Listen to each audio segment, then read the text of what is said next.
So I just want to encourage, love you too. Just want to encourage rappers out there, man. Something that just kind of, something I've been meditating on is, I talk with so many of you guys throughout each and every week. And, I know it's easy to kind of get frustrated on not being where you would like to be. You know what I'm saying? And, we all kind of have a timeline in our minds of where we should be at X given time. And then we also can fall into the trap of sizing ourselves up with other people. And if we feel like they are further along than we are, then it can cause us to get discouraged and things of that nature, especially if like they're the same age as us or younger than us. It's easy to get discouraged when you kind of size yourself up with people like that. And that can be a big mistake. I think it's good to have people that inspire you and motivate you to work harder and stuff like that. But look, y'all, this is all a journey. You know what I'm saying? Like, nothing grows into full maturity overnight. And there's nothing wrong wherever you are right now. There's nothing wrong with being right there right now. And enjoy it. Enjoy the journey. You know what I'm saying? Damn, Dad just joined. What's up, Dad? Enjoy the journey, okay? Because I wanted to share something with you guys. We'll take someone like Eminem for an example. Howdy, how you doing? We see Eminem now and like, wow, he's great. He's an awesome artist or whatnot. But have you heard Eminem when he was 16? What about Jay-Z when he was around that age? I'm going to play a few just short clips of them to encourage you that no matter where you are, no matter how bad you think you are, or even how good you think you are, never stop growing, never stop improving, and don't beat yourself up for wherever you are now if it's not where you want to be. It's all about effort. Okay. I know people who's very talented. And sometimes talented people can feel like they're entitled to success. Appreciate that, Caleb. And the thing is this, none of this is a talent show. This isn't a talent show. The people you hear on the radio, the people you see in making a living doing this isn't because they're the most talented. Talent can play a factor in that, no doubt. But let's be honest, y'all all heard rappers on the radio that you don't think is really that good. Okay. But what they do have to get to that point is a very strong work ethic. So people who are talented but lazy or just, feel entitled like it's going to be given to them, it's not that much of a surprise when they don't get too far. And it also vice versa. It's not that surprising when someone who may not be that skilled in their craft, but work really, really hard every single week. It's not really that surprising that they can go far. And so the combination is the both. You know what I'm saying? To be talented and have a strong work ethic, to be skilled in your craft and have a strong work ethic. That's a beautiful couple right there. That's a good combination. So what I want to do real quick, just to encourage you guys, phone's blowing up over here. I need to cut this off. What I want to do is share some of the early stuff of Eminem and Jay-Z, and I was thinking about maybe even sharing some of my own early stuff, but I don't know if I want to do that. Y'all let me know if y'all want me to do that, and I may consider it. Y'all was quick to jump on that one. Oh man, y'all gonna put me on the spot. Appreciate it, fam. Fam addict, appreciate the love, man. Y'all done put me on the spot, man. He said, I know my early stuff was trash. Hey, man, but for real though, at the time though, Swag King, yeah, set that up. I did set that up. At the time though, Swag King Kong, you thought that stuff was the dopest stuff on the earth, probably. I know I did. My stuff was fire. All right, so I appreciate it, y'all. So what I'm gonna do, I'm gonna play some Eminem real quick. Now, here is. Let me see here.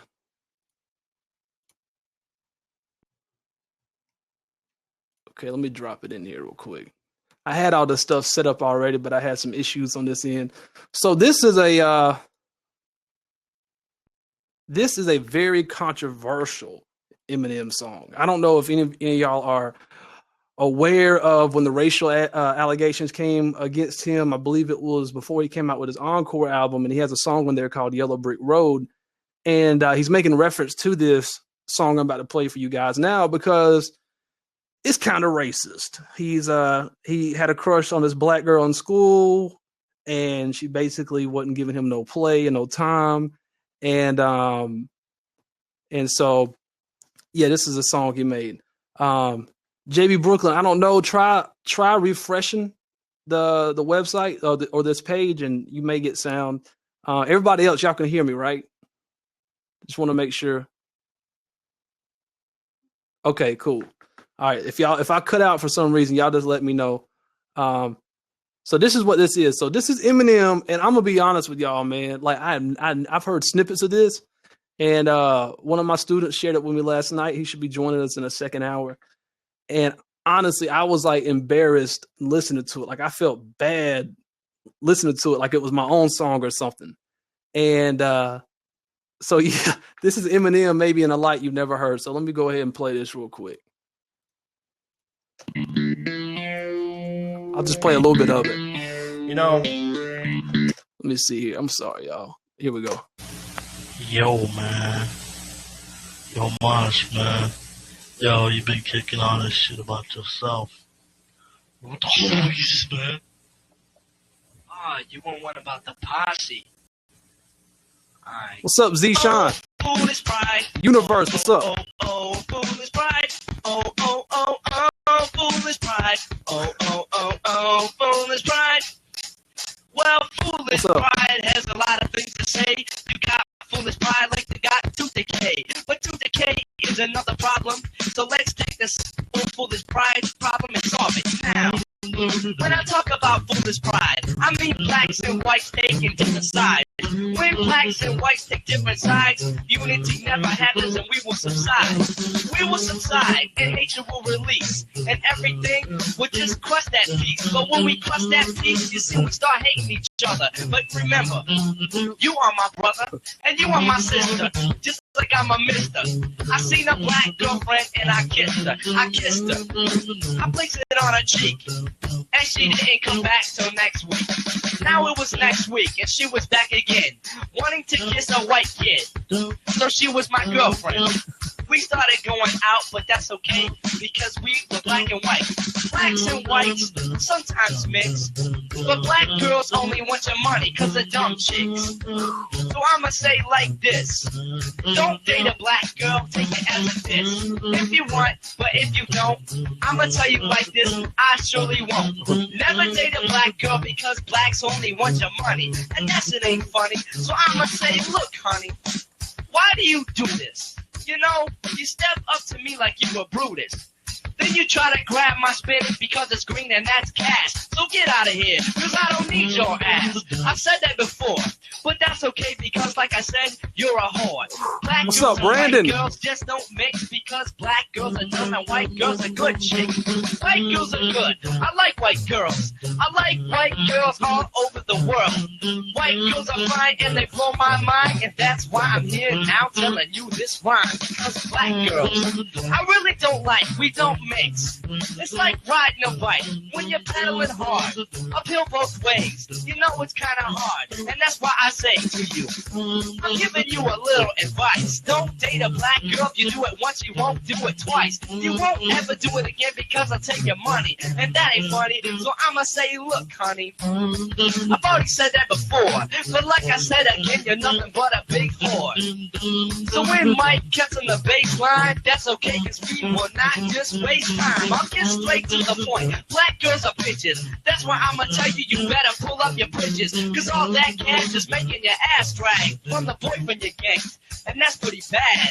I mean, that's pretty sad when you're dating a black guy, and then you turn around and fuck another big black guy. Now that's pretty wrong, but you're just skanking. But that's okay because you need a goddamn spanking. From me, the funky Eminem, I'm busting rhymes and I'm swallowing phlegm. I'm busting a freestyle just like this. I say swallowing phlegm, and Howard gets pissed. But when Howard gets pissed, that's okay because he leaves and he doesn't show up for 2 more days. So I'll just worry about that problem when I come to it. I cross that bridge when I come to it.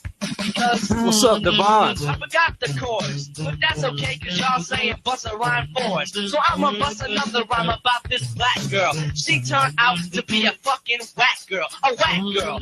Because black girls ain't funny. All they want is your goddamn money. They take you for everything you got, and then you stand with a bunch of snot in your hand. So I'ma kick it to you just like this. How does the chorus go? I forgot. That's okay, because I'ma tell you in stride. I'ma say, oh, foolish pride.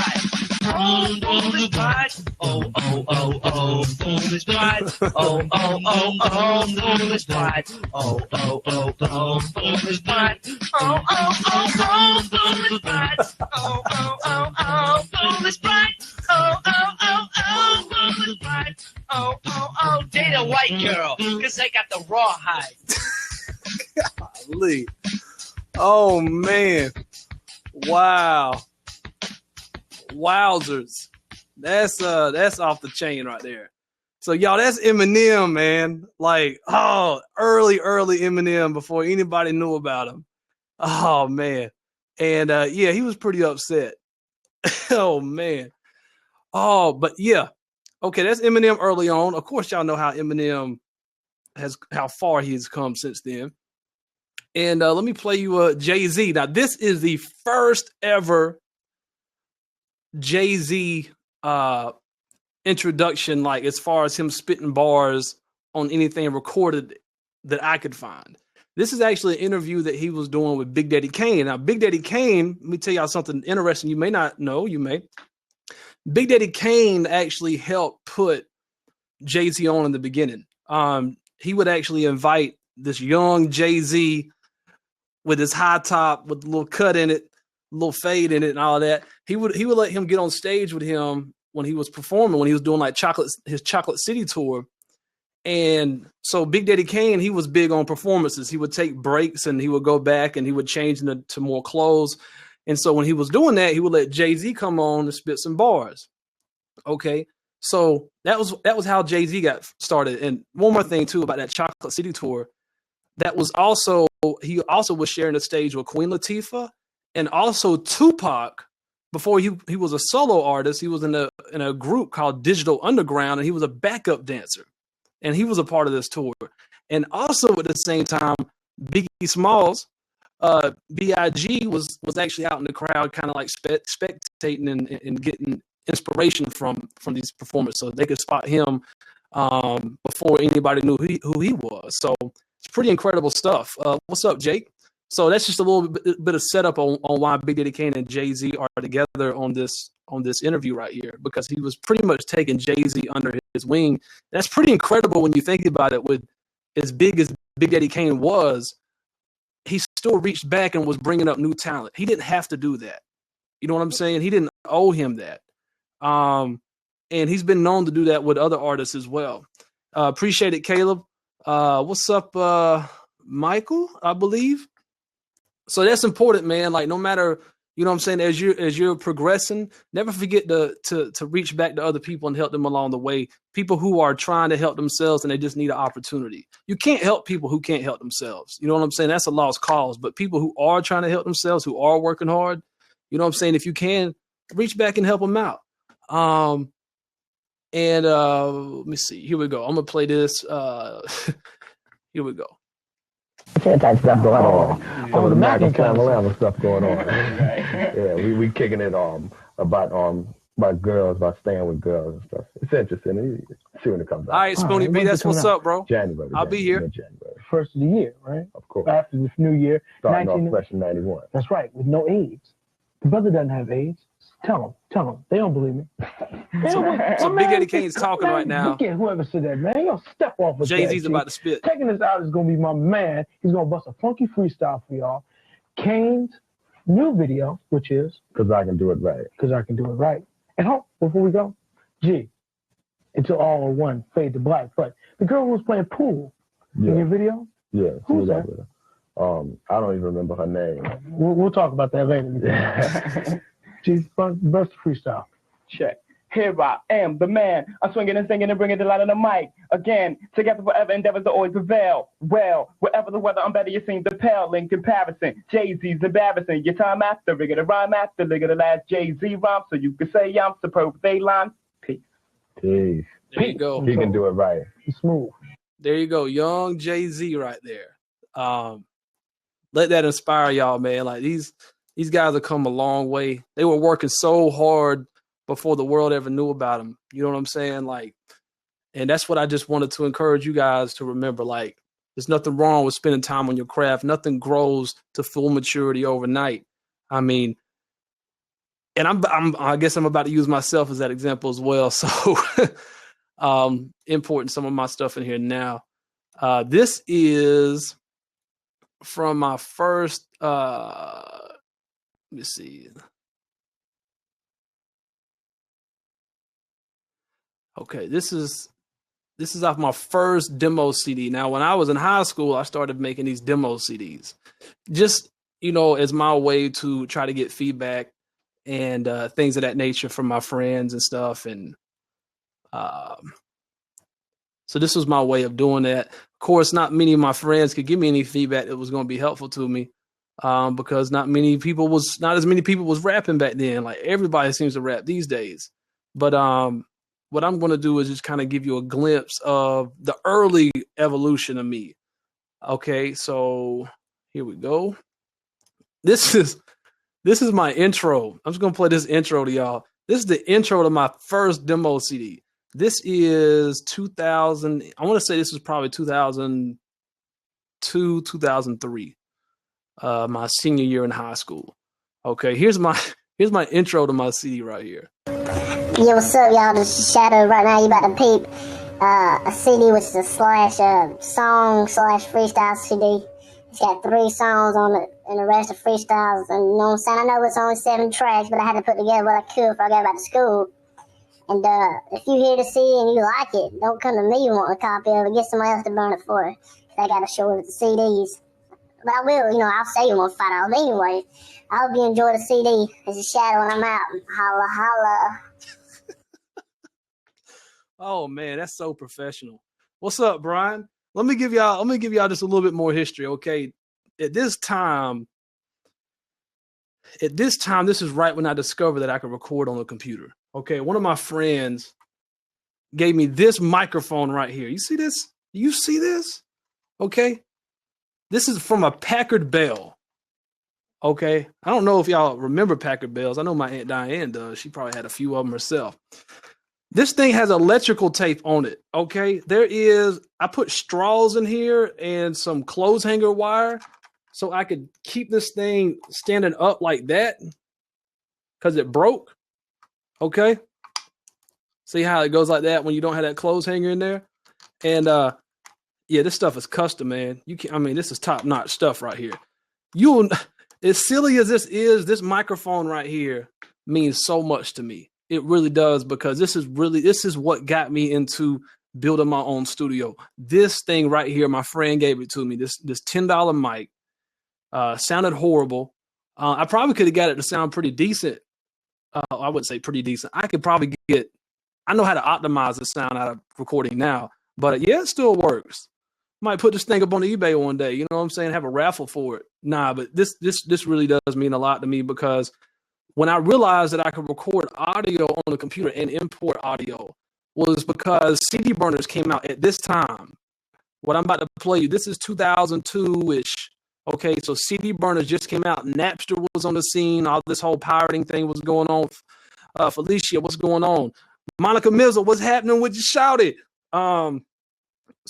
So this was like the beginning of the digital audio age as I knew it. Okay, I'm from a small country town. Okay, so I didn't know anybody else for the studio. I didn't know anything like that. What's going on, sis? How you doing? And so I started just playing around and recording. Okay. And CD burners just came out. It was a huge thing, man, to have your own mixtape, to be able to make your own CDs. I mean, that was crazy. And me and my brother, we used to bootleg CDs and stuff at school. And back then there wasn't no high-speed internet. This is 56K modem. I'm talking about America Online. You've got mail. Welcome. Goodbye. Back then, when you got mail in your mailbox, it meant something. That was from a real person. Okay, that was a serious deal. So this is what got me into it.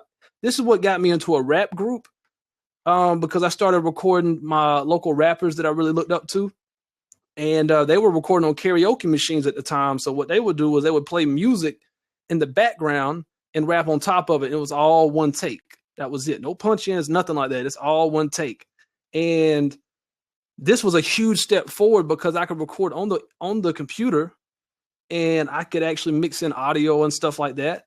And they could do takes. They could do multiple takes and things of that nature. So this was huge. I mean, I was the man. But just because of this right here, this is all we had. And I ended up recording, probably about 2 demos, another like EP or something like that. And just, recording a lot of artists and stuff like that. And in my studio. This was my studio. And people was coming through all the time to record. Like, this was a big deal. I mean, people be coming over here and they're crowding around this little microphone, spitting bars, son. I'm talking about, I didn't have no pop filter like this right here. I couldn't put this, on the back end. It was bad, man. It was really bad. So anyways, so y'all got a good laugh out of the Eminem thing. And maybe you got a couple out of Jay-Z. So now y'all can laugh at me. Let's all laugh at me for a moment. This is me, 2002, 2003-ish. And yeah. Oh, man. Here we go. It's a song I was writing because I was, getting ready to graduate high school. So I was just kind of in that mode of just accepting the fact that I'm kind of in that stage from going from a young kid to trying to develop into a young man. And I'm about to, no longer see all my friends and stuff like that. So it's like this whole new stage in my life I haven't experienced. So I was just kind of writing this song as my way of saying goodbye to everybody, really, because, at this age, I still had a lot of dreams and ambitions. And I was like, I got, it's not going to be a whole bunch of hanging out and stuff. Once I get graduated, it's time for me to make something of myself. So that's where I was coming from with this. I made the beat, if you want to call it a beat, or the music or instrumental behind it. So check out my beat game too, man. My beat game, my recording game, and my rapping game. Check it out. Yeah, what's up? It's Shadow, aka Cole. Right now, I'm at a point in my life where I'm just looking back and reminiscing. All the way back to pre-K, as far as I can remember in my life. Yeah, it used to be Shadow. I'll talk about that in a little bit. Right now, I'm living on memories and trying to make as much memories before I get out of school. There's a delay on the vocals on this song. If y'all are hearing the delay. Right now, I'm standing right in front of a line, which I'm about to have to step over. And when I do, there's no more promises anymore, I'm in my last year of high school right now. I'm counting down months. And I have no idea what's going to happen when I get out. So I'm preparing my thing for the worst. But it's about time for me to make something of myself. So I just want to let y'all know, right now, I got to say goodbye. I'm 17 years old and I'm stuck in the middle between being a boy or being a man. How do I solve this riddle? I mean, it ain't like I'm providing for a wife and a son, but I'm on the last year of high school while I'm counting down months. And when I graduate, I'm gonna hate saying goodbye to all the people who was a part of my everyday life. I mean, I'm just leaving and I'm tight with some just coming in. I keep in touch as soon as my new life starts tumbling. Sometimes my feelings get strong when I'm looking at your books. Sometimes tears start forming viewing all pictures I took all the time. These memories take over me. I wish I could relive them with some type of life receipt, like high school to middle school and elementary, and watch myself breathe to a man from a sea. But I believe that actually this is my beginning to start my own life and prepare for future living. I attack each of my problems one at a time. I look back and memories start controlling my mind. I reminisce back when I was still a little kid. Things were so simple back then. Why's it gotta be like this? I attack each of my problems one at a time, and I look back and memories start controlling my mind, and I reminisce back when I was still a little kid. Things were so simple back then. Why's it gotta be like this? Life's been based on 12 steps, which are great, but 14 if you count kindergarten and pre-K. So my 15th step's gonna be stepping up on my own. A new atmosphere that ain't so clear, but I'll stay strong. So when I take that step, I'm taking all precautions, like picking myself up when I drop it and staying strong through exhaustion. But right now, I want to thank all my school teachers, all my real friends, and all my past preachers. To all of my kin who always believed in me. But just cause you're in my family tree don't mean that you helped me in need. But to all the ones who did, I'm thanking you for it. And when I was a kid, thank you for your guidance. If it weren't for y'all, I mean, I had the same dreams. Y'all aren't just family and friends, but part of my team. But right now, matters all are wrapped around my own hands. But I know I have to start forming into a man, so I stand. As my senior year goes by, as my school years they die, give birth to a new life. I attack each of my problems one at a time. I look back and memories start controlling my mind. I reminisce back when I was still a little kid. Things were so simple back then. Why's it gotta be like this? I attack each of my problems one at a time, and I look back and memories start controlling my mind, and I reminisce back when I was still a little kid. Things were so simple back then. Why's it gotta be like this? My whole life's been based on school and teachers' lessons. Getting to school on time and showing my presence. I can remember back having friends in pre-K, but the thing about it is I'm still tight with them today. Even though we're in the same grade, one of us supposed to say the night I stand tall in place and walk the field and graduate. I can't just say goodbye, turn away and split apart, but I cannot stay in place. If that was the case, I wouldn't get far. I'm not staying. I'm gonna forget about anybody, but I'm praying to reach my goals and not let the first person stop me. I'm letting y'all know y'all will always be on my mind, and I will show you right when I start getting on my grind. But when I go, I'm gonna be thinking about y'all all the time, and y'all should know y'all the reason that I wrote this rhyme. But I gotta go, cause my future's calling me out. Things are slow, but that's just the way it seems now. This is my role, and I will abide by rules. If it gets old, then I'm gonna try something new, cause I'm gonna succeed. Cause opportunities are plenty, but all my dreams will find them, pack me up and see me. But all I need, by all means, is a girl right next to me. But to all my friends and family, I'm sorry, but I gotta leave. Y'all know, y'all mean so much to me. All my real friends. I'm not forgetting about y'all. I hope one day I can come back and chill with all y'all again. You know what I'm saying? It's just I'm in a point in my life right now where I gotta move on, start becoming a man. You know what I'm saying? My school days are almost over. It's my last year. Just wanna let y'all know I love y'all. I ain't never forgetting about none of y'all. Whatever I make of myself, hey, give it all to y'all. All the people who's always there for me. All the people that always believe in me. Thank y'all. Appreciate you. This song here is dedicated to y'all. But I gotta say goodbye. I hate to, but I got to. Y'all mean so much to me, y'all know it. But I gotta say it. What's up, Tony? Welcome. I forget about y'all. Y'all always in my mind and always in my heart. I want to take that from you. Goodbye. So yeah, that's early. That's the last song on my first demo CD. That right there. Now I'm gonna fast forward about a year. So about a year later, I've graduated high school. I've already been recording. I've been recording a rap group, and it just naturally happened that the rap group asked me to join them. I was kind of undercover a little bit when I was rapping in high school until I started making CDs and stuff like that.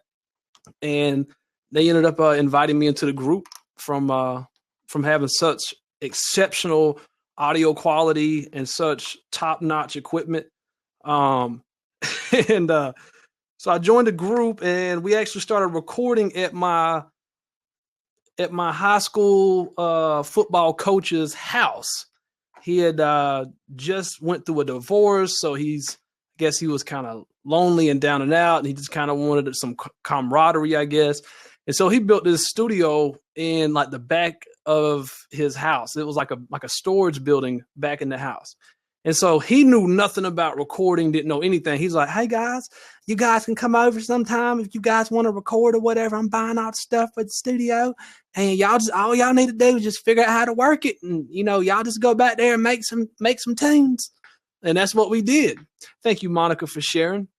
And so we started going over there. He just had a dynamic microphone going into an external mixer. And we didn't have a clue how to work this mixer. I'm still only 17 at this time, about to turn 18. And so, yeah, we started recording. So my producing was getting better at this time because I've been producing constantly. I'm not going to say it was exceptional, but I was coming up with some decent sounding stuff. What I would consider today is like a skeleton beats, I guess you could say. Yeah, we figured the board out. I figured the board out. I've learned this, Carl. The main motivating factor behind learning anything is there has to be an incentive to learn. There has to be some payoff for you learning some type of information. So we're in the studio and we got this, to us, this is like, what I'm saying? I never recorded on a board before. You know what I'm saying? Like, this is like a huge step up from this. Come on, man. I just made it. You feel me? We have made it, bro. We got dynamic microphones now. We got a mixing board. What? Come on. Our own room, our own little studio to record in. Like, we can have people pulling up any time of the day, in the night, or whatever. We lived in the studio. No AC, no heat during the summer. During the winter, we'll be in there freezing, bro, bundled up, man. Like, thank God for my homeboy Vic, who brought a little space heater in there, man. Like, dude, when he did that, we were so grateful for that, man. We'd be so cold, barely hold our fingers together trying to write lyrics. And yeah, man, that is passion, Caleb. We were running sonar there, Carl. Carl was asking if we was running sonar. We was running sonar, but it was all going through this mixer. And what we was doing was recording all the songs on the mixer, and we would arrange everything in there, and then we would dump it into basically dump it into the computer after that. So we didn't really have I don't know why we was doing it that way. We just didn't really know how to hook stuff up, to be honest with you. We really didn't know how everything worked. And we was thinking that this mixer was going to give us much better quality. I think that's what it was. But what we needed was the Phantom. I think what we needed was the power from the mixer. And that's why I was recording in the mixer. And then once we got it recorded, and also the mixer had a lot of cool effects on it. And then we would get that how we wanted. Then we'd dump it into the computer and do whatever from there. So I remember like one of my breaking points was learning how to copy and paste hooks in the mixer. That was a chore. For real. So that's a little bit of the setup. So we're in the studio now, recording in a different studio. And yeah. And so this is the group that I'm in. You're going to hear me, and I believe there's 4 other guys on this with me. A guy named Chief Geronimo, my homeboy Fizo, my bro Fizo, Thriller, aka Vic, and yeah. Oh, another little bit of setup. This is going to kind of fast forward just about another year, but we actually got signed to an independent record label at this time, or shortly after this time, once we left the studio. And we was actually signed with this guy named Walter Foster. He used to be James Brown's road manager. And I'm talking about an old school cat, pretty much kind of like on his last leg, wanting to do like one last thing. He actually helped get Kool and the Gang started back when they were just coming out of high school. So he picked us up and was in the process of trying to make some things happen. And he had an investor behind him that was well off financially and was willing to put some serious money behind us. And we was going to start promoting our stuff in the South, being a Southern rap group. And long story short, things didn't work out. It was stuff going on in the group. We were kids, man. It was just, stupid stuff going on in the group that, didn't make sense. And basically stuff was coming up missing in the studio. Things were just disappearing. And, I just had to get out of it personally myself. We were just kids going into it that was just coming together to make music, but there was no structure. There was no foundation. It was just all about making music. So when it came down to business and it came down to money and it came down to investing, like, buying Blink CDs for ourselves or putting gas in the car for the person that's driving everybody around or things of that nature. Like, it wasn't there. It was just always on, basically always on one of the individuals. So ended up getting out of it. But what's up, Recycling Patience, the volunteer? So that's basically the setup. So the Walter Foster, the guy that we was signed with, he actually had somebody put live guitars behind this track. So you'll hear the live guitars. That's not me. He's just playing on top of the beat that I produced. And we was going to eventually go into the studio and re-record this track. So this track right here was recorded at the other studio at our high school coaches, studio. We recorded there, and I made the beat, and then the guitars got layered in with it. And it's not professional, but it's a step in. It's a step up. You'll be able to see it's a little bit step up from what I just played you as far as quality and stuff like that goes. So here we go.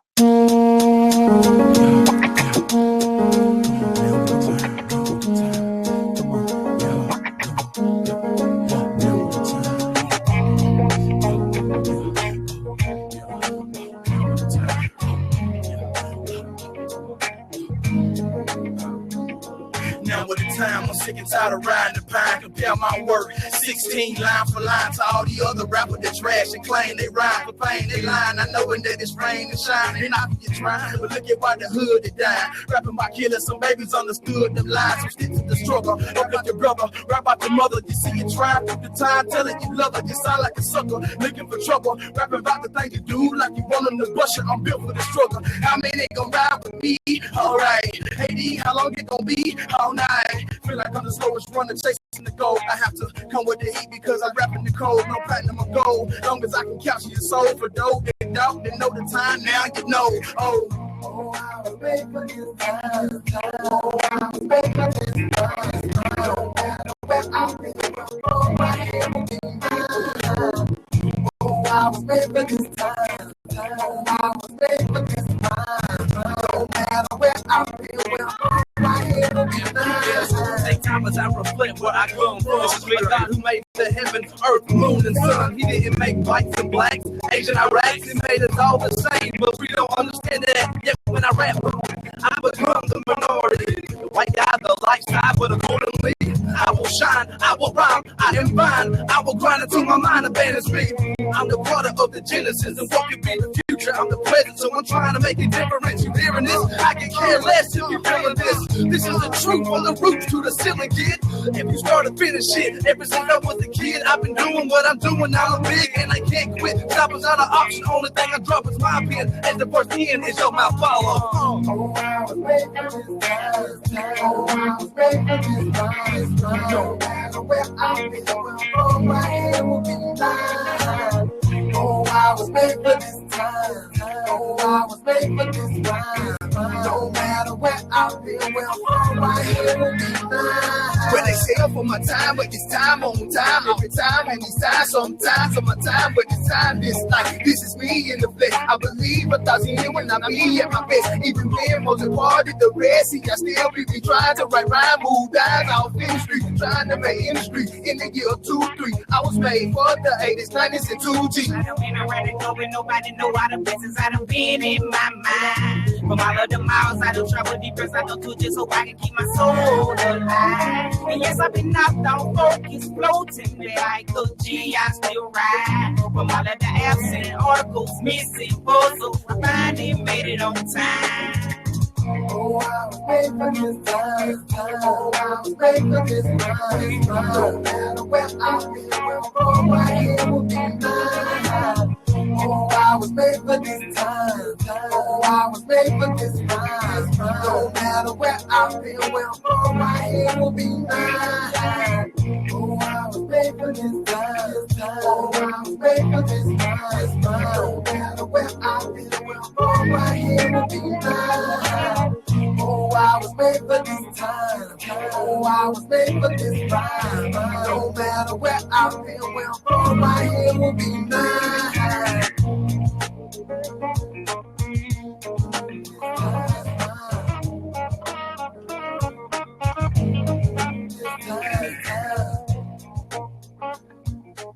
So yeah, so things was coming together and just constantly getting better. Yeah, it's still kind of one of my favorite tracks from back in the day that has everybody in the group. Very positive, uplifting song. Got a lot of different flavors in there, no doubt. And let me see. Yeah, Caleb, no doubt, man. Yeah, that's the point. Really just wanting to show y'all the evolution of artists. You know what I'm saying? Like nobody starts off just spitting crazy bars. Like it all is a process.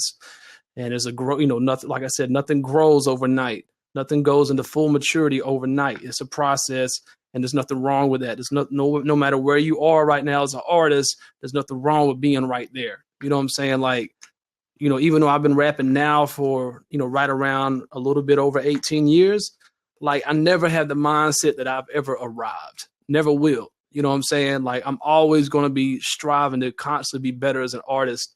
And that also keeps you hungry. You know what I'm saying? To constantly be pushing the envelope even further, but it also keeps you humble. It also kind of keeps your mind in the right place. And that's very important as well. Never forgetting where you come from. So now I'm just going to play something a little bit more recent. This is kind of what got me into teaching rap. So fast forward, once I got out the group,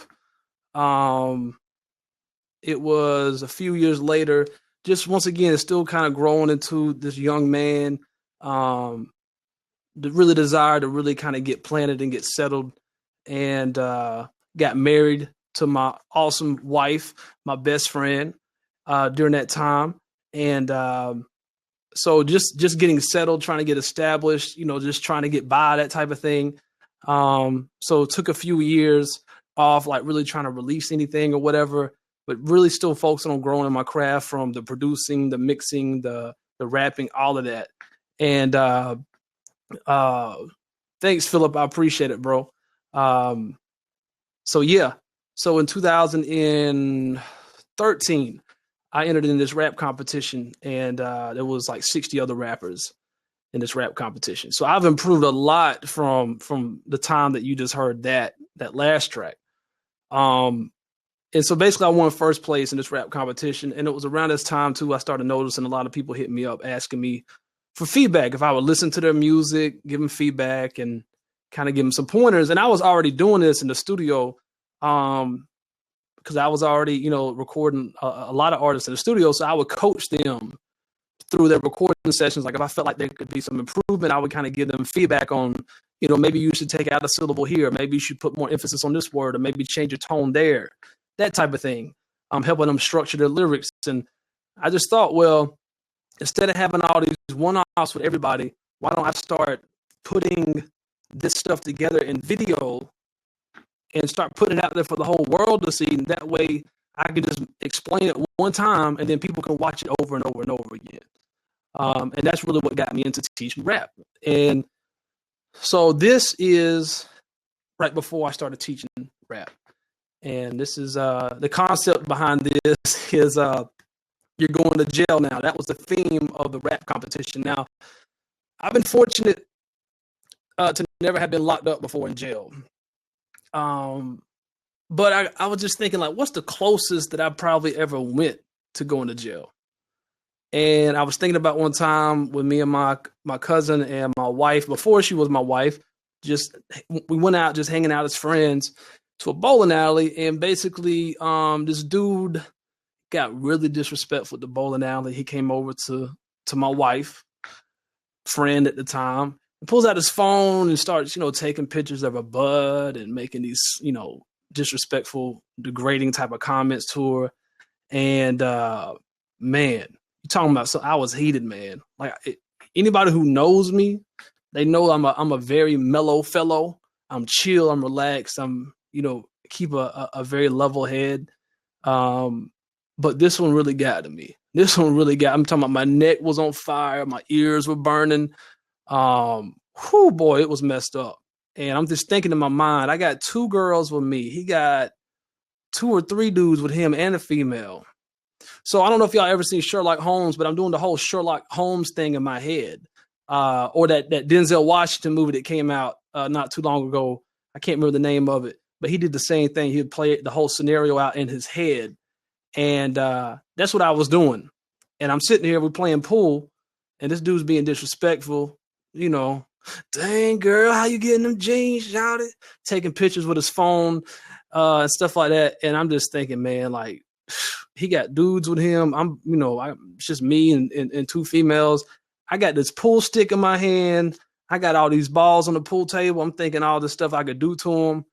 And in the heat of the moment, man, like when I was like at the peak of my being upset, I'm just trying to think everything through. I'm trying to think of the consequences of my actions and how everything could play out all these different ways. And I just, I decided that the best thing to do at that point was to get my future wifey and my cousin and just calmly and quietly go over to him and say, hey, y'all, let's go ahead and leave. And that's exactly what we did. We just left. And I was still upset for probably 2 or 3 days. It just bothered me so bad. Just playing around in my mind, like, did I handle that right? And I did. I handled that right. Welcome, Mark. So that's what this whole verse is about. It's really talking about that. This is not a made up story. This actually happened. And so I'm gonna play that for you. All right. So drag that in here real quick.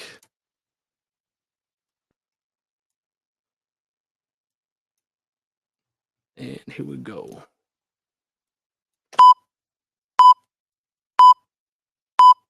Yeah, but Shadia, you were on the receiving end of one of the most talked about uppercuts. What did that feel like? Hey, listen, when someone's crying you're a gangster and pushing your buttons and eventually stepping over your line, remember this. Don't be a slave to your emotions and allow them to control and dictate what you do. But consider the consequences of your actions. They don't only affect you, but those who are nearest and dearest to your heart. And the strength of a man ain't measured of what he can do, but rather what he can resist from doing.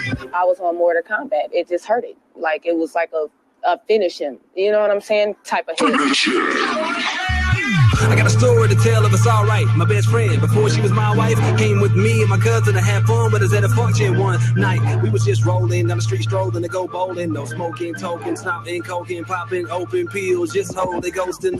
When we got to the venue, we checked in, then went to the shoes, played a couple games, caught a couple guys trying to eye my friend, but get cool. Then me and the 2 went to play pool. Who would have knew this would be the prelude? Walked in the room at the dude with his goons. I assumed that I better zoom in and stay tuned. Then I began to extend my antenna, cause man, understand I don't want another limo. He must have run the scan on my band cousin. He walked on over with a phone and a camera. And basically, he blatantly was taking these amazingly, brazenly photographic snaps of a back and asked how did that actually fit in them jeans. I'm heated at how disrespectful he's being. For all that he knows, that's my date for the evening. I hate that he's being degrading as he is. I'm praying because I want to lay him and beat him. I had a full stick ready to use it. Let him get stupid, but got to thinking how it may pan out. I got 2 girls, he got 2 guys, so we better ride or I guess I'm going to jail now. So yeah, there you go. That's bringing you up to speed of where I'm at now and the evolution of Cole Mize. So wasn't going to pick on Jay-Z and Eminem without using myself as an example. So no matter where you are as a rapper, you know what I'm saying? Let that motivate you. Don't let where you currently are discourage you. Right now, the place where you are right now does not define you. Okay? Enjoy the journey. Enjoy that constant struggle of trying to get better. You know what I'm saying? You're not in competition with no one else. You're only in competition with yourself. You're striving to be the best you at what you do. Okay, so I just wanted to share that to encourage you guys. So, Love Animal asked, has T.I. influenced me? A little bit, not a whole lot. Definitely have a lot of respect for T.I. as an artist, and I think a lot of T.I. But some of the people who heavily influenced me as a rapper, I would probably say it's a group called Field Mob, which is also a very southern rap group. I really like how they emphasize that country swing, tang, thang, mang, thing. And I learned how to add a lot more swing to my lyrics from listening to Field Mob, because they know how to like almost bend in and out of the beat and do it in time. I mean, it's like this really unique thing. What's up, Richard, man? Welcome, bro. And I would also say Eminem has influenced me heavily just because of his complex rhyme schemes. And I love his ability of storytelling.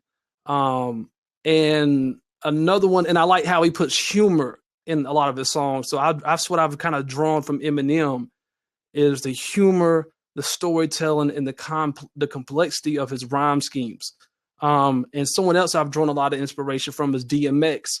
DMX reminds me a lot of Tupac, not so much as how they rap or how they sound, but their energy. Both of them guys, when I think of them, I think of heart. I think of two guys who have so much heart that when they spit their lyrics, it's hard for you not to feel it. You know what I'm saying? And that's what I get from them. And then Outkast is another major one. Outkast, just overall, when I think of Outkast, I just think of excellence, man. I just think of being so unique and being so different and being so outside the box. And that's what I get out of them. Also storytelling, also wordplay, lyricism, all that. Of course, Andre 3000 specifically. But those are some of the people, I guess you could say, that I've drawn a lot from. And that's not over. You know what I'm saying? I'm a student of the game forever. So whenever I listen to any artist, I'm always studying what I'm listening to. It's hard for me just to listen to something without studying it. And Love Animal Human says, is Andre 3000 one of the top best peeps? I mean, Spoonie B is in the house. What's up, brother? Hey, everybody has their top 10, you know what I'm saying? But there's no question about it. Andre 3000 is an amazing MC, an amazing artist, highly skilled at what he does. That's indisputable. You know what I'm saying? May not be some people's favorite, but definitely one of my personal favorites. I love his substance. I personally, when I listen to rap music, I want to hear something with some substance. I want to hear you being skillful, but I also want to hear you being, talking about something that makes me think. I want to see you really like put my mind into place to think about things in a way maybe I never thought about them before, or for you to paint a picture so vividly I can see it. Eminem is another one that does that. That's not something else I got from Eminem. He has the ability to write a song where it's almost like there's a movie playing in your head when you're listening to it. And that's something I've definitely got from him. Yeah, Spoonie B, actually, yeah, I did play Eminem's Foolish Pride. Spoonie B is actually who shared that Eminem track I played earlier with me. Yeah, what's up, Rick? What's going on, bro? Thanks for joining, man. So, with all that being said, that's the setup basically for tonight's event. And now what I'm going to do is I'm going to start just inviting people on. Now, if you look in the center of the screen here, you're going to see where you can call in. Okay. Now here's the rules though. Okay. This is the only rule I have. Only one call in per person. Okay. I want to get everybody on here. Okay. So, we won't be able to spend a whole lot of time with everybody. Okay, I'm trying to get everybody on, but I want everybody just to get on, introduce themselves. Whoever, you don't have to, but if you would like to, get on, introduce yourselves, tell us where you're from, maybe tell us, how long you've been rapping or what's your involvement in music. If you want to spit something, you can. You don't have to. It's not mandatory. But yeah, I'm just over here reading comments, man. It's getting kind of busy over here. Yeah. So basically, anybody who wants to call in can. Now, if anybody doesn't see that, it's in the center of the screen here, like right next to me. You'll see a call in. So let me see. The first person up I got is Philip. So Philip, let's go ahead and try to get you on. I see you, Mark Clark. And let's see if we can get you talking here. Philip. Hey, What's up, Philip? How you doing, bro? hey, what's up, Coleman? Hey, how you doing, brother, man? Good to have you on. I appreciate you being a part tonight and coming by and hanging out with us all, man. Yeah, hell yeah. I'm actually out with my girl right now, but I made sure to check in with you. Man, I appreciate that, man. Do not let us get you in trouble with your girl. So don't hang out too long, man. But where you calling from, Philip? Mid-City, LA. You said LA? Los Angeles, Mid-City. That's what's up, man. That's what's up. Yeah, bro. So how long you been rapping, man? Since I was like 14. A little after my brother passed away. Oh, dude, I'm sorry to hear that, man. That's is that kind of what got you into rapping? Was the passing of your brother? Yeah, he was in the and then music was like his life. You kind of breaking up pretty bad on me, Philip. Was you saying your brother rapped as well, and that's kind of what inspired you? He was in the LA marching band. Hello? Yeah. You was breaking up. What was you saying? That my brother was in the LA marching band. In the marching band? Yeah. So like he played all types of instruments, and then of course he got like the rap scene. I mean, we're loud about like cruising around, like I mean, you got the metal over here, so he has everybody, and he was in the game a certain way, and so I don't remember hearing him support, not really for me. And then once my brother passed, it kind of just made it to do. Like I call myself Once One, and that was my brother's graffiti name. He was a tag figure as well. That's cool, man. Like I could definitely relate to that.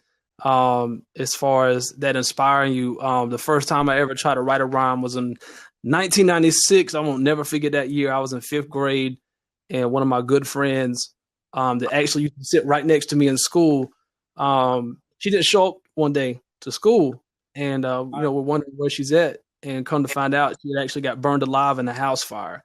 And that really like bothered me, really messed me up, because I didn't know how to process death, especially from a child, from a kid. And that's the first time I ever tried to come up with any lyrics. It wasn't even writing them. It was just trying to come up with them in my mind. And that's really what first got me into rapping, man. But man, I appreciate you calling in, man. You're breaking up really bad. So I'm gonna have to move on to the next one. But man, get back to your girl, man. Y'all enjoy y'all's night together. You can hang out here as long as you want, but don't hang around too long, man. I can't be getting you in the doghouse. And but my girl knows what you have up on game with you. But hopefully you do another one of these call miles, because I'll be down to talk to you. That's what's up, bro. Hey, I have a feeling we will be doing another one, man. So thank you so much for chiming in. Shouts out to LA, and you have a good one, bro. For sure. Shout out to Georgia, Step, Coleman. All right, bro. Much love, man. For sure. Stay up. All right, you too. All right, let's keep it moving. Next in line, we got Mark Clark. Let's get him in here. Already getting likes, boy. That's what I'm talking about. Getting love. What's up, brother? What up? What's good? How you doing, man? Thanks for stopping by, bro. I saw love, man. Thank you for having me. Hey, man, my pleasure, man. Where you calling from? I'm calling from Henderson, North Carolina. Oh, snap. NC, what's up, man? I'm not from here, though, but, that's where I reside at as of now. But okay, I'm originally from Miami, Florida, man. So, yeah, we out here. That's what's up. I got family out there in the NC, man. They out there in them tobacco fields, bro. Out there in the country. You know what I'm talking about? Like, where you got to drive 30 minutes to get to a convenience store. Right. I'm in one of those towns, man. Well, I'm surprised you got an internet connection then. Good Wi-Fi, man. You gotta keep that, man. I was about to ask you if you on satellite or something like that. Nah, man. I don't know if you remember or not, man, but you had reviewed one of my songs, Topanga. Yeah. Yes. I knew the name. Of course, it's the first time seeing the face. Yeah. Man. He was in the process of working on the whole project. Yeah. Right. So, as I'm still working on a project. I'm also working on a project with my little cousin. He in here too. Yeah. So, what's your cousin's name? Let's go ahead and shout him out real quick. AJ. Oh, there you go. At Foolish ED boy, right there. Universe. Yeah. Oh, okay. Yeah. What's up, bro? Yeah. So, I definitely appreciate, man, all that you do, man, for the community of just hip hop in general, man. So, like I was telling you, I'm just working on this project, man. Good Vibes, called Good Vibes and Broken Hearts, which is just like this culmination of like these love topics and things of that sort, man. Just to being falling in and out of love, man, and just struggles of liking somebody and not having them like you back, or just like these different topics, man, and just trying to make sure that the production is entertaining and at the same time the message behind what I'm saying is being delivered in a way to where it's entertaining as well, man. So my 3 goals for this project is deeper stories, deeper meaning, and just to entertain as well, because people. I think we're in a generation now that it's so much music just like coming from everywhere, man. Yeah, man. And so if you understand that, the radio, a lot of the music is, man, but at the same time it's entertaining. And so if you can deliver a message to that entertains, but at the same time still to get that message across, like a Kendrick Lamar, like a J. Cole, those people that are out here doing that. So, man, yeah. No doubt. And get some it's all good. But the word entertain means to divert or distract. And sometimes that can be looked at as like a negative thing, like, oh, it's bad to be distracted, but not necessarily, you know what I'm saying? Because someone could be distracted from killing themselves. You know what I'm saying? Somebody could just be distracted from giving up or doing something really stupid. Us as artists, us being skilled in our craft gives us the opportunity to captivate someone's attention and hold their attention and do something that's so interesting that they can't quit listening to it until it's finished. And I think that's the major thing about being a skilled artist is you know how to be entertaining. You know how to keep someone's attention so they can hear what you have to say. And so that's incredible, man. Did you want to spit anything for everybody tonight? Oh yeah, man. Not trying to put you on the spot. You don't have to. Man. I feel like as artists, man, you should be able to rap at any moment. Yeah. I said my homie called. He ain't got no job.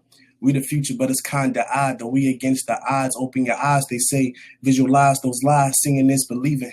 Yeah, right. My life on another mission while watching this television. Come join me, my fellow Christians. Pray for your brothers that's missing. You wonder why we still alive? Because we ain't getting no jobs. So we sitting like bumps on a log. Using Steve Jobs for jobs after graduation. Life got hard. Selling coke for hope. A handlebars. We sacrifice our life. 10 to 20 for pennies. This that Miami Vice. Our pantries is empty. These kids got to eat, so they turn to the streets. That's why I'm holding my peace. No hope of peace or God in these streets. Just crooked police getting cut off a piece. So we cut heavenly ties. And now God living Biggie feeling ready to die. Within our lungs high, liquor in the kidneys, neck full of hickeys, pockets full of rubbers trying to get us some Vickies. Sorry, America is nothing you can do with me except Whitney. You gave me this drug like Bobby did Whitney. This eternity syndrome. Huey knew his militant student. With the balls to do it, you stupid. The revolution is now televised. Close your eyes and open your mind. Yeah. Okay, that's what I'm talking about, bro. Yes. Digging it, man. I appreciate it, man. Digging it, man. That's what's up, bro. Love it. Skill, consciousness, talking about something, complex rhyme schemes. That's what I'm talking about. That's what I'm talking about, man. I appreciate that, man. Like this is awesome, man. Like I was just saying this. It's just very rare that this happens right here, where you got rappers coming together and hanging out together in a community. There's not really much of a community where people can come together, rappers, you know what I'm saying, and just encourage each other, man, and kind of just hang out a little bit, man. Maybe, you know, do things to inspire one another and learn from one another and grow together, man. And definitely appreciate you stopping by, man, and spitting for everybody. And shouts out to NC and Florida. And was there anything else you wanted to get out before we move on? Nah, man, I just want to say thank you, man. Shout out to my cousin. get your bars up, boy. But man, hey, my pleasure, man. I appreciate all the love and support too, man, and appreciate you stopping by. And we'll stay in touch, man. Feel free to hang out as long as you want. And so yeah, man, we'll most likely do some more of these in the future as well. All right, blessings, man. Be blessed. All right, you too, bro. Peace. All right, next we got Christy. Now, Christy, man, she's been in here since the beginning. Right before I was about to start taking them, her invite or whatever dropped out. So she was gonna be the first one, but there she is. What's up, Christy? Hi, Cole. How are you? I'm good. How you doing? I'm awesome. That's Yeah. what's up. Where you? Awesome. This is great. Thank you. Hey, it's all because of all of you guys, man. So, where you calling in from? Or I'm in Wichita Falls, Texas. That's what's up. TX in the house. Yeah. Yeah. So, I just really appreciate this. Writing comes so natural for me. And I was using rap, just playing around with my boys to keep them entertained and during bad time to keep them in the tub. And it just came to me like, I would really like to do this, you know? But the rhythm and the cadence and all that is not natural. And that's why I know this is something for me to grow from, to really put my poetry into this format because of the resistance I have with being structured, because with the poetry I can go anywhere, and the rap aspect of it is a little bit more structured, a little bit more disciplined for me, which I haven't practiced before. So you know, it's new, it's exciting, and it's challenging. So yeah. So I appreciate this community and this format to have, you know, the support, the love, and the encouragement to try something totally different that's not necessarily natural to me. Right. Yeah. Absolutely. And I'll say that an interesting thing too about poetry, because I've been studying I guess you could say, trying to study the inception of rapping, trying to get back as far back to the roots of it as I can.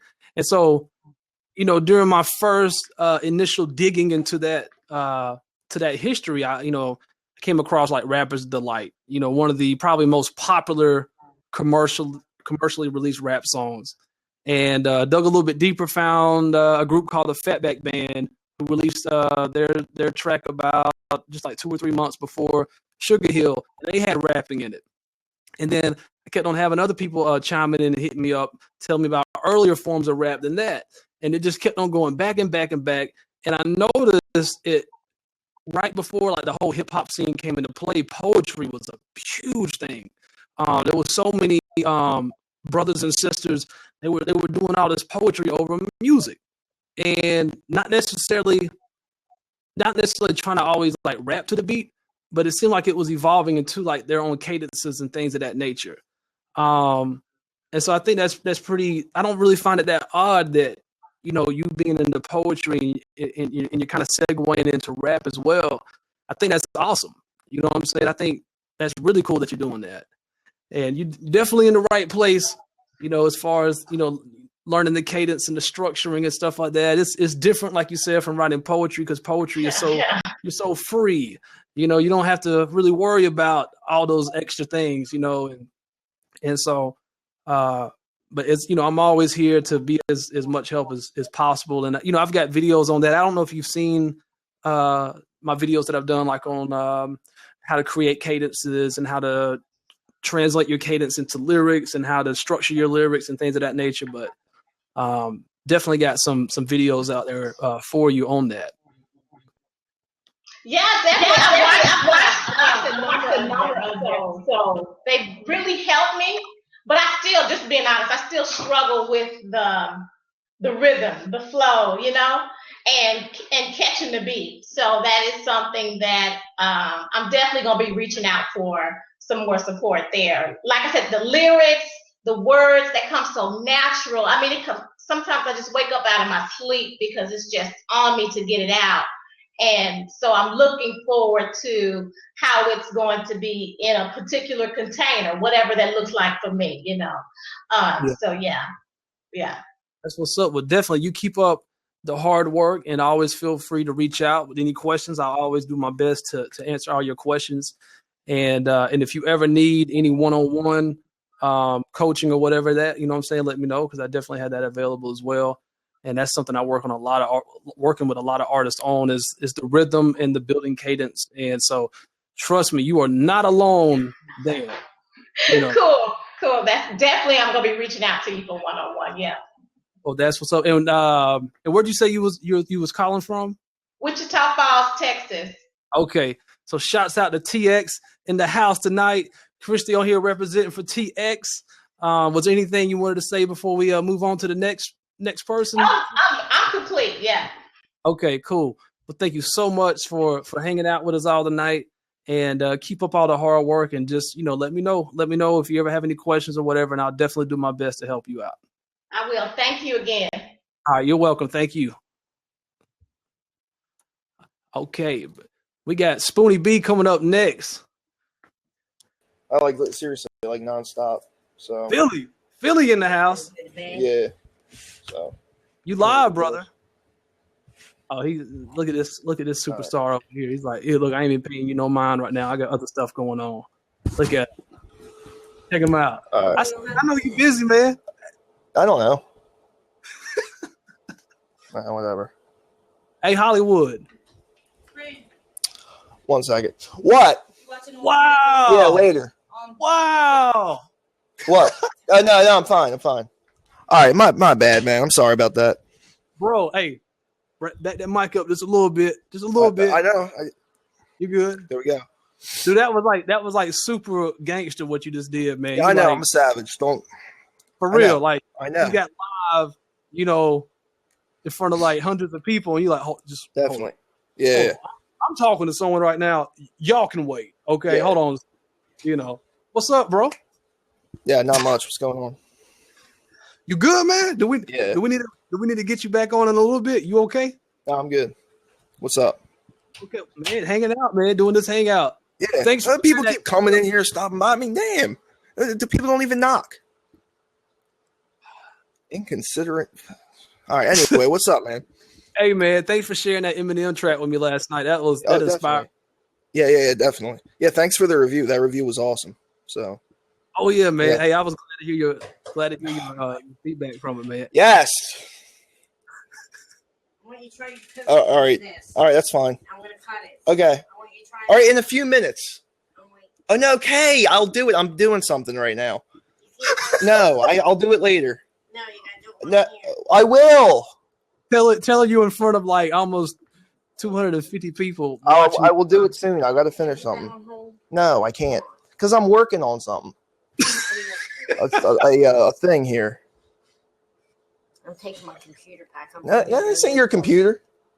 This ain't your computer. Whose is it? This is my computer. No, it ain't. Yeah, it is. You got the things on it's still my computer. You gave it to me. You suckered me. Oh, that's what I do. Me if you could use it. All right. Does your mom want to get on? Put that on hold. All right. You know what? I'll call you. All right. I'll call you back. Call me back, man. I'll get to you. All right. Spoonie B, everybody. That's Spoonie B, man. He's good people. Oh, man, that's hilarious. Wow, that dude was a gangster, boy. He's like, y'all can wait. We got Z-Sean coming up next. Oh, man. Oh, that's good stuff. What up? What's up, Oz? How's it going? Hey, Z-Sean, what's going on, brother? Hey, I'm good. Can you hear me? Yes, sir, man. Show me back up a little bit. Now, you calling from Cali, too, ain't you? Yeah, Los Angeles. Yeah. Oh, LA is in the house again, man. What's up, brother? Man, we're chilling out here. Yeah, just man. good vibes and shit, Yeah, man. How you been? Man, I've been good. I had my rap battle on Friday. Oh yeah, yeah, it was fun. that's what's up, man. Like, so tell me the environment, man. Like, what was the setup? Like, where was it at? How many people was there? Well, I go to UCSD, so it was on campus, and it's just a small like get together with like this time we had about 50 people, and it was good. Like, it's good. That's a good little crowd. Yeah, we had people all over San Diego just come through, and big battle rappers like big on YouTube and stuff to just come through, and I got to be in that environment where people are just just having fun, laughing at one another. I mean, I just That's kind of cool. yeah. How did y'all promote that event? Was it word of mouth on the internet? We put up flyers all over the place. We get a flyer all over campus. Twitter, Instagram. We got a pretty solid crowd out here, so it was fun. That's what's up, man. That's what's up, bro. So you still been doing good since the last coaching session and all that? Oh yeah, no, I definitely picked up a lot of those gems that you're handing off to me. Thinking about the payoff and how to really balance my time along with how to perfect that sound. Not just perfection, but just the sound in general, like how people intake it. I was really listening to it as a someone that listens to music to pick up how to use it as their own music, in the sense of not biting, but like inspiration versus actual listeners, where when we listen to it to be entertained, as you had said, something like that. So in this case, I use what you taught me, and I'm still looking at a couple of stuff at your beat store. It's live stuff out there. I love a lot of stuff. About that. Yeah, I forgot I sent you that email because I went on the hunt for you. Yes. Yeah, no, it was chill though. Yeah, did you find anything you liked on there? Anything closer to what you was looking for? Oh yeah, no, I like a couple of 3 of them like I looked at. So I'm gonna have to, I get Thanksgiving break coming up soon from school. So after that, I'm gonna definitely pick up a couple of beats and get in touch with you for that stuff. Cool, man. That's what's up. Yeah, let me know if you need any help coming up with some cadences and stuff like that, and scatting. I do a little bit of scatting from time to time. Man, this lighting's terrible. I look dark and my fucking teeth look like they're red. Damn, dude. Like, there you go. Doing some on the spot lighting. Yeah, no, I'm in my closet. I set this booth up myself. I got like a little AKG mic, kind of like a little setup going on, like the foam in the back, and it's just whatever I can. It's just a hustle. Let me check that foam out, man. Can you give it around a little? This is Cribs right here. He's giving us a tour of the studio. Like, everybody come along. I got the little foam, got the fucking drywall up and shit. It's my closet, Now, what type of foam is that? Is that the gray stuff as the foam? You see like that right up here?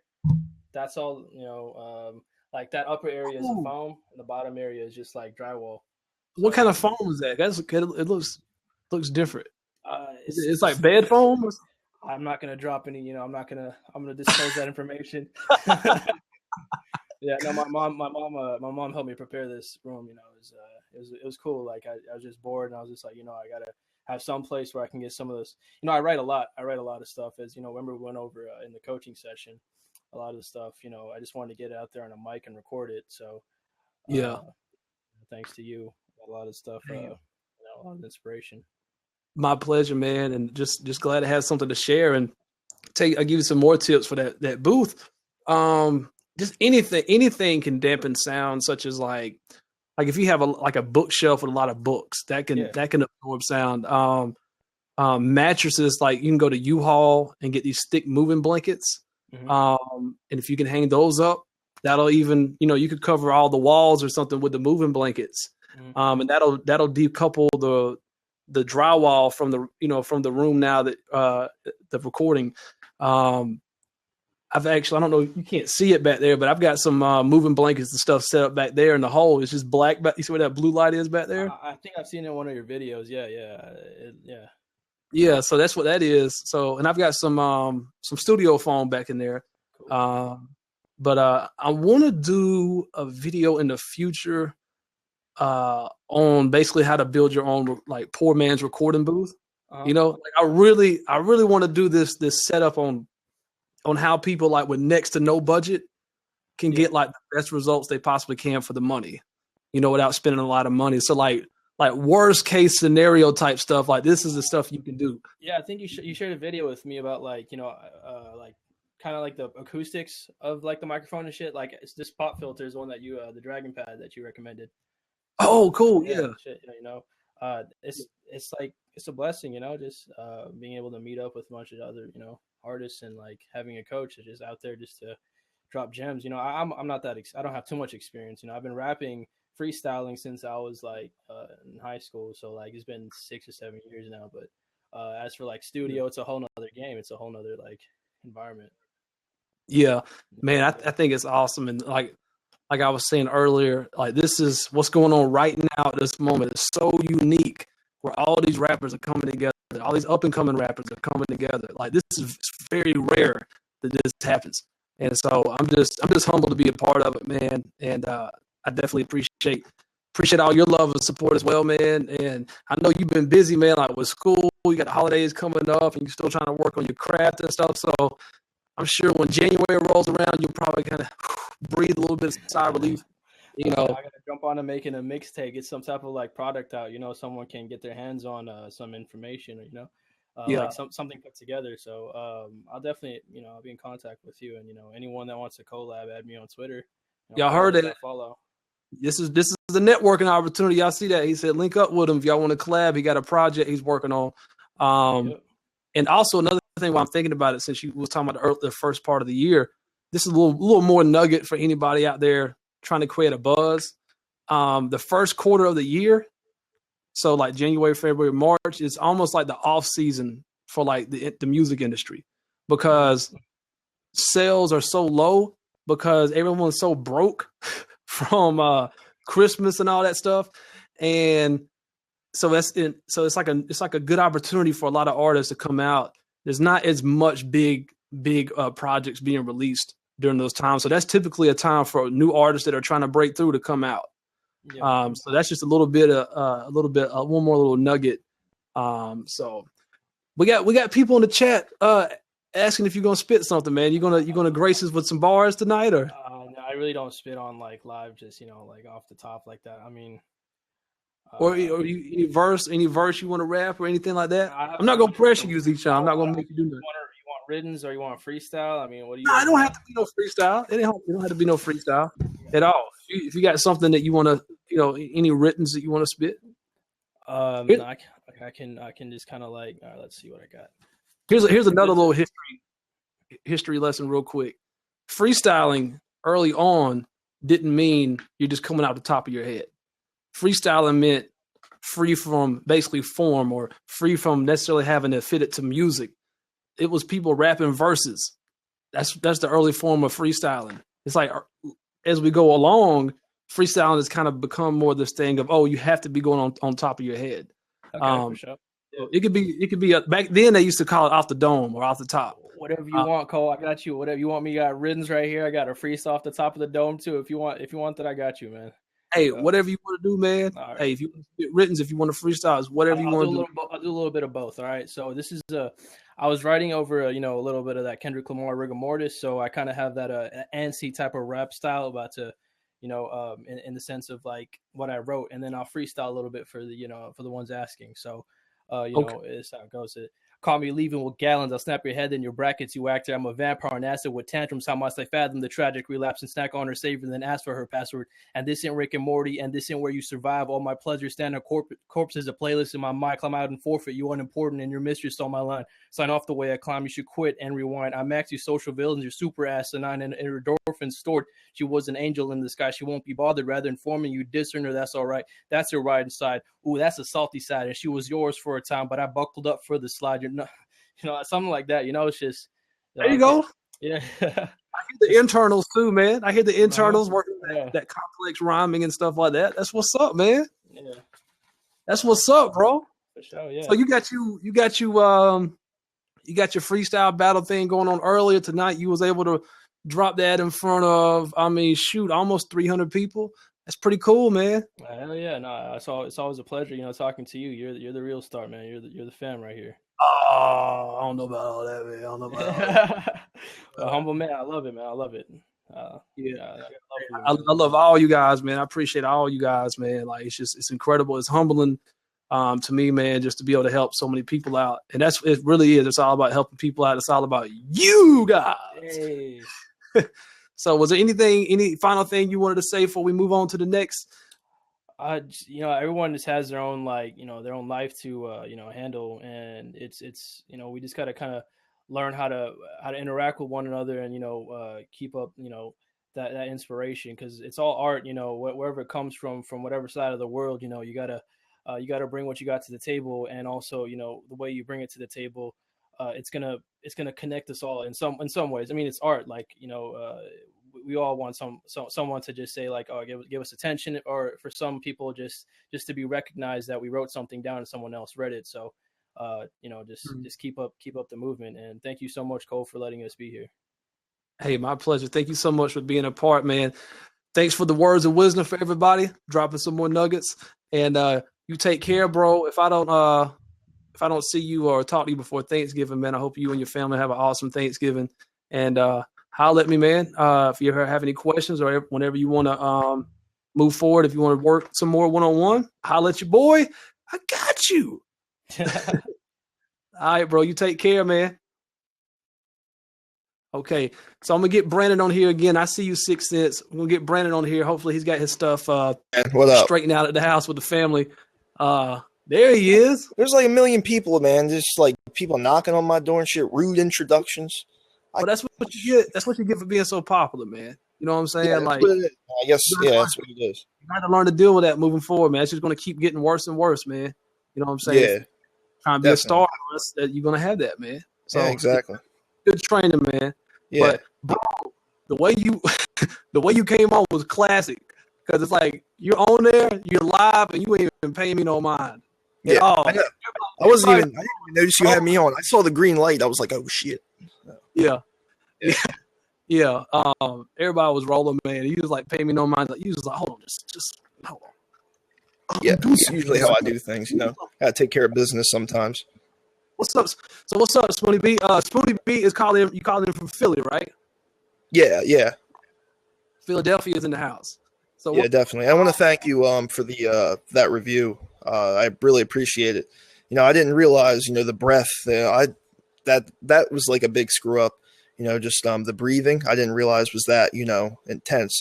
But it was funny though, because I was at work earlier and I clicked the link on my phone. It was almost dead, and I just heard "Foolish Pride" blasting. I was like, yes, that was me, man. Yeah, man. I gave you a shout out for that too, man. I appreciate you sharing that with me, and it really inspired the whole first part segment. And I'm recording all this, so you can watch the very first part of it later once I upload it and share it with everybody. But I was just really wanting to encourage people, no matter where they are, to not be discouraged. Like, it's okay to be where you are right now. Right where you are right now does not define you. It's not your final destination. And when you play the M track, when you share that with me, it just really kind of brought me back to, you know what I'm saying, where I started at. And I was pulling up some of Jay-Z stuff from when he first started, like his first time ever being, you know what I'm saying, publicly recorded rapping on an interview he was doing with Big Daddy Kane. So earlier on, I was kind of letting people see the evolution of Cole Mize, where I was taking them like back to when I was in high school and letting them hear some of the songs, like two of the songs that I recorded like right in my senior year of high school, coming out of the year. Then fast forward until like 2013, to encourage them like, look, man, there's nothing wrong with developing and growing. That's a part of the process. Nothing grows to full maturity overnight. So enjoy. Yeah. You know what I'm saying? For real. So it's not about where you are, it's about where you're going. Yeah, man. But I did take a lot of notes on that review, so I'm going to be putting them to work. I'm planning on revamping that track. I'm going to completely just redo the vocals and everything on it. So, yeah. I was like, when I got done reviewing it, I'm like, man, this is kind of a long review. Like, it was like went on for like 40 minutes. I'm like, that's why I said at the end of it, I'm like, if you made it to the end, the longer the better, man. The longer the better. Yeah. Well, I'm really glad that you enjoyed it and it was helpful to you. Yeah, definitely. Just keep it up, bro. You on the right track, man. Like, straight up. And I know you hungry. I know you hungry. And if anybody don't believe me, I know this dude's gonna spit something. I already know you. Oh, definitely. Definitely, man. I got to. everybody asking for you to spit something. So Yeah, no, I see that. So yep. So you want me to just kick it? Yeah, whatever you want to rap, man. Go ahead. All right, man. So this is something I got. Ready? Yeah.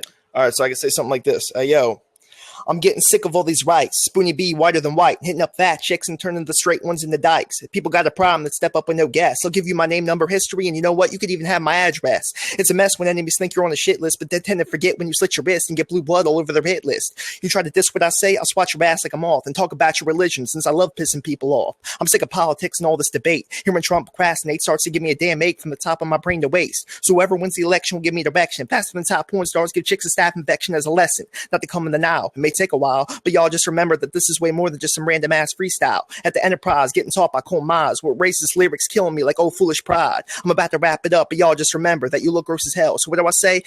Fuck No Shave November. I'm still socking him like Rocky, as the Italian stallion who wears socks, dreadlocks, and a million cocks as a neck medallion. Yeah, something like that. That's something. That's definitely some Spoonie B lyrics, if I ever heard them. Yeah. You already know what I think about it. You already know that. What's up? Oh, haven't heard that one before, though. What, is that something new that you did, or is that Oh, something that's just something I kind of just put together before this, just in case I was going to spit something. So you wrote that today? Yeah. So let me ask you this. How do you memorize your stuff so quick? Thanks for sharing, Amir. I appreciate that. Oh, I memorized. No, I had it up. Oh, you was reading. Okay, I couldn't see that. All I see was the microphone. Yeah. I'm about to say, hey, bro, let me know, like, if you got some type of secret on how to memorize stuff so quick. I wish I could memorize that quick. Yeah, it's a lot of stuff to memorize. So, yeah, bro, definitely appreciate you stopping by and everything. Like, was there any final words that you wanted to say? Anything you want to say? That's it, man. Just stay tuned. You can do some more coaching later. You know, try to build up more of an infrastructure so I can capitalize on these views and you know. Yeah, we definitely got a lot of work to do. Spoonie B's been doing his thing, man. He's been having some really good successes, man. You want to share some of that real quick? Oh, the Slim Jesus diss. For one, that's the one I had. I really wanted to make that a music video. I just wish I would have capitalized on that quicker, you know. Yeah, it was a little bit late as far as that wave, but it was late. Yeah. What you got almost like 80,000 views. It was 93,000. It was nothing that big. I mean, I feel like if it was quicker, it came out sooner, it probably would have done better. But you know. Yeah, that's a lot of views, bro. That's a lot of views. And then the first one, which was the Drake and Meek Mill diss. You still there?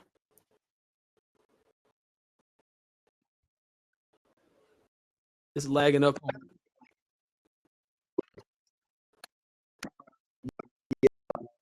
Yeah.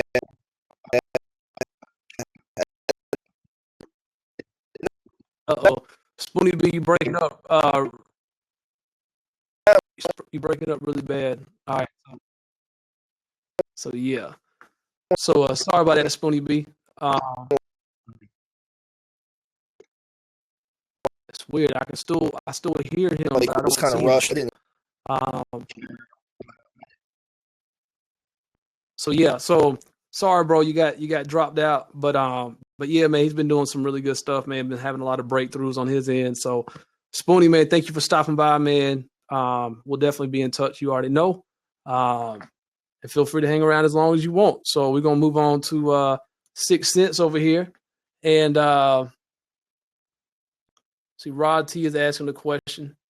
Hey, Spoonie, somebody wants to know, has anyone told you that you sound like Macklemore? What's up, 6 Cents? Yo, what up? Can you hear me? Yeah, I can hear you, bro. Well, I'm just going to ask you this question. How about this? Because Rod T just asked, which other rappers do you consider sources of inspiration? You got any rappers that you draw inspiration from? Absolutely. I grew up. I'll tell you a quick story about that. Hey, 6 Cents. Hey, where's your mic at? I need to get you closer to the mic. I can barely hear you. Can I change it? I hear that keyboard though. I hear that keyboard loud and clear. All right, so you came over here. I can still hear you a little bit. It's still not that loud though. All right. This is another one of my fellow studio nerds or geeks, I guess you could say. Full Sail graduate too, right? That's what's up, man. That's awesome, man.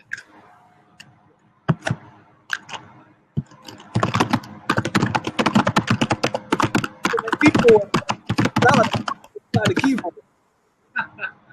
Okay, that's cool. Just call back in, man. I'll get back to you, okay? All right.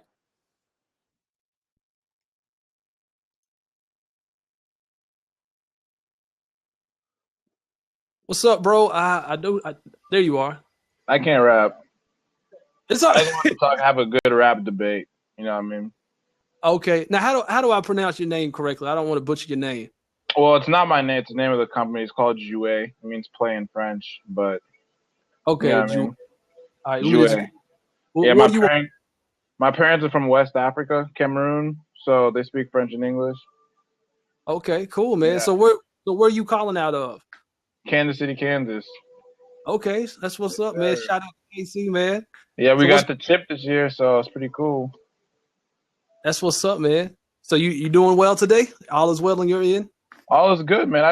I saw Rap Coach, and I was assuming you were talking about, rap trends, what you thinking about the rapping industry, where you think it's going, how Atlanta's influencing the rap game so far. So yeah. Basically, what this is, I'm a rap coach, and so I have a following of up and coming rappers, people who are wanting to learn more about the craft of rapping. So I actually had an interview I did with this fellow named Oz from XL TV earlier this week, and I was inviting all my students and stuff to come be a part and interact and ask questions. But I had some technical difficulties when I was sending out the invite to everybody, and they didn't get it. So I was like, I can't leave them hanging. So I just wanted to have another hangout just for them, just to hang out with them, and just allow everybody to kind of meet one another, and just kind of share where they're from or their involvement in rap or whatever, and just to kind of just hang out and encourage them and that type of thing. So that's what the hangout's all about. It's a good platform to promote other rappers, get their work out there, live stream, you get immediate feedback. So, Blab is a great tool, I think, moving forward. You can use it for promotional, feature artists every week. Here's I'm listening to this week, make a list of, new artists to look out for between each region. So I think it's a good platform to really, expand people's, horizons on what they can listen to for rap. So I think you should, keep doing what you're doing. Honestly, I would love to come on here more. Do you have, is this a regular show you do? This is the first time I ever done this. Okay. First time. So what kind of brought me to Blab is I've had several other people who's wanted to interview me, and they were wanting to do it on this new thing called Blab, which I hadn't heard about. So the first time I came on here, it was just one of the guys I was going to do the interview with. He just wanted to show it to me so I could check it out and get familiar with it. And I just instantly fell in love with it. I'm like, I just love the simplicity of it. I love I think it has really good quality, very low latency between. It's almost like we're on the phone with each other. Exactly. I was really impressed with that, and it being an avenue to even do like live podcasts and record them and involve the community. And so yeah, that was my first time, and my second time was earlier this week, and this is my third time actually being on Blab, but my first time hosting my own event. So honestly,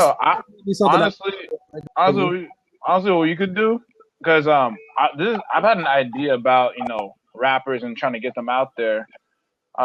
What you could do is, if you want to schedule some things, we could do something like a freestyle battle where there's two people below, and then the people on the side can vote on like two freestyles going back at it. Two people streaming one from New York, one from Cali. Get some battles going on and really see how people can get after it, and be live streaming. You don't see it.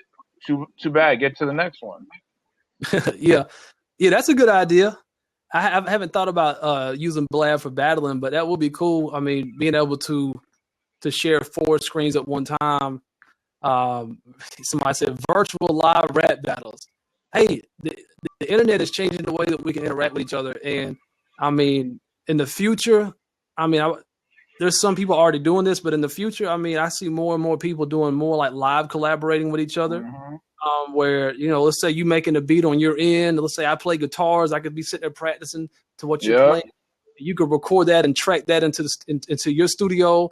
You know what I'm saying? Or you could be in a remote recording session with someone across the whole world, and you could be coaching them on, okay, I like that take, but let me get a little more energy on this take, and I'm gonna punch you in right here. And hey, it's going that direction, bro. You can take sounds from different cultures, incorporate, and make something beautiful. That's what it's about. Collaboration. And all around the world, man. That's what's so awesome about it. It's like no longer limited to our local geographical location. It's like worldwide. I love it. Yeah, bro. Yeah, that's good. That's good stuff. I like this channel. You should keep going with it, and I'll be participating. So I just want to curious, what's your top? Who do you listen to right now, rapper wise? Rapper wise, to be honest with you, man. Honestly, I don't have a lot of time to listen to music. Like I really don't. There's people that I have listened to that I have enjoyed, like what's Hopspin, oh man, what Kendrick, Logic, Big Crit. Logic just dropped his new album recently. It's good. It's good. Yeah, it's good. Yeah, a lot of skills, man. A lot of skills.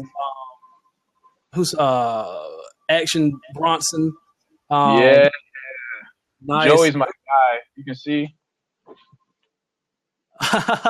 Yeah, Joey, my guy. There's a lot of good talent coming out, man. Hip hop is doing very well.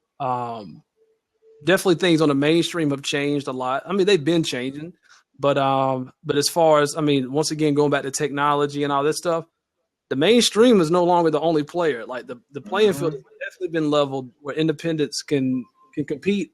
And you're seeing a lot more independent artists growing their fan base and earning the income, and a lot of independent artists who are able to make more than mainstream artists because they don't have so many people's hands in their pockets. And, the music industry is shady, man. You got it. Like, for instance, being from KC, everyone knows about Tech Nine, and you would have never known it. Perfect example. Independent top 10 on the Forbes list. You would never know. But top 10 earner, independent. Owns his own factory to print up all his money. Like, that's a smart dude. That's a smart guy. Yeah, I got mad respect for that, man. Like, he's got the game figured out. He's super paid. Those 360 deals are traps. All those things are traps. You know, you think you're getting somewhere, and then they trap you. You end up getting an advance. You can't pay it off. Your album doesn't do as well as they projected. You're in debt. It's not good. But that's a slave deal right there, man. It's like, hey, you want to be a slave? We'll make you look good. You'll be a good looking slave. You know, we'll put some nice videos and stuff like that. TLC, at the height of their career, I believe was only bringing home maybe $10,000 or $15,000 a piece at the height. Wow, a year? Year, bro. Like that's not enough to live. That's not even gonna cover expenses. Like, that's so sad. And you know how much money they were making that. You just imagine how much money they was making that label, and they were could generating money. And they know they was screwing them so bad. It's like no compassion to, like, you know what? We need to renegotiate. You guys deserve way more than what we're giving y'all. You're proving yourself. You've been lucrative. You made this company so much business. Let's renegotiate. Nah, none of that. Sad. I mean, they trap these ignorant young artists into these contracts, and then they make them and they take what 90% of their money. Yeah. So you I mean, like you mentioned with the 360 deal. You know, is anybody out there that's not familiar with that? It's like a 360 deal pretty much owns you. Anything you do with your name attached to it, they're getting the lump sum of the percentage. If you go out and let's say you get featured in a movie, well, they're going to say, well, that's our name. You're our artist. We made you, so therefore we're entitled to that. You want to go be in a book. You want to come out. You want to, one of your songs featured in a video game. Whatever you want to do, they getting it, man. They own all of it. They basically. It's crazy. It's crazy. They own your art. I couldn't imagine someone telling me, "Oh, 90% of the thing that you developed, that's mine." Sorry, you don't get credit for it. Now, are you familiar with Skilo? Skilo? Yeah. I wish I was a little bit taller. I wish I was about. I wish I had a girl who looked good. I would call her. Keep going. Nah, I'm good. What's up? Yeah. Okay, he's a good example of this. But a young brother coming out of high school, produced his whole album, wrote his whole album, got signed, blew up. That song and album both got Grammy nominations, and I think either I can't remember if it was his album that won the Grammy or that single. Won music video of the year on quite a few different channels like MTV and BET and stuff like that. Crazy, traction. And he realized that the label was getting like the majority of all of his royalties and publishing. And once he figured that out, and I'm talking about at the peak, this stuff was crazy popping off. He basically pulled out of his contract and made it null and void, said, I'm no longer fulfilling any type of obligations. I'm not doing any type of performances, nothing like that. I'm taking y'all to court. Took him to court, bro. Sued him and won. For how much? I don't know. I don't know how the settlement goes. It's probably a lot. But he sued him. I'm sure he recouped a lot of that money. Now he's still making a lot of money off of what he did back in like 19. The royalties, bro. That's the way to make money is to get a tune. Like there's some people that they're like ours are 30 years songs that came out 30 years ago just because it's using commercials, movies, royalty check. That's what the money is at. Album sales, that's one thing. Leasing, leasing things out. The rules. He got a placement in 2013 in the Toyota commercial on the Super Bowl, and they were doing like this "I Wish" campaign where it's like people riding around and saying, "Man, I wish I could hear my dog speak English," or "I wish I could hear what my infant child is saying." And then at the end of it, they would play, "I wish I was a little bit taller."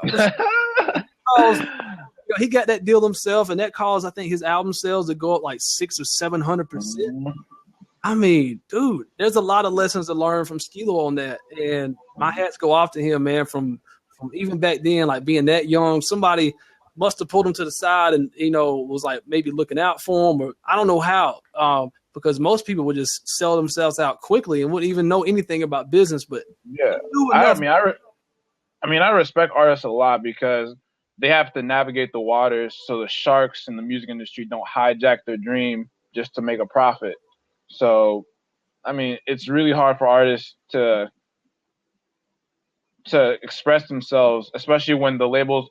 There'd be times where you make a song and the label say, "Oh, that doesn't fit your image. Sorry, you can't put that on the album." Right. Yeah. So they're censoring you. Absolutely. Like an artist is basically just a product for a company. When you go into the grocery store and you see Oreos on the shelf or you see Chips Ahoy's, those are basically artists on a label. They know what kind of product they're trying to produce, and it's not so much about who you are; it's about what they want to create. And once you sign up, you're an employee for a company. You work, and you got to answer to the boss. You got a boss. You got his manager. You got everything. You just can't be play the part, speak the language, be how they exactly play the role. That's not freedom. That's not freedom at all. It's shackles. It's even worse because it shackles. You thought you were getting freedom, you actually getting trapped. But it is what it is. People will keep moving forward. So they'll use the fame and things of that nature to kind of entice people. But the thing is, everything that glitters ain't gold. And fame does not equate to money. Just like I said, TLC, bro, the second largest female group next to Spice Girls, and $15,000 a year a piece, man. That's nothing. That's ridiculous, man.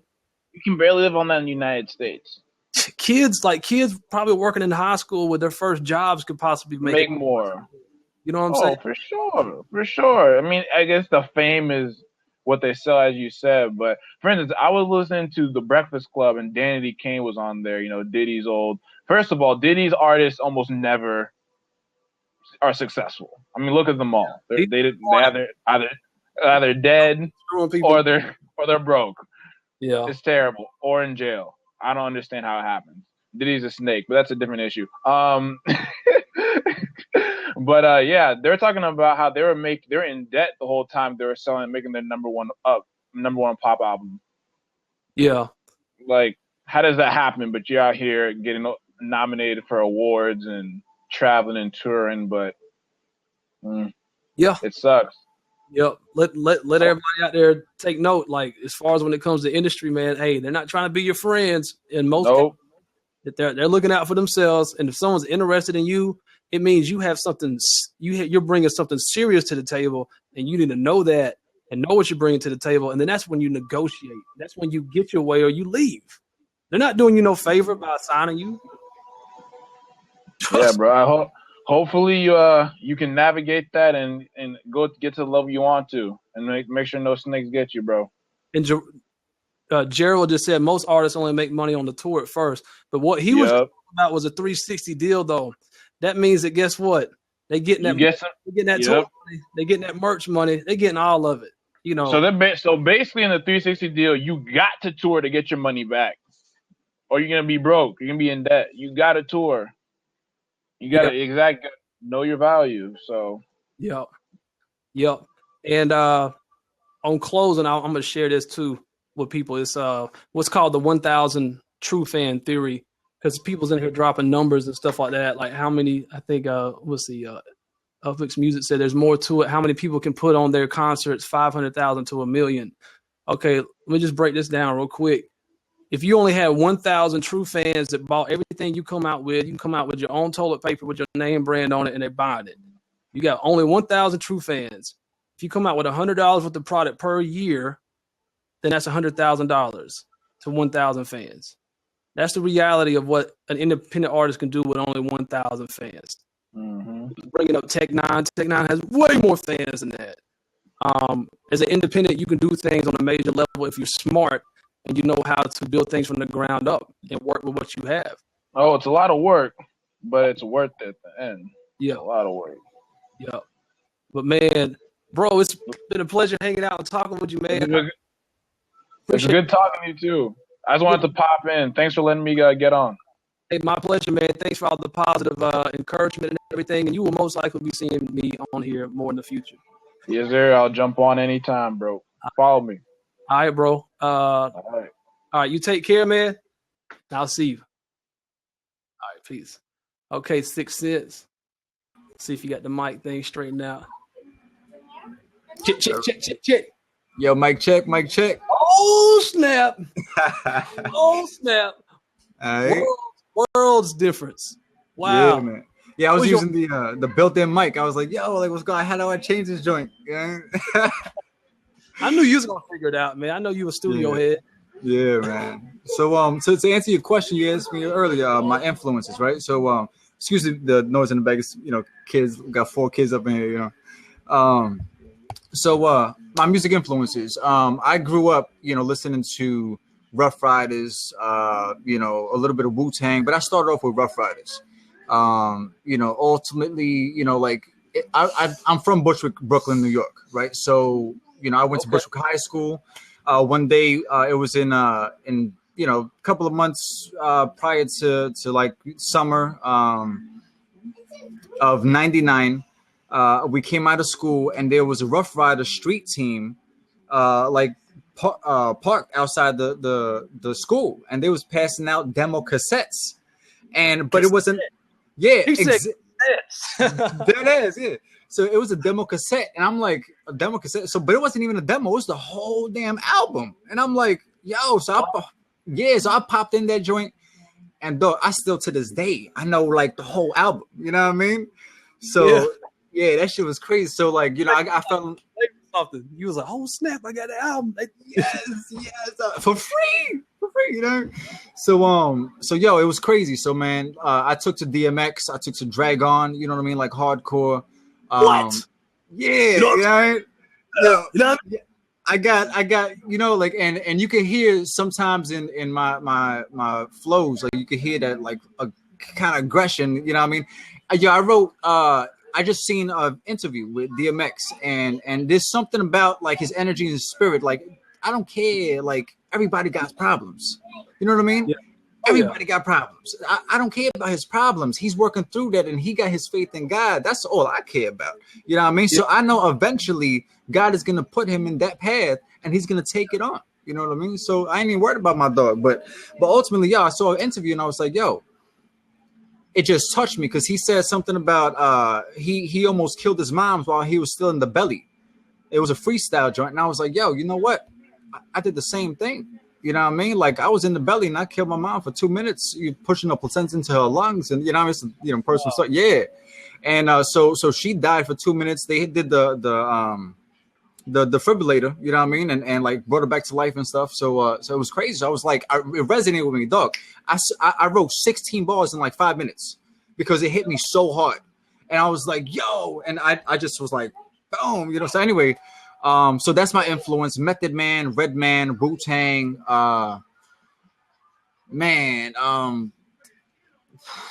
those were my majors, you know what I mean? Then, you know, Big Pun, Tupac I listened to like later years, you know, because I wasn't like, I was raised, you know, kind of harbored from the street life because my mom was real protective, you know what I mean?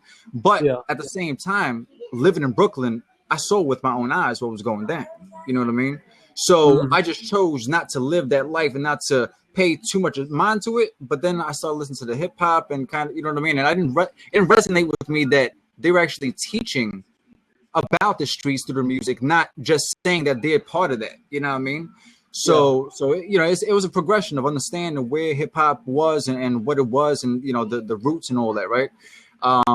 So, you know, in the recent years, you know, I've been writing poetry. I said in the chat, I've been writing poetry since, like elementary school. I wrote a poem in junior high school and in 7th grade, and I won a contest, you know. So I've always had like that pen game shit, and just like now, you know, I've kind of found my flow and shit, you know. So like I like talking about, you know, smooth stuff for the ladies.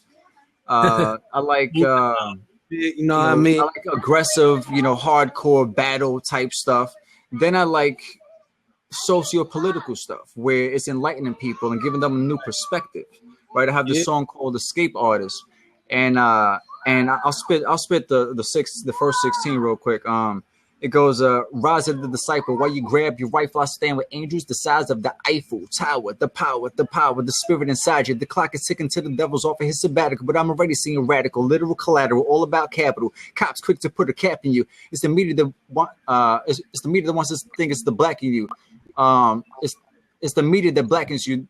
Notice who only happens to pain and blood every day. You know what I mean? Like so it's like just it's a deep song. So I don't have it like true committed to memory, but so that's kind of where I'm kind of like focused right now, is just really spreading the message with my music, you know.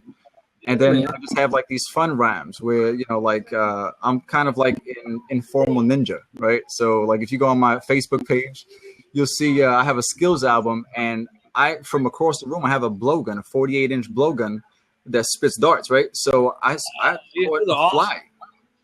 I caught a fly with that joint. Huh? You got no poison in that thing.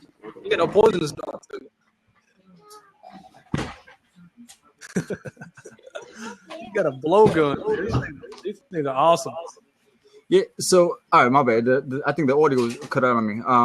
So here, let me switch it. All right.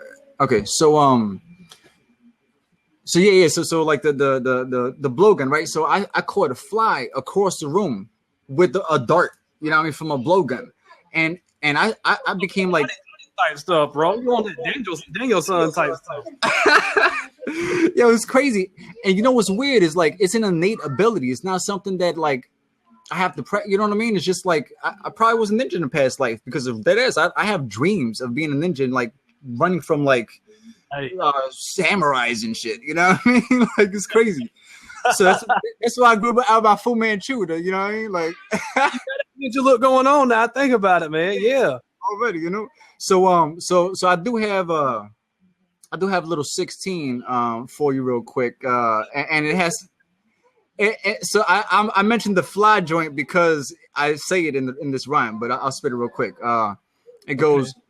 A pin in the fly and I don't ask why I was bored, but that's what I do. Practice my informal ninjutsu, wisdom of the fool, whispering in the wind. Do you hear that? You're missing the point then. Ese bato chacho. I crack a bottle and slice open your caco. Get the cops called wide open like your mom's bush. Damn. Get her some Lysol. That's a nice at all, papo. To me, greed is what you feed into. Give into the devil and all the evil. How the devil tries to be see-through. But I see through all that. You ain't full of me. I sit down and have a cup of tea and break your arm wrestling, each vertebrae cracking like a Gatling, rattling your senses, 6 senses. This is only a test. You know what I mean? Yeah. I can hear the influences in there too, man. Like, especially when you start, you know, of course, Wu-Tang, you know, they're definitely heavy into the Kung Fu movement too. So my mind kind of went like Wu-Tang too when I heard it. You know, that's man. What's up, bro. Hey, you're out of is it Florida? Yeah, I'm staying in. We just moved up to Jacksonville. So next stop, LA. Yeah. Oh, you going to LA? Yeah. I gotta pound that pavement, bro. You know what I mean? Like I just graduated back in May. You know, I mean, I got game companies to produce for. I got film companies waiting on me. Not that they waiting on me, but they waiting on me. They just don't know it yet. You know what I mean? That's what's up. They're out there, man. EA, all them's out there in Cali. I was out there in Oakland, not too far from EA and all that. Yeah, Los Angeles, Cali. Right. Yeah. Oh man, was Full Sail worth it? Absolutely. You know what? I've been producing since about 2001, and I was listening to my Genesis when you started popping off your old school Genesis, right? So I was like, yo, like let me check out my old beats real quick, see what I got popping. So I was like, man, like even though I didn't have the like too much knowledge of producing, I still made some dope beats. So guys, quiet down. Guys, quiet down, please. So I had some, I've been producing for like 10 years, and I got to the point where, so many people like, oh man, yo, your beats are so fire, like, why are you working at McDonald's, or why are you working telemarketing? You know what I mean? You should be on the radio. You're famous, bro. You know what I mean? You're famous. You got autographs right now. What you doing, bro? So I'm like, I don't know. It's a hobby, at first, dead ass. And, I'm going to say this because a lot of people think this, and I'm just going to throw it out there. My mindset was I went to Puerto Rico to go study nursing for because as a backup plan, right? The official backup plan where, all right, this is what I want to do just in case the music doesn't pan out, right? But then I was like, well, that's 4 years. I don't know if I want to deal with blood and, on a daily basis, bada bing. So I was like, what I'm going to do is, I'll do like medical assistant or something. You know what I mean? Like I was going to study something. And everybody was like, yo, like, why are you going to waste your time 2 years when you could take that and go to music school and follow your dream? And I'm like, you damn right. Like, I mean, because ultimately I would have probably would have never done the medical bill. I probably would have never done the nursing, you know what I mean? Like, because this is my passion. Though I love helping people and I got a natural gift for healing and inspiring people. But man, like it's a God-given talent. And you know what? God also gave me the talent of music, musicality and poetry. So I just decided to take that and just focus on it. So I was like, you know what? Then I called my ex one day and she goes, yo, Full Sail got online classes, right? I'm like, nah, they don't, man. I've been trying to get in that joint for like 8 years. What are you talking about? Yo, I seen it online. I'm like, man, I enrolled that same weekend, bro. Weekend. You know what I mean? And I was like, yo, I got to be in this because they was like, oh, 60,000, you got to live on campus. You can't have a job. I said, yo, I can't do that, But now they got it online. Damn, motherfucker, right? I'm doing that shit, right? So yeah, man. Yeah. I was looking at that, man, coming fresh out of high school. So it wasn't online. Shoot, we weren't even high speed at the time. You know what I'm talking about? This is 2003. Yeah. And they sent me something in the mail. I don't know how they knew I was in the audio. They didn't know. They sent it out to everybody in the world. But I was looking at Winter Park, Florida for a moment. Yeah. It's man, they had my eye for since about 2003, like dead ass. Like it was for what you said, it's 2003 too, right? Yeah. About the same time. Yeah, like that's when like I think they started coming into the limelight real good. So man, like it was crazy. So I went to school because like I talked to this cat and I said, and I'm trying to network. I'm one that like loves to network and connect with other cats, but like I talked to this cat at the job one day and he was like, oh yeah, I said, yo, can I sit with you in a session? Like I'm a visual learner. I just want to sit, watch what you do. I've been producing for all these years, but I just kind of want to see where you at and what I can pick up from you. And maybe we can exchange tips. He was like, oh, I'll charge you $50 an hour. I'm like, to sit with you and just watch like that's bogus. You know what I mean? Like, I mean, we boys. I thought we was boys, homie. Like we work together, So I was like, I bumped that. He was like, I said, you know what? I'm gonna go to school. He was like, oh, well, you can do it on YouTube videos. I said, you know what? But they don't have the building blocks. They're not gonna set me up with one step and then progress me into mastery. You know what I mean?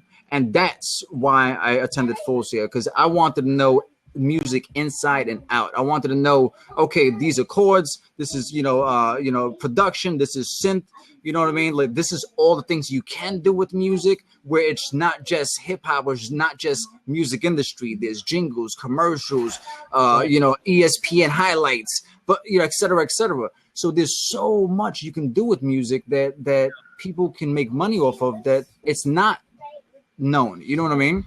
Yeah. And to that point, what he's talking about, you guys think about this: the show Who Wants to Be a Millionaire.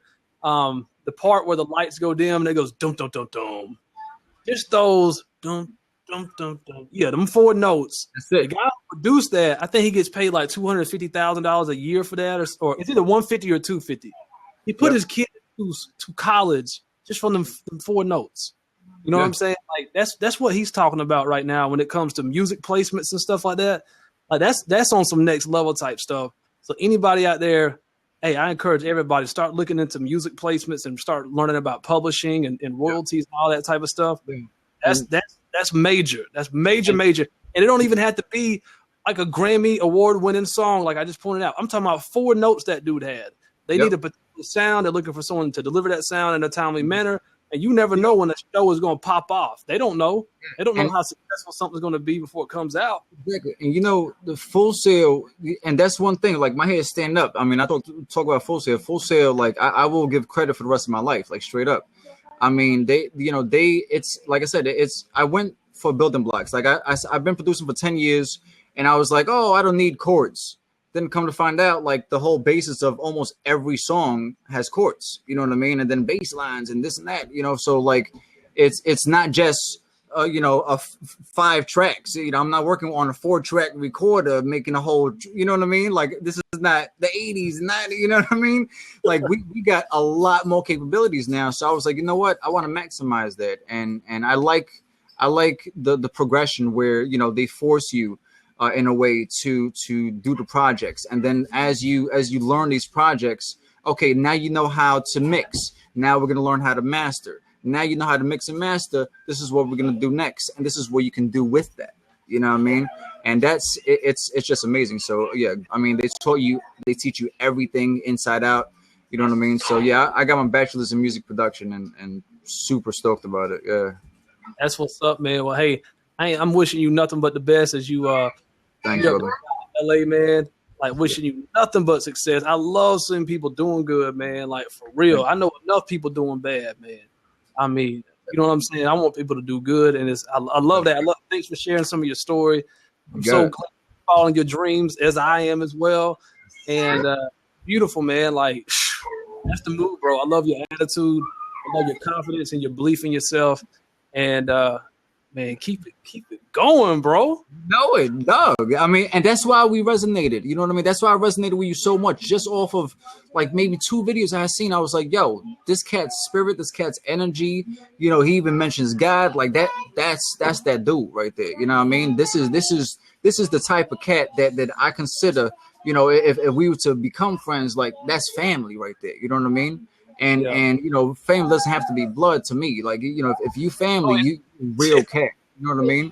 If you real, that's fam to me. You know what I mean? And that's real, for real. I know what you mean by that. Trust me, we all got some family we don't want to have nothing to do with. Blood-wise.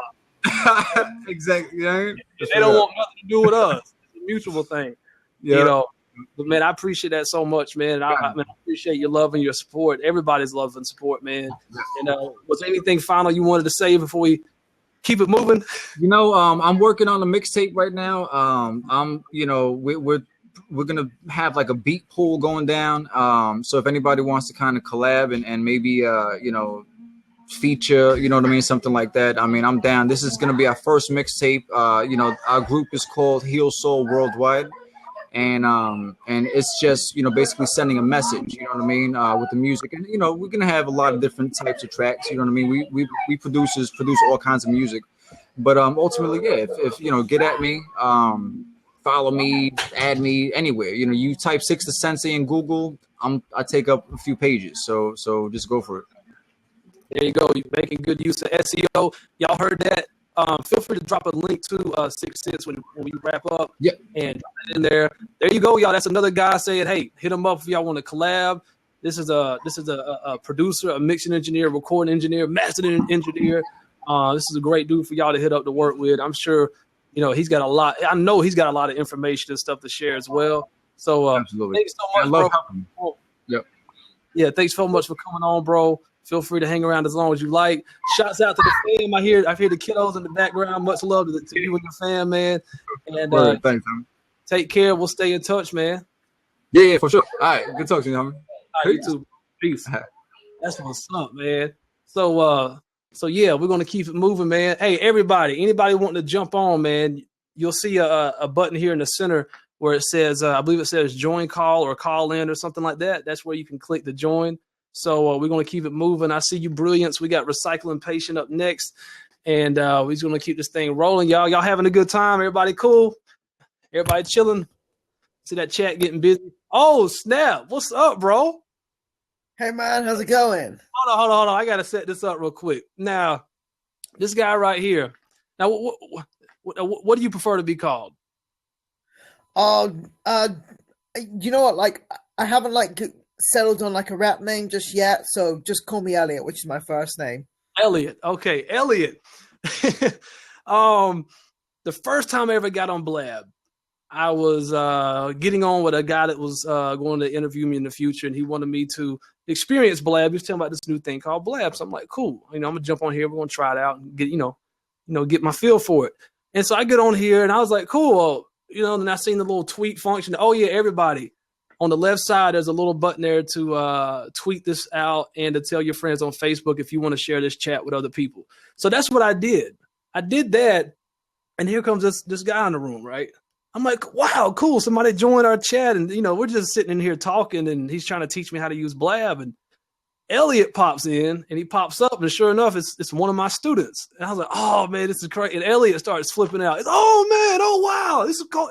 At first, I wasn't in the chat. I was trying to get hooked up, and you was like, hey, is Cole Mize in here? Is Cole Mize in here? And so you was like one of my first experiences on Blab, and you're coming from the UK, right? Yeah, from London. Wow, man. So you up late or early? 10, 11, 12, 1. It's 3 o'clock there. It's late. Seriously, I'm going to have to go to bed in a bit because I got work later on. So yeah, this is exactly how you was last time. Remember? Yeah.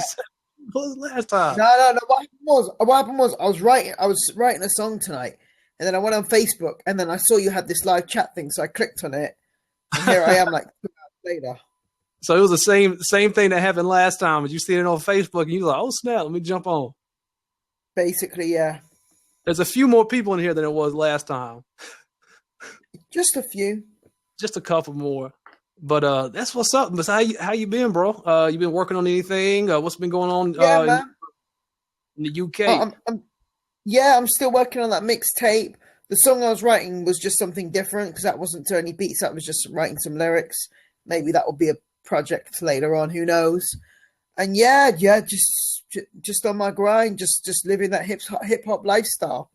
Oh, okay. Now what's the hip hop lifestyle to you? Are you going out, you doing shows, you signing autographs, or you out there promoting yourself, or just working on music? Like, what's that lifestyle to you right now? Well, right now it is just a case of me just writing the music, doing these types of things, talking to other fellow hip hop heads, watching Hot 97 and the Breakfast Club and all them, and just following the scene and just living it. And for me, that's the hip hop lifestyle. That's what's up, man. So there's already people in here saying spit something. And I know you ain't afraid to spit something. I know you ain't. I already know that. Yeah. No, you know. When I spat to you, I was a bit kind of. I wasn't myself. I kind of just jumped into it, and I was really tired as well. So today, I feel a lot more calmer. Cool, man. Tired like last time, but not as tired. And I noticed as well. This is a shout out to everyone. Also, when you're tired, it does affect your flow in a bad way. All right. As well. So any of you guys when you do your rap battles and that, come well prepared, like having had a good night's sleep. Because your flow will be better. Yeah. I'm sure probably maybe not being so intoxicated might help too. Anything to try to make you sharper. To each their own, though. Everybody has their own way of doing things. You know what I'm saying? So Well, Spoony, I mean, hey, Spoony B said he ain't leaving till you spit something. And then yeah, man. my Yeah, I word, was deciding. spit some syllables, please. Yeah, no, I was deciding what to spit, so I'm gonna spit something that I wrote to because on my mixtape that's gonna be coming out next year, I've written to some famous beats. So for this one, I wrote a song that will.i.am did called "Feeling Myself." It wasn't a hit in the US, but in the UK it was a big hit, and Miley Cyrus is on that song. So is French Montana, and so is Wiz Khalifa. Okay, cool, man. So you want to spit it? You want to go ahead and do your thing, Thizzle? No, Yeah, sure thing. Yeah, okay. So it's to that beat, but the beat's not on. So yeah, I'll just get on with it, basically. Cool, bro. Go ahead. He's such a mummy's boy, using her purse like it's a toy, playing Lego with her credit card, building up debt quicker than Apple make net. He eats cigarettes, smoke with salmon, fishing for a job. Now he's swimming in sleep. Wet dreams about wheat cakes with creams. Wakes up in the PM, rude to his mom. Yet when he's in trouble, runs out on the double. Who do you think paid his phone bill, grill, late night thrill? Yeah, you know the drill. Mummy is his superhero, washing away his shit-stained underwear. After he flushes her savings down the toilet, boil it, feel the warmth of that kettle, hot like his mum's heart. And you can hear the hook when I bring the mixtape out. Okay. So he gonna tease everybody a little bit. Then you're gonna make people wait for that one, huh? Yeah. So tell me this: where should people get connected with you, man? Since you got something coming out, what's the best way for people to stay in touch with you? Or you can drop that information in the chat if you want. Yeah, so basically, this Twitter, this Twitter, I'm gonna have a new Twitter when I launch myself as an artist next year. So feel free to follow me on here or add me on Facebook. Elliot EL. I'll write down my Facebook name in here in the send message things. Feel free to, if any of you guys want to collab, you know, I'm all cool. I'm up for that because that can build your fan base in the US, and that can build your fan base in the UK, and it can build my fan base in the US, and you know, cool. I just like to connect with fellow hip hop heads as well. So add me on Facebook or on this Twitter here, and we can talk. That's what's up. So there y'all go. Once again, another artist working on the project. Y'all feel free to check him out. That's worldwide. That's the UK right there. He's gonna put all of his information in the chat. Somebody, Monica said, Elliot is smooth like butter. In reply to your flow. So thanks so much for coming on, man. Was there any last things that you wanted to say before we move on? Just thank you very much. And also those UK artists I told you about, did you check them out? Dude, right after that, I accidentally, either my computer had froze up on me or I lost that notepad that I was taking notes of all the artists he was telling me about. So, hey, if you could, man, just if you could drop me an email, I'll check them out. You just shoot me an email. Yeah, I will. Okay. And if you don't have my email, you can just go to coldmilestudios.com and you can contact me from there. Oh, thanks, man. Thanks. And have you been cool? Have you been well? Oh, man, I'm doing great. I'm staying busy, staying very productive. Life is good, man. I'm looking forward to things coming up and spending time with the family and all that. Like, I'm enjoying life, bro, every day, making the most of it. That sounds really cool. And your mum and dad and your sorry, I'm really tired, so I'm like stuttering my words, so I do apologize. It probably sounds like I've got a impediment, but I don't. So your mum and your dad and your wife, that they're all well? Oh yeah, absolutely, man. We're all tight as spandex with each other, and we all looking forward to hanging out here in a few days. So yeah, everybody's good, man. I appreciate that. Cool. Thanks, man, and thanks for having me on. And yeah, I can't wait to hear everyone else. My pleasure. I'm going to try and stay on for as long as I can. So thank you so much for being here. Don't you stay up too much longer. You better get your butt to bed, boy. You know you got to work in the morning. All right. You take care, Elliot. Thanks for coming on, bro, and I'll holler at you later. Thanks, man. Cheers. God bless you. All right. God bless you too. Thank you. All right. Thanks. Here we go. We're going to keep it moving. You're welcome, bro. Keep it moving. So who else we got up here? All right. Gerald, what's up, bro? Hey, what's up, brother? How you doing, man? I'm doing good, man. How about yourself? Hey, man, I'm great, man. If I was any better, they might lock me up, so I'll just keep it to myself. Yeah, we don't talk about it, man. Where you Yeah. calling in from? Hey, DC, man, DC. DC, that's what's up, bro. Yeah. That's what's up. I got family not too far from there as well, out there in Maryland. Oh, awesome, awesome. What area are you in? I'm out here in the backwoods of Georgia. The backwoods. Backwoods of Georgia, out here next to nothing. Oh man, okay.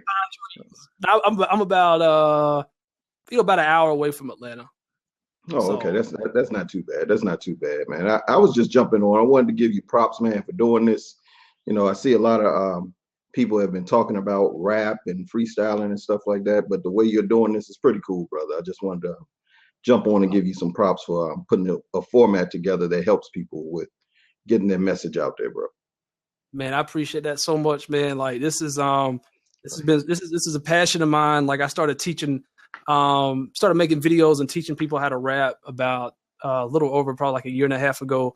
And this was like one of my visions I had early on is it's something that I seen that was lacking in the rap community was there wasn't a whole lot of community as far as people coming together, encouraging each other, being like a positive environment for people to learn, grow, and to network and things of that nature. So, you know, this is actually the first time I've ever done this before. And I couldn't be more happier than the way everything's been turning out. And it's just been really cool to actually connect with a lot of my students and just hear from people all over the place. So I appreciate all you guys, man. Like just chiming in, dropping in, saying what's up, showing love, man. That's what's up, man. Like I definitely appreciate that. Hey, man, yeah, man, this is cool, brother. I didn't get to hear you do nothing though. Oh man, there they go, Gerald. This is not poetry hour, people. This is rap. I just came on to give the man some props. They want you to rap, Gerald. Hey man, Like, look, I am not a rapper. I'm a poet. Even though rap, the acronym comes rhythm and poetry. That's what it's all about. But oh, he just dropped some knowledge. He just dropped some knowledge on y'all right there. Come on, man. But let me see. And look, okay, I'll do something real quick. Let me think of something small. Cool. Something similar to a rap. Okay, I wrote a poem called "Duduk's a Hip Hop Love Story" way back in the day. So I'll do the beginning of that. So I once heard you submit the fact to me that men ain't shit. See, but I remember when it was 4 o'clock in the morning, I'm sleeping at home, getting several rings on my telephone. You need a ride because you too twisted to drive. You see, it hit me like a slap of dap. Okay, boo, where you at? You don't know. Now, what the hell you mean you don't know? See, you got me running out the front door in no more than my boxer shorts with my gat and my keys in hand. See, memories are flashing in the mind of how I met you, woman. We were in high school. Now, back in that day, our tongues tasted of naivete, and what you wanted to say was simply said without thought. Now, teachings taught to my generation were through parents of integration, you know, like BET and MTV.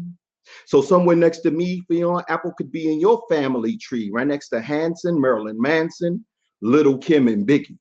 How many cats tell me, yo, you'll never be free? They said, Black Knight, make your money be a Jungle Bunny sport Versace.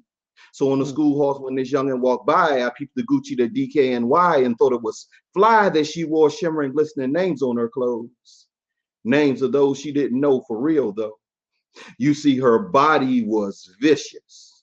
Now, she wore what we call the bob hairstyle way back, and when she spoke, I couldn't say jack. Somebody slapped me with a Newport pack. I mean, god dang. Sister was like that. And I was addicted to her vibe like a junkie to crack. See, she invaded my dome. See, I couldn't be more pressed if I was dipped in pomade and run under a hot comb, but she was just my next love. Next to poetry on Sunday nights, next to cabarets when the DJ got hyped. Little did I know years later I'd be searching to find the puzzle pieces to my lost love's mind.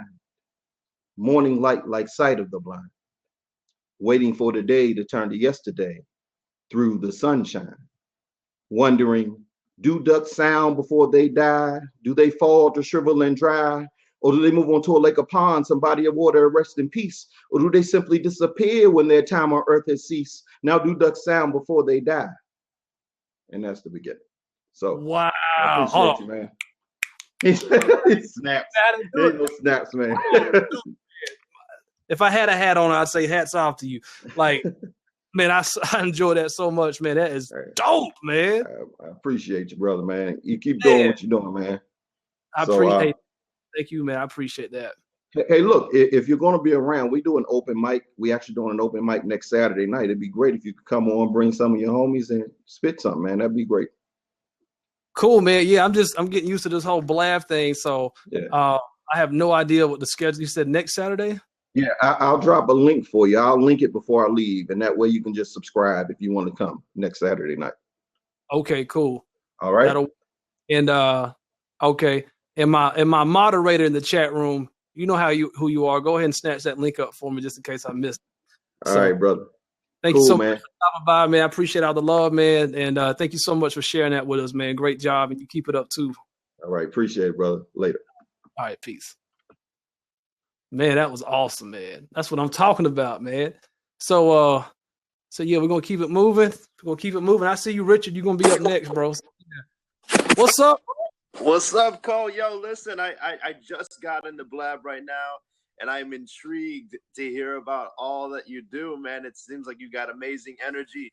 My boy Gerald just hopped off, man. Welcome to the Blab community, you know? Oh man, thanks so much, man. So you just found out about this just from being on Blab, and you've seen this hangout going on, right? Yeah. I'm actually I'm a hip hop artist, so I cool. Yes, I saw Rap Coach, and I'm like, that's a very innovative thing, and I don't know exactly what you do, but I'm interested to learn.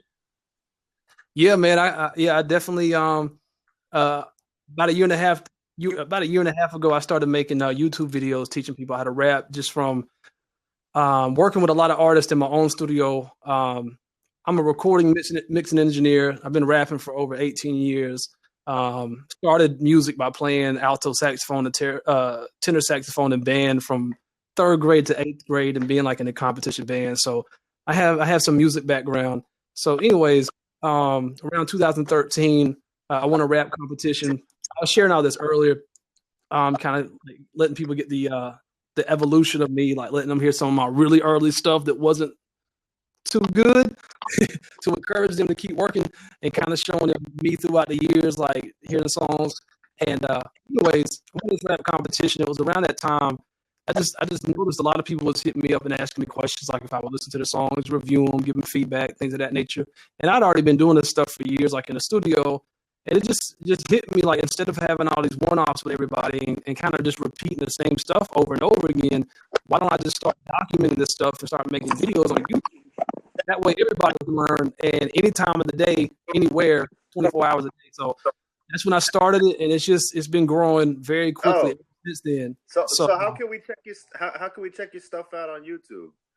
Just Cole Mize Studios. It's my brand name. If you just type in how to rap or type in Cole Mize Studios, you will definitely won't have no problem finding me. Cole Mize. Okay. Cool. Yeah, Cole Mize Studios. I just followed you, and I definitely want to connect with you. I mean, I'm on the same path. I'm an inspirational hip hop artist. I believe in the power of words, so you can destroy or build with words. And what I do is I started a company called Gift Rapper.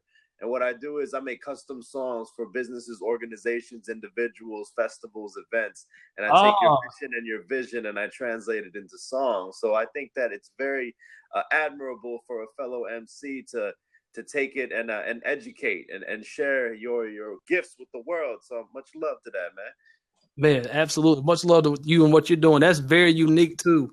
I like that idea.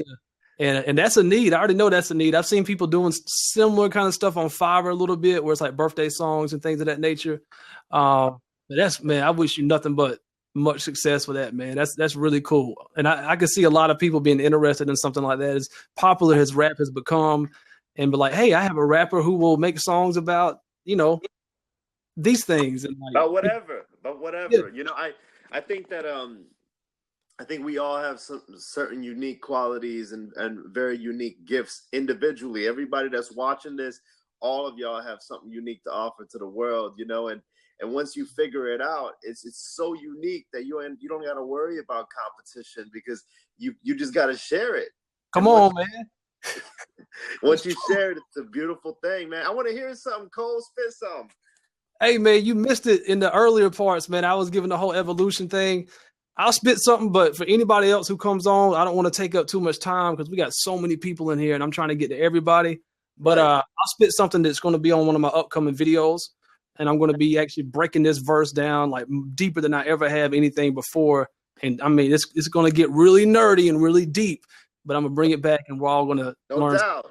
So, if you a rapper, then there's something I must let you know. Just spit yourself. I said, just be yourself, spit your truth, and just let it flow. Don't let the radio and television be your goal, because all the mainstream media is corporate controlled. If they don't like you, they give you the boot and tell you go. Their agendas working split, prisons are overflowed, property of the state, slavery off of the chain constantly, playing garbage, washed in our brains. I can say honestly, the greatest weapon possessed is a person with a brain who can think for themselves, who ain't afraid to be different, speak their mind and express, enlighten those who were ignorant instead of oppressed for a check that ain't worth the wretched paper that is printed on. What you need the platform for when you can build your own? The internet leveled the playing field, we in the zone. My name is Cole Mize, the rap coach. Let's get it on. Yeah. Woo! So, all right, so I'm gonna backdoor you. All right, it goes like this. I know. Go ahead. Now Houston is the diverse city on the map. I'm a rock for the nation and let them know the facts. I react like an alkali, search like an alchemist, allocate the algorithm actions of an altruist. I cut them shorter than an acronym when battling, barreling through the Vatican, apple ready like Adam and Eve. I'ma breathe in the season, spicing up my life, jazz it up this evening, serenading, sending arrows to the arrogant, careful with my words while these suckers stay garrulous. I love classy women, sort of like Marilyn, personality witty. I am smart when comparing them to alcoholic divas, mischievous senoritas that leave us when the grass is greener on the other side. I'm not these other guys. Look at this brother's eyes and realize that we're human, and I'ma wonder why they undermine, embarrassing us Americans. Why would I ever want to keep up with a Kardashian now? When we realize, I'm rocking out in the studio with that boy Cole Mize, baby. Oh gosh, body bagged it, man. That's fire. That's fire. Man, I definitely want to connect with you, bro. I'm gonna drop my social media. Actually, I'll look you up on Facebook. We'll connect further, man. I think you have wonderful energy, man. I'm all about connecting with people with the same vibration, the same mentality of growth and evolution. So let's keep it going, all right? Yeah, man. And if you go to ColeMizeStudios.com, you'll see a free download from my ebook, and that'll allow you also to get on my newsletter. And that's how I stay connected with everybody. That's how all this happened tonight. That's how all these people got in here. These are all people from, my students from my mailing list. That's how I build relationships with everybody and keep my sanity by communicating. And if there's any way I can help you, my resources are yours, man. Let's just keep growing. I appreciate it, man. Link up, man. We'll stay connected. All right, bro. And I appreciate all the love and support. Same to you, man. You keep it up. Wishing you the best and all that you do with that business, bro. Love it. No doubt. Be blessed. Where you from? Georgia. Georgia? I'm in Houston. All right, y'all. I'm gonna let you continue on with your show because I know you got a bunch of people here trying to learn. So let's get it in. All right. All right, bro. You take care. Much love, man. Peace. All right, peace. Whew, boy, we moving along. Okay, all right, Richard. Richard, I got you, bro. I got you. And I see you prankster raps. You up next, man. Buddy killed it, didn't he, y'all? That dude killed it, man. Whew. Fire. Hey, Richard, I'm trying to connect to you, man. Yeah, man. Shouts out to Rocco, man. He did this thing, no doubt. Richard, I'm trying to connect to you right now, man. It's not connected. I don't know what the internet connection on your end is looking like. I'm just going to give it a few more seconds and I'm going to have to move on, but if you can get that straightened out. Okay, now you coming on. There he is. What's up, bro? What's good? What's up? Hey, man. I know you've been hanging out for a while, man. Thanks for sticking by, man, and being patient to get on. Yeah, for sure, bro. How's everything? Everything is good, man. Doing very well. Enough about me, though. How about you, man? You calling from? Tell everybody where you're from. All right. From the Bronx, but I live in Brooklyn. That's what's up, man. Shouts out to the Bronx. That's what's up, man. How you been doing since last time? I know we spoken on email and stuff since the coaching session and all that. You been doing good? You been able to get any practice in? Yeah, definitely. I've been practicing little by little, trying to implement everything that I've learned. So it's a process, but I think I'm honestly getting better. But I'm definitely looking forward to our next session. Yeah, no doubt, man. You already know we're gonna get it in. Yes, for sure. Hopefully sooner than later. Yeah, man. Hey, you just let me know when you're ready, man. We'll set it up, man. Get that thing put on the calendar. Now I'm talking about. Yes, sir. Yes, sir, bro. Yeah, man. So, was there anything you wanted to spit for everybody, or is there anything you wanted to say to everybody, or whatever? I could spit something if y'all want. Y'all really want it? Do y'all really want it? That's the question. That's really the question. Do y'all really want it? Of course they want it. Do it. Do it. Go for it. Bring it. All right, bro. But I say I'm mentally exhausted to the point that I'm tattered, attempted to fix the pieces that were once scattered. I heard that small voice saying, it doesn't matter, but God's only small voice you should answer. I gotta be empowered despite the daily struggle. Haters better bounce, but will stick with the rebuttal. Cause my rhymes are filled with living testimonies. Making a difference today is a huge ceremony. To blow up without knowing someone in the biz, I must with resilience, a role model to these kids. It took a long time to get everything digested, and better was the change that was desperately requested. When it comes to making a difference, better late than never. Although facing defeat seems very clever, and faith is essential to those who suffer. You can observe my eyes to get a taste of my hunger. Okay, man. I like the energy too, bro. I hear that energy in there. I hear the energy. Thank you, bro. That's what's up. Spitting that with confidence, man. I love it, man. Thank you. That's Appreciate that, up, bro. Hey, you already know it, man. That's what's up, man. So, yo, we're so fresh. Let's get it. What was they saying? You said what now, Richard? I was trying to do a shameless plug. Oh, I got you. It was like it was cutting out for a moment, but yeah, bro. Was there anything you wanted to say before we hop off and keep it moving, or? Yeah, I want to give everybody, a shot to, be heard and stuff. I just kind of wanted to, definitely talk to you. I was looking forward to that. That's why I was trying to rush to get on. So I make sure like I was able to see you on live and everything. So it's dope that you're doing this. Keep up the great work, and I look forward to definitely doing the next one. Hey, man, my pleasure, man. Thank you so much for being a part. We'll stay connected and take care. Feel free to hang out and feel free to drop any links in the chat, man. If any way that people can get in touch with you, if people want to collab and stuff like that, feel free to drop that stuff in the chat. Okay, bro? Most definitely. Take care, bro. All right, you too, man. Keep up all the good work. Much love. All right, much love. Peace. All right, we're going to keep it moving now. Whoever wants to jump on next, go ahead and click that, I believe it's join or call in button. I don't see it. I don't see it on my end. But whoever wants to jump on next, come on up. Call in. Thanks, bro. Hit that call in button. Thank you, Richard. I appreciate it, bro. No doubt. No doubt. Lots of conversation going on. What's up, everybody? Anybody else want to jump on?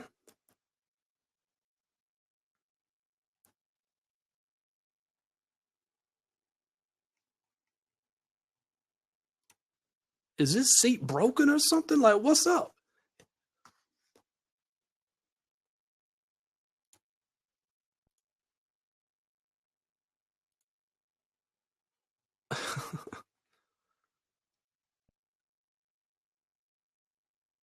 Rocco said, I'll jump back on if you're ready.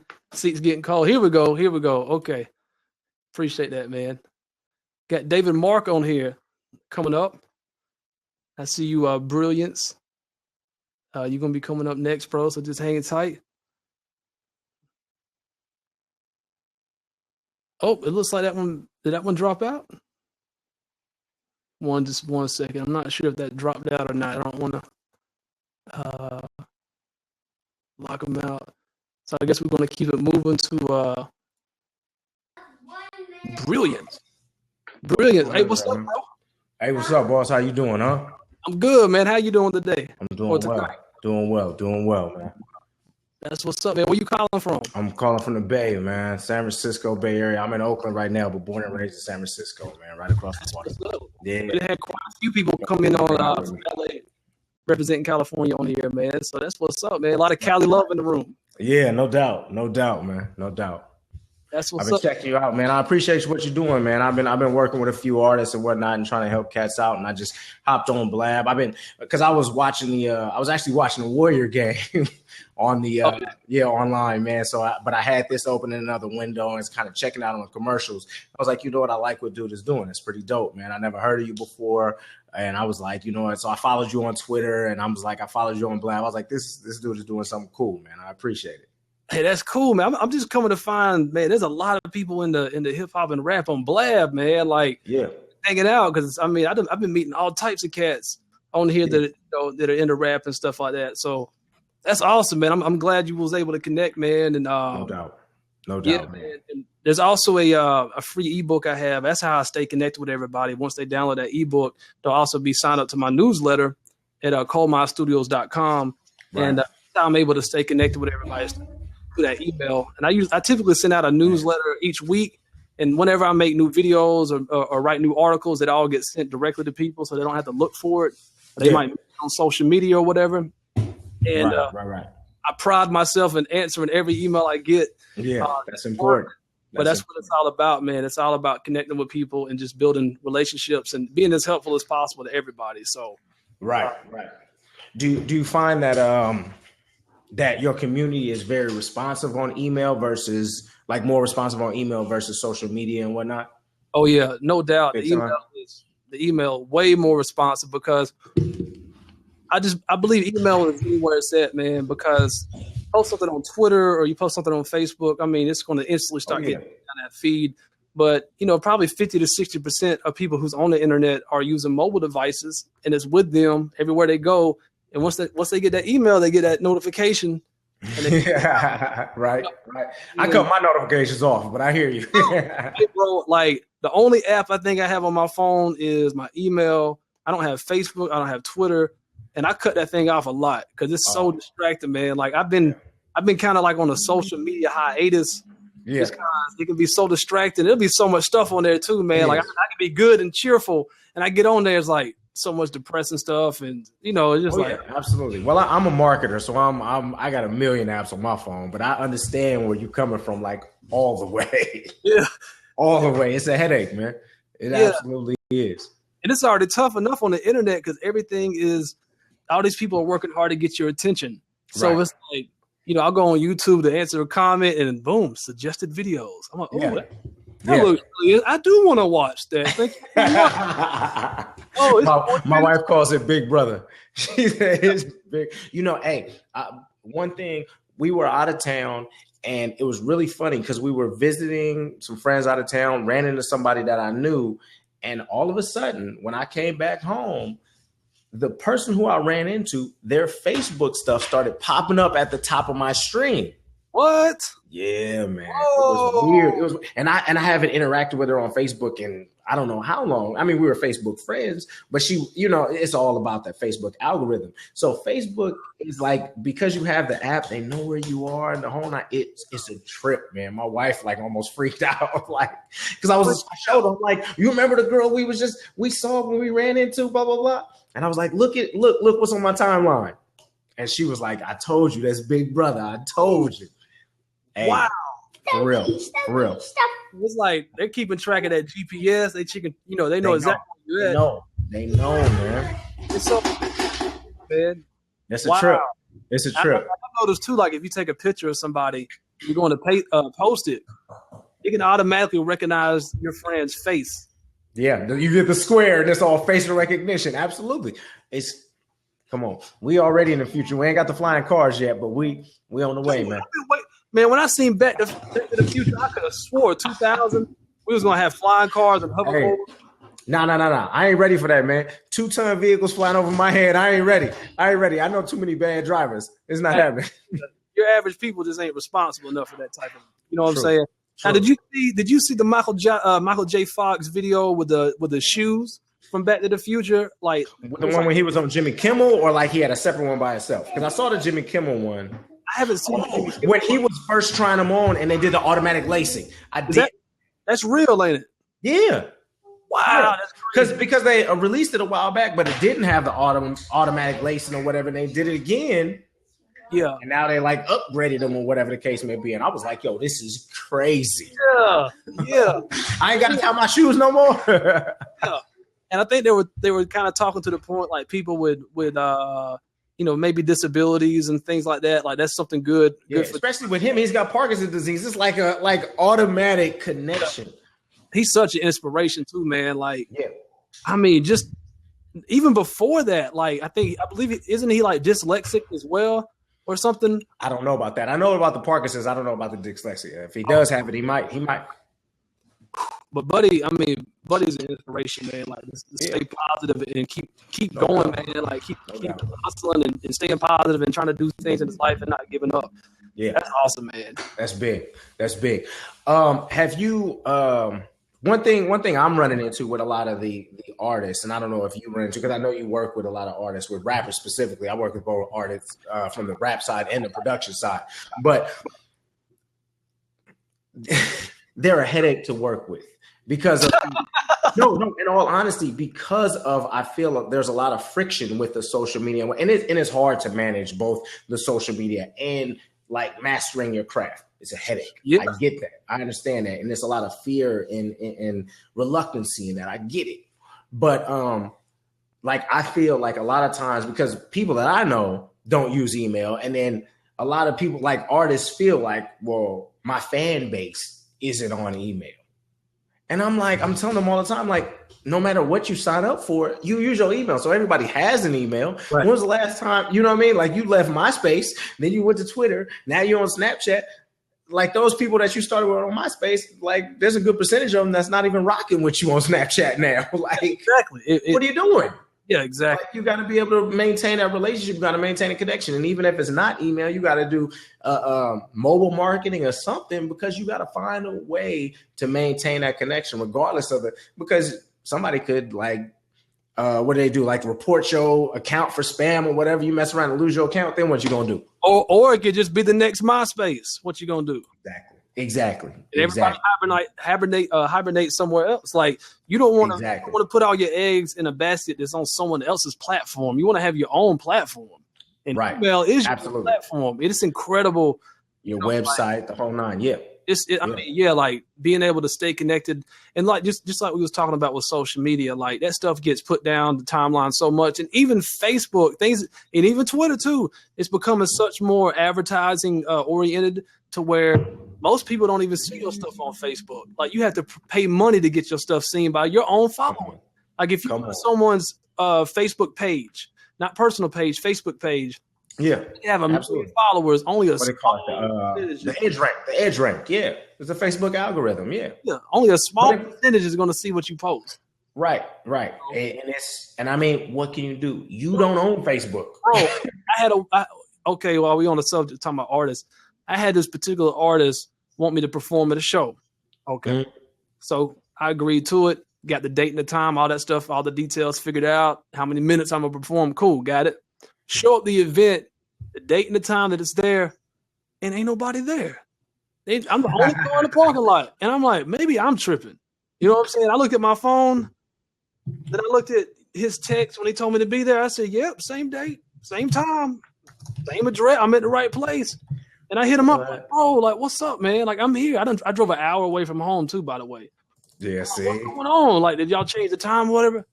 Oh, nah, bro, the event changed, man. It's going to be next week. He's like, you didn't see my post on Facebook? I said, come on. Bro, you got to be kidding me. Facebook. Come on. Are you serious? Yeah. I said, that's it. I said, we ain't working together no more after that. He's relying on that. We cannot work together. Like, I can't, no, sir. Yeah, somebody like that doesn't have a full understanding and grasp of really not only social media, but business. Like, you got to make sure people know. Yeah, like that's poor communication. You got to have better communication skills than that, man. You Absolutely. Know, Facebook is not a viable mean to get that word out to everybody. Like, I need to get a text or email or something, man. Like at least send something directly to me. And that's email. It's direct connection to somebody. Facebook or Twitter isn't. It's out there. And even like for artists out here that are in this chat room, this is something for y'all to remember. Like if you if you're putting a budget together when you're coming out with a CD or a mixtape or whatever whatever you're doing, if you were going to do anything, if you're going to pay for anything when it comes to promoting your stuff, I recommend at least getting on a mailing list, like an email blast or whatever, because if you get a banner on someone's website, that traffic has to get to that website first to see what you're doing. But if you send an email blast out, it goes directly to everybody on that mailing list. So you have the potential to get more exposure on the mailing list, on the email blast, than you do the banner on the website. And they'll tell you this too, on many of these places. They'll say, look, this is the best package to get. You know what I'm saying? Email is where it's at. It's here to stay. A ton of people got ad blockers now too. Like it's ridiculous. It's ridiculously easy to like put an ad blocker on your website, and not even that. You don't even have to have an ad blocker because a lot of people just ignore the ads altogether because they know it's going to be there. So I'm gonna scroll past it anyway. Yep, that's like, true. Whatever. It's just like watching anything else. When the commercial come on, I'm about to go get me some food. Yeah, it's the same thing. It's just you automatically have a blindness towards it. What's up, dude? No, not right now. Come on. My little dude. It's bedtime, man. What's up, man? You gonna wave? Say what's up.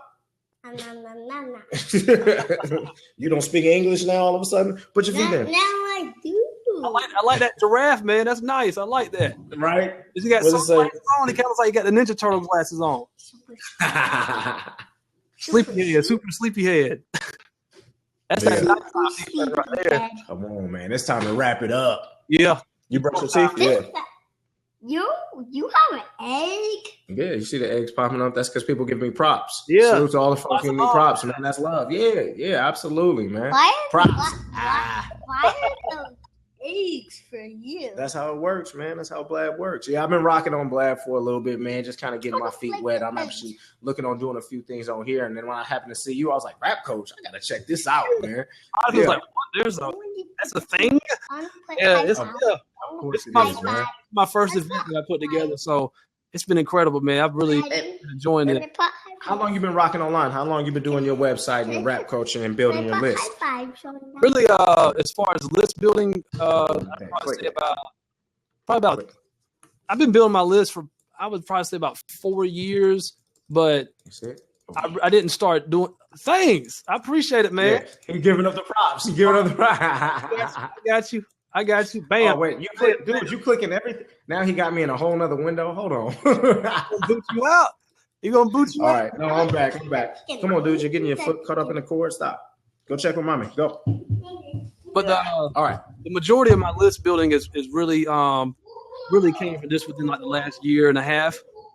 Before then, I was mainly just sharing my music and stuff online. I didn't actually start teaching rap until it's been about a year and a half ago. So that's when stuff really started to take off even more. Just because it's such a need, and there's not a whole lot of resources out there for people to learn about rapping from. Right. Kind of surprising. I was kind of surprised to see that at first. I just feel like I have my own unique perspective to share with everybody, and just share my own techniques. And like I always tell people, there's no rules when it comes to rap. There's only techniques. Do what works for you. You know what I'm saying? Yeah. Fundamentals. Take everything, but never be like confined to it or restricted by it or held down by it. Like, learn as much as you can and then forget it and just be free and just have fun and be yourself. Right. Absolutely. So yeah, man, I definitely appreciate you coming on and being a part. I'm glad that you found me on Blab. Blab is awesome, man. I'm loving it. And it is. It's dope. When do you plan on doing your next joint? I do not know. This is the first one. I don't know. It's been incredible. Yeah, I haven't even hosted one yet. I'm still trying to map it out. I'm working on a few things. I'm about to do the podcast and the whole nine. Yeah. I'm just trying to figure it all out. That's what I was thinking about using Blab for, is just doing live podcast, recorded on here, and you set up for it. I see Monica Mize in the comments. Salute to that. Yeah. So you got to have a moderator on Blab, because otherwise you would be caught up in the comments and trying to figure it all out. That's a good look. That's my moderator life period. That's my moderator. Absolutely. I saw that. I noticed that from the last Mize. I got that. I was like, okay. Moderator right there. Moderator. That's what's up. But that's what's up. Yeah, man. I appreciate it, man. love connecting with all you guys, man. And like I said, if you do get on my mailing list, that's the best way to stay connected with me. Or you can just go to I'm gonna rock with you. An email. If you just shoot me an email or whatever, that's my preferred way of communication is email. But yeah, man, stay in touch, man. Like keep up everything you're doing, and let's stay connected, bro. Yeah, no doubt, man. Like I said, I followed you on here. I followed you on Twitter. Get at me, man. You'll see me. I'm rocking out. I'm around the way. You'll see me. That's what's up, man. I'm gonna look out for you. Okay. All right. Stay fresh. Be blessed, bro. All right. You too, bro. Thanks. All right. Later. All right. That's what's up. Prankster Raps, you up next. Anybody else want to get on? Make sure you go ahead and call in. Prankster Raps. Hi. Hey there. How are you?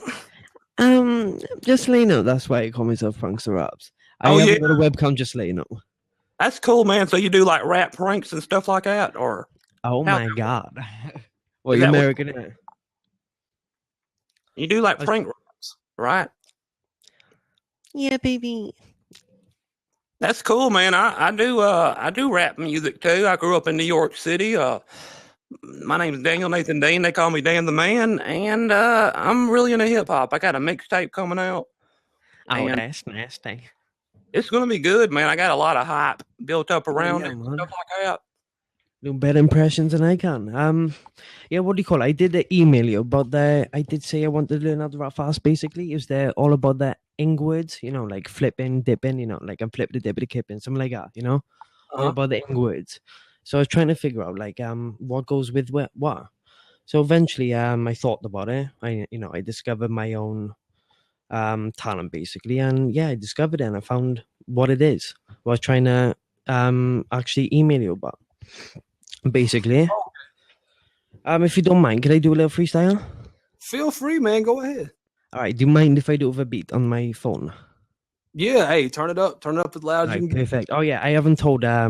Just to let you know, I've only been doing hip hop for 6 months. I'm from Wales, UK, but I do part of a bit of American accent on my vocals. That's what's up. UK in the house again, man. Yeah, man. Yeah, boy. All right, have a go. All right. Can you hear it? All right. Yeah. All right.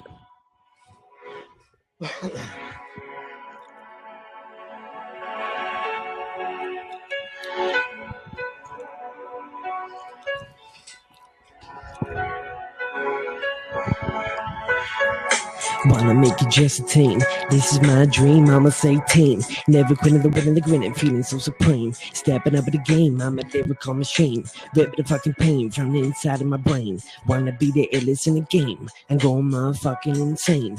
All I think about is money and fame. I'm a writer, fighter, see everything brighter. Dominated, always complicated my rhymes. Rip the first draft out my line.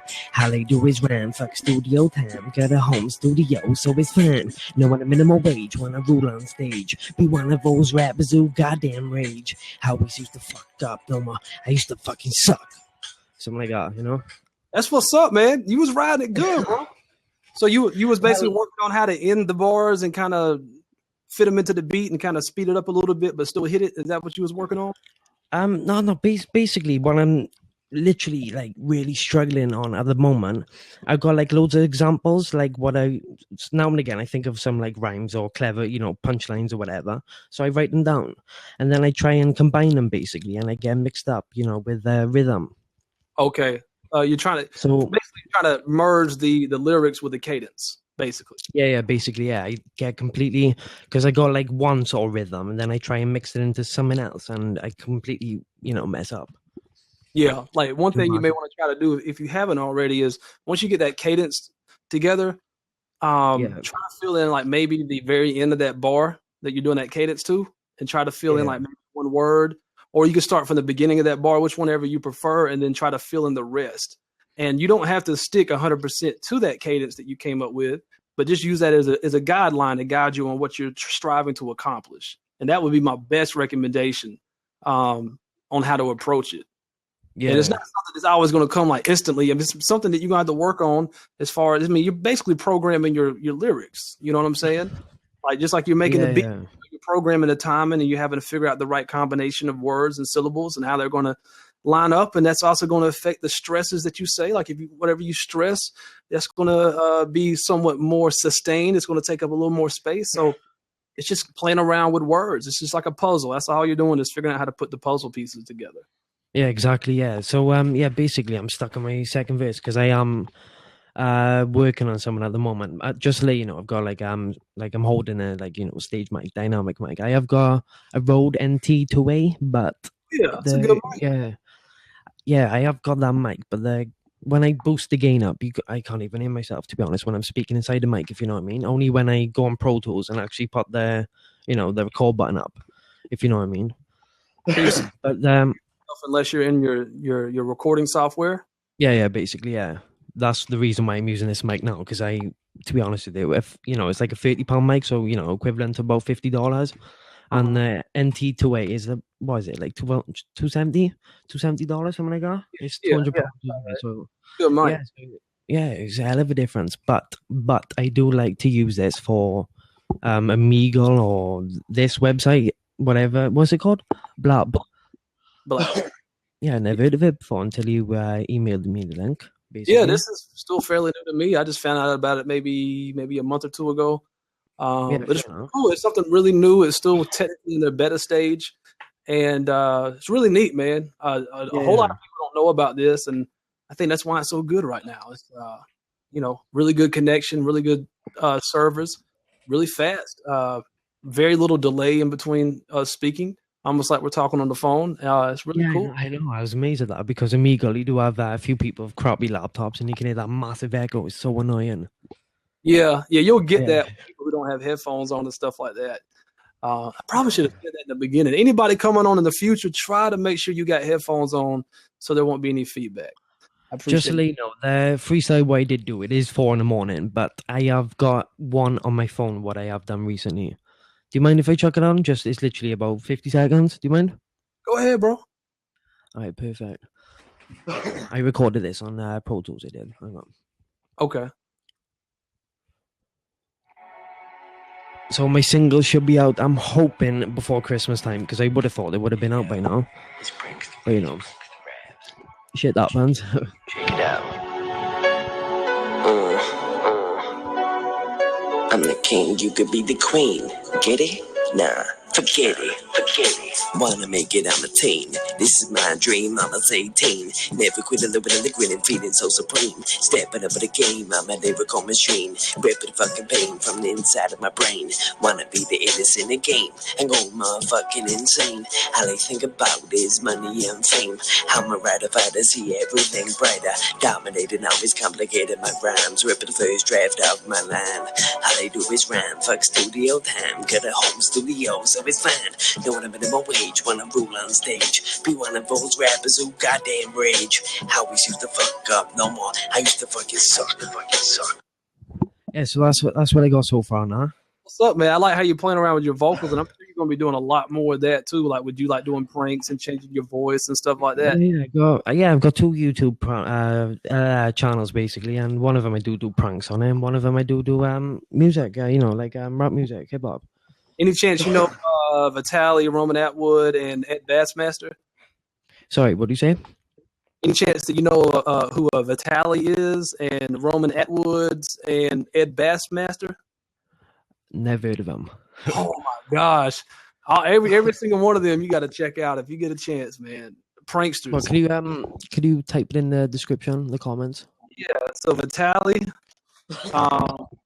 Roman Atwoods. The worst thing where I live, basically, I live in Wales, and in the United Kingdom, and everyone it's a music called grime. You probably heard of it. You're probably familiar with it. Yeah, I know about grime. And everyone does grime, and I do hip hop. So it's like weird, like, because I upload my music, and then I don't really want to share it with anyone else because they might completely dislike it because they are into grime and they do grime, Right. It's pretty hard, like, because I can relate, basically, as many teens do. They listen to Eminem, and I listen to Eminem, and I can. The reason why I got inspired by Eminem because I can relate to his past. Because when I was a kid, my mother and father was on drugs and all that. Oh man! And I was when I was 4, so I had to move to foster homes. I moved to 27 foster home replacements, and I'm 17 now. I've been with these ones for 6 years. My last ones I was with for 6 years again, and then most of them were just like 2 weeks, 3 weeks. Yeah, my father went to prison. Yeah, I've had a crazy past. I'm gonna be honest, really crazy past. And as soon as I listened to Eminem, I think it was it's one of his songs. I think it was Mockingbird or something. I think that was the first song I listened to, and That's a I good. heard his lyrics. And I can relate to his past. So I started to listen. I started to get fond of him, and yeah, that's how I got into hip hop, basically. Yeah, I'm glad that you found him and that you can relate to him, and I'm sure that kind of helps carry you through with y'all having similar paths. And Yeah. I think it's just incredible that what I'm saying, you sound positive. You sound like you're trying to make something of yourself, and you're not using anything in your past as an excuse. And I think that's awesome. You know what I'm saying? And I hate to hear that, bro. Like as far as your parents' situation, like that stuff. We don't pick our parents, and they don't pick their kids, and it's really Yeah. sad that like I was blessed to have both of my parents, still have them, super close to them, really awesome people, and it's sad that that's rare. Like a lot of my friends don't, and Yeah. a lot of my friends, some friends don't even know their parents, and it's it causes me to really be grateful for what I do have and not take it for granted. Well, I am happy with God now. To be honest, I've got I've got my own studio. I've got really good equipment. Yeah. Yeah, I've only been doing this for 6 months basically, and I've got really good equipment. I've already uploaded 2 songs, but when I was first beginning, I used to use this mic, what I'm using now, and I used to use a hell of a lot of dynamic effects, and it used to sound horrible. So is someone Welcome to the club, man. I don't know if you was in here earlier, but I was playing some of my old stuffs from the beginning. Yeah, hang on, who did I get in contact with? Raw Technique Studios. You might have heard of him. Yeah, I got in yeah, he's he's on YouTube, he's got 17,000 subscribers. Oh, okay. So I went to his website and I purchased a Pro Tools template. It's got the the buses. It's got all the buses already there. It's got all the effects, EQs, compressors, shit like that. So I use that, and sorry, what? So that's how you get stuff done. Yeah, exactly. And so I used it, and my music sounds 10 times better because I've got a habit of uploading songs with mistakes in it because I just haven't got the head to do it, basically, because I was going to school and all that, and I didn't have time, so I just said, oh, fuck it, I'm going to upload it. But this song, what I'm working on now is, I'm not uploading it with mistakes in it, no mistakes whatsoever. It does fry my head, when I'm trying to record, and sometimes I make mistakes or something because I've got chronic asthma, basically, and I do smoke, was basically stupid, but it does happen over where I live, and it's very, you get people smoking the age of 10 over here. It was pretty stupid. Yeah. I mean, have you ever heard of let me ask you this first, are you interested in learning more about mixing and recording and stuff like that? Yeah, I'm definitely, because I probably will be going to college next year. I'm open to, obviously get a degree in I'm open engineering or whatever. Cool. Well, look, meantime, if you want to go ahead and start learning stuff right now, I just dropped a link in the chat, and it's to therecordingrevolution.com, and I couldn't recommend this site higher. This is his name's Graham Cochran. He's an awesome teacher and super helpful, and he knows his stuff. And most of his training is absolutely free. He has a YouTube playlist called 5 Minutes to a Better Mix, and he's done 3 different sections to this. So it's like almost 100 videos right there, just free mixing tutorials, and they're all short, 5-minute videos to really just give you short to the point information. Yeah.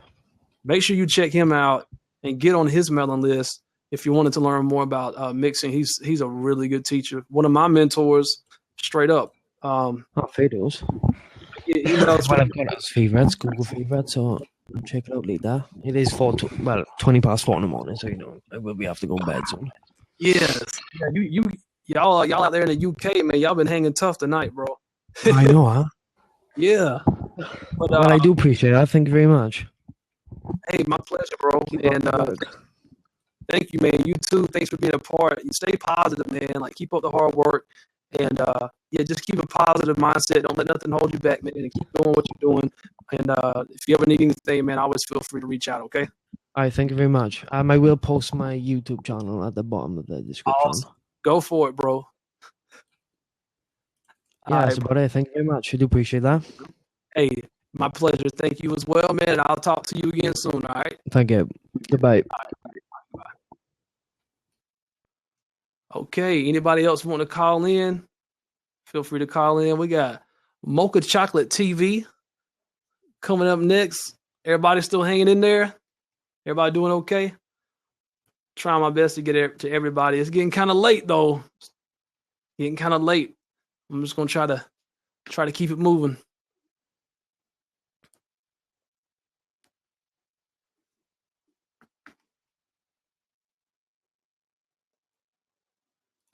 Yeah, trying to connect with you, Mocha Chocolate TV. Just gonna give it a few more seconds. I see you said I'm here. Okay. So it might just be taking a moment to connect.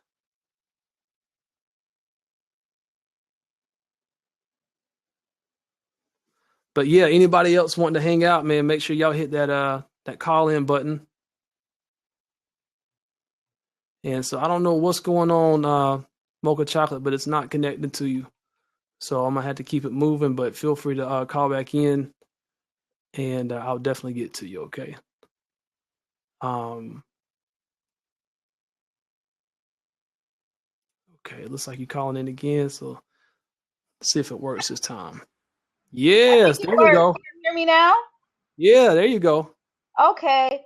Sorry if it's an echo. This is like my first time logging into this rap thing. So I kind of came in later. So I just wanted to just do a little rap and just kind of get people's opinions because I do like media and acting and modeling and stuff like that. And my music I really haven't done anything with. So I'm kind of like an old school rapper / singer.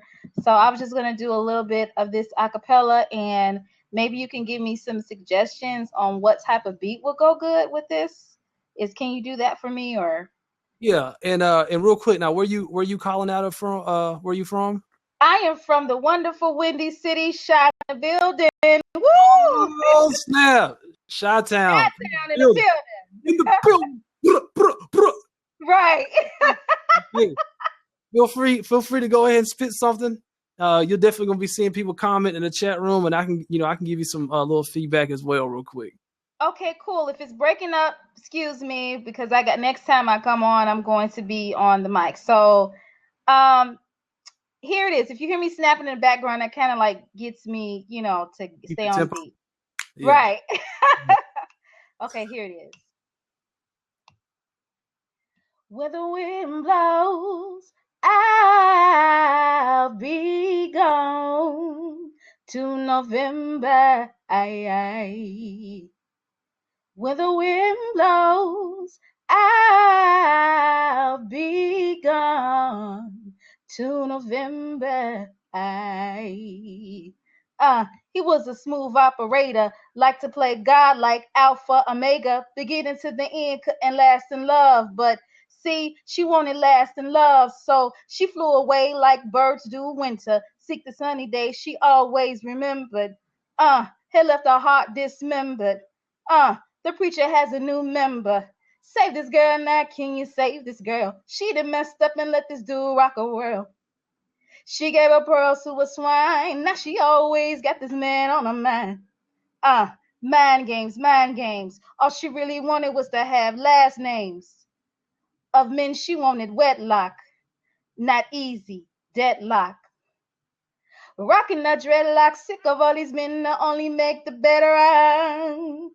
Sick of all these men that only make the better rock. Fly away, girl, can you fly away? Sick of all this pain, yes, can you fly away? Fly away, girl, can you fly away? Sick of all this bullish, this is what she said. When the wind blows, I'll be gone to November. Aye. When the wind blows, I'll be gone to November. So that's it. Oh snap! You liked it? I was trying to be respectful and not make any noise while you was doing your thing, but I was heavily Thank digging you. it.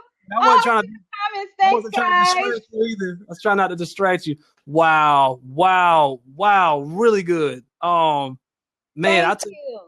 definitely I can hear like a boom bap, like you said, like old school hip hop type of sound behind it.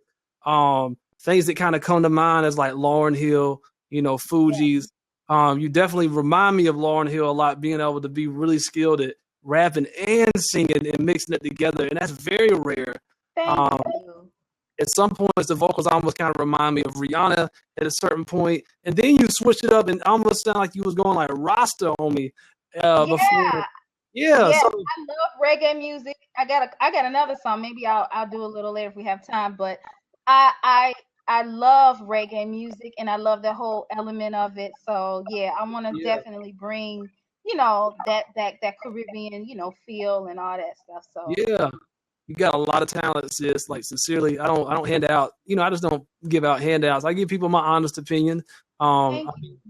Basically, this room is just is most of the people in here are my students, and I teach rap, and so that's something I do a lot. Is I give people feedback and coach people one-on-one and things of that nature. So they rely on me. They really rely heavily on me being honest with them and upfront and telling them the truth, and not just being like everything like, yeah, man, it sounds good, keep it up. Like they need details. They need, you know what I'm saying? So very, very, very impressed, man. Like definitely like just remind me of like Lauryn Hill, because I love singing and I love rap and I love when they come together. I mean, they really come together very well. So Thank you. So should I record it? I haven't recorded. Like that's just something that I love to make up songs, but like I said, I haven't been like pursuing singing because I don't know, I'm not confident in that area. So I want to learn, more about that. Oh, thank you guys. You said record it. So yeah. I have one more, and then I'm gonna go and let somebody else do it. I'm just really getting opinions. Please guys, don't be like stealing my music. You heard it first here. This is the person that wrote it, Shatima Mocha. So don't copy me. Right, don't copy me, please. So this is a song that I wrote dealing. If you hear about Chicago on the news, like we are like, man, we're going through a lot of things that are going on here with the gun violence. It's good people here. So I wrote this song about a year ago just to kind of deal with the gun violence. It's real simple, it's real easy breezy. But I really want to record this and for it to catch on because I want the kids to listen to it and have a bop to it, a good vibe to it. So I'm gonna sing this one, and then I'm gonna get out you guys as well, and you guys can give me your opinion. It's called Freedom. Okay, so I may have to snap to this one so I can keep the beat. So here you go. Say, hey, young boy, won't you come out and play? A little gangster coming your way. You ain't no war now, put your guns down. Love your brother, find freedom today. Say, hey, young man, what is on your man? You pull the trigger, his life decline. You ain't no war now, put your guns down. Love your brother, find freedom today and find freedom. Freedom from your mother's tears. Freedom from those lost years. Oh, freedom. In your find freedom. Freedom from a jail cell. Freedom from a living hell. Oh, freedom. And I say, hey, young boy. Say, hey, young boy. Say, hey, young boy. Choose freedom. And I say, hey, young boy. Say, hey, young boy. Say, hey, young boy. Choose freedom. And I say, hey, young boy, why don't you come out and play? A little gangster coming your way. You ain't no war now, put your guns down. Love your brother, fan freedom today. Say, hey, young man, what is on your mind? You pull the trigger, his life decline. You ain't no war now, put your guns down. Love your brother, fan freedom today and find freedom. Freedom for a God to use. Freedom from the devil's muse. Oh, freedom. In your find freedom. Freedom for your destiny. Freedom for your soul at ease. Oh, freedom. And I say, hey, young boy. Say, hey, young boy. Say, hey, young boy. Choose freedom. And I say, hey, young boy. Say, hey, young boy. Say, hey, young boy. Choose freedom. So that's that song. I had to record that too. Man. Come on. Come on. What you talking about? You. What you talking about confidence? What? Are you for real? Like, come on, man. Like, girl, you know how to sing. When it comes to my music, you know, I've sung it in like open mics and people like love that particular song. It was like, that needs to be on the radio, you know, because I've been focusing on like the acting and the modeling. So the music has taken a back seat. So I said, okay, maybe next year I'll get myself out there more and focus on that. And I just wanted to kind of get, you know, some honest opinions because my songs have a message, and you know, I do want to combine the reggae, the rapping, the old school Lauryn Hill because we're missing that, you know. And I'm not no young. I'm not 18. You know what I mean? Like I'm a little older. I love it. I really love it. I couldn't agree with you more too. That need being there, that gap needing to be filled. And I definitely feel with, you know, with so much going on, there's only so much you can focus on at one time. But definitely, like, you know, God has gifted you with a lot of talent, and you know, and even with acting, I'm sure you get to use possibly singing and acting sometimes, or maybe if you're doing plays or whatever. But definitely, just every chance you get, man, like take time to keep developing in it. And man, like very, very impressed, straight up. And you know, wow, just if you want to stay connected, feel free. You can go to my website at coldmindstudios.com, and you can actually download my ebook, and that'll sign you up to my newsletter. And I stay connected with my students every single week. I send out an email, kind of keeping them updated on anything that's new that's going on. That's how everybody's in here right now. That's how everybody found out about what's going on here. And I respond to every email. I'm build relationships with a lot of my students, just building relationships with them. So if you want to stay connected, make sure you do that. But if I don't talk to you ever again, please keep it up. Like, and just follow your heart. You know what I'm saying? Follow your heart. But don't neglect it. You know what I'm saying? Don't neglect that gift. Like, keep that up. The message needs to be heard. You got the talent. You got the awesome pitch control. I mean, just thank you. Yeah, it's you got it, sis. You got it. Thank you. I appreciate it. Thanks, everybody. Follow me on Twitter at Mocha Chocolate TV. Hit me up. This won't be my last time. I really enjoyed myself, and I'll keep listening. So thank you guys for your love and responses. And next year, I'm going to focus on some music, and you may hear that. You're going to hear that song on the radio. I'm speaking There you go. I believe it. I won't be surprised. I'm rejoicing with you already, girl. You keep it up. Monica Mize just dropped your handle in the chat. Feel free to, if you want to drop any links or whatever, if you want to drop any links or whatever, feel free to drop them in the chat too. Okay. Y'all check it out. Y'all heard it. Y'all heard it. Get at your girl. Get at your girl. Thank you, guys. Thank you so much for joining us. You take care. All right. Thanks. Bye bye. Wowzers. Wow. That's what I'm talking about. Man, I love it. Substance, skill, pitch control. Woo. That's what's up. Who wants to jump on next? Come on, let's keep it moving. I'm going to try to cut this off at 12 because I am trying to be a good boy and stay on a sleeping schedule. Yeah, Monica said, I'm waiting for you guys to get some song placements in movies and shows. No doubt. 6 Cent still in the house. Come on, somebody step up. Get on this. This seat's getting cold. Don't be shy. Yeah, Mocha Getting lots of love in the chat, man. She deserves every bit of it, no doubt. Humble too, man. Very humble, man. I'm gonna tell y'all, man. It's good when you know you got it, but you ain't gotta brag about it. Pride can be like a wedding dress with a coffee stain. Just think about that for a moment. A wedding dress with a coffee stain. That's how pride can look. And it's good to be humble and also come with it. You know what I'm saying? So, no doubt. Hey, what's up, y'all? Anybody want to jump in the seat, say what's up, introduce yourself, tell us where you're from? Mm-hmm. Hey, whether Mocha realizes it or not, she just recorded herself just now because all this is being recorded. But don't worry, I ain't gonna bootleg your stuff. I ain't gonna chop you up and put you in a song or nothing like that. You ain't got to worry about that. I promise. I ain't gonna do you like that, girl.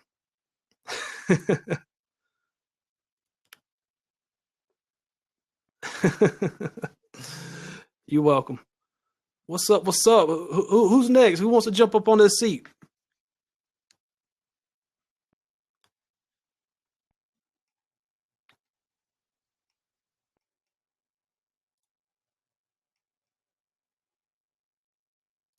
Microphone check.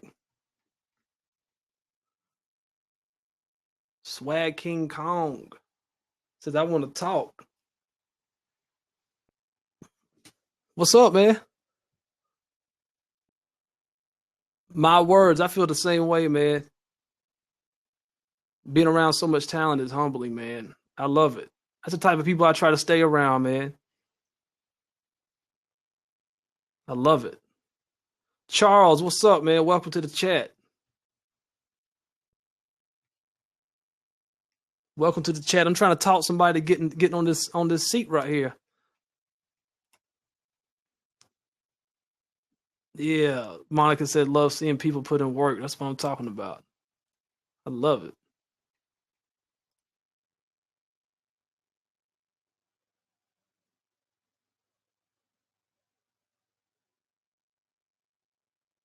Yeah.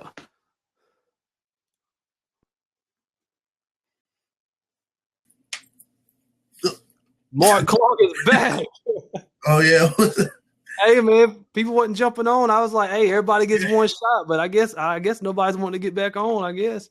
Yeah, man, I have questions, man, just in terms of this whole life thing, man. All right, so I'll give you a little backdrop in terms of where I'm at with my life.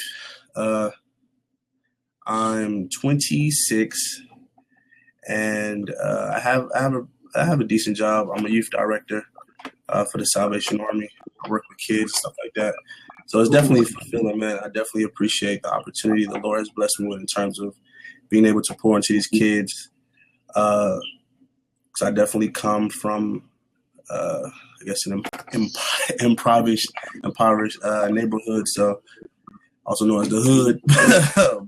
And so it's definitely, I definitely understand the importance of some kids not having, their parents in their life and all that stuff. So, but understanding what I guess my talents and or skills that the Lord has blessed me with, I really love music and I really want to pursue it wholeheartedly, man.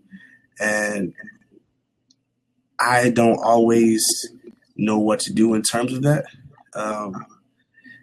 Like lately I've been like so uninspired in terms of like making music, but actually for the past few days I've been back on it. But probably like 2 weeks ago, I was just like so uninspired and somewhat, I guess, depressed and knowing like if I should do it, man, like if am I good enough? I guess feeling this if I'm good enough.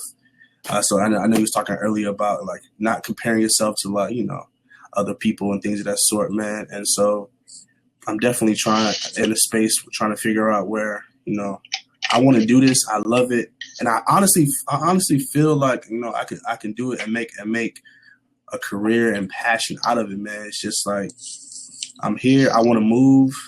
I have nothing holding me back. I ain't got no kids. I ain't got like nothing really like holding me back, man. So it's like, I have the opportunity to like, I'll be thinking like, should I just quit my job and just like, go, man, move somewhere, man, and really make this thing happen?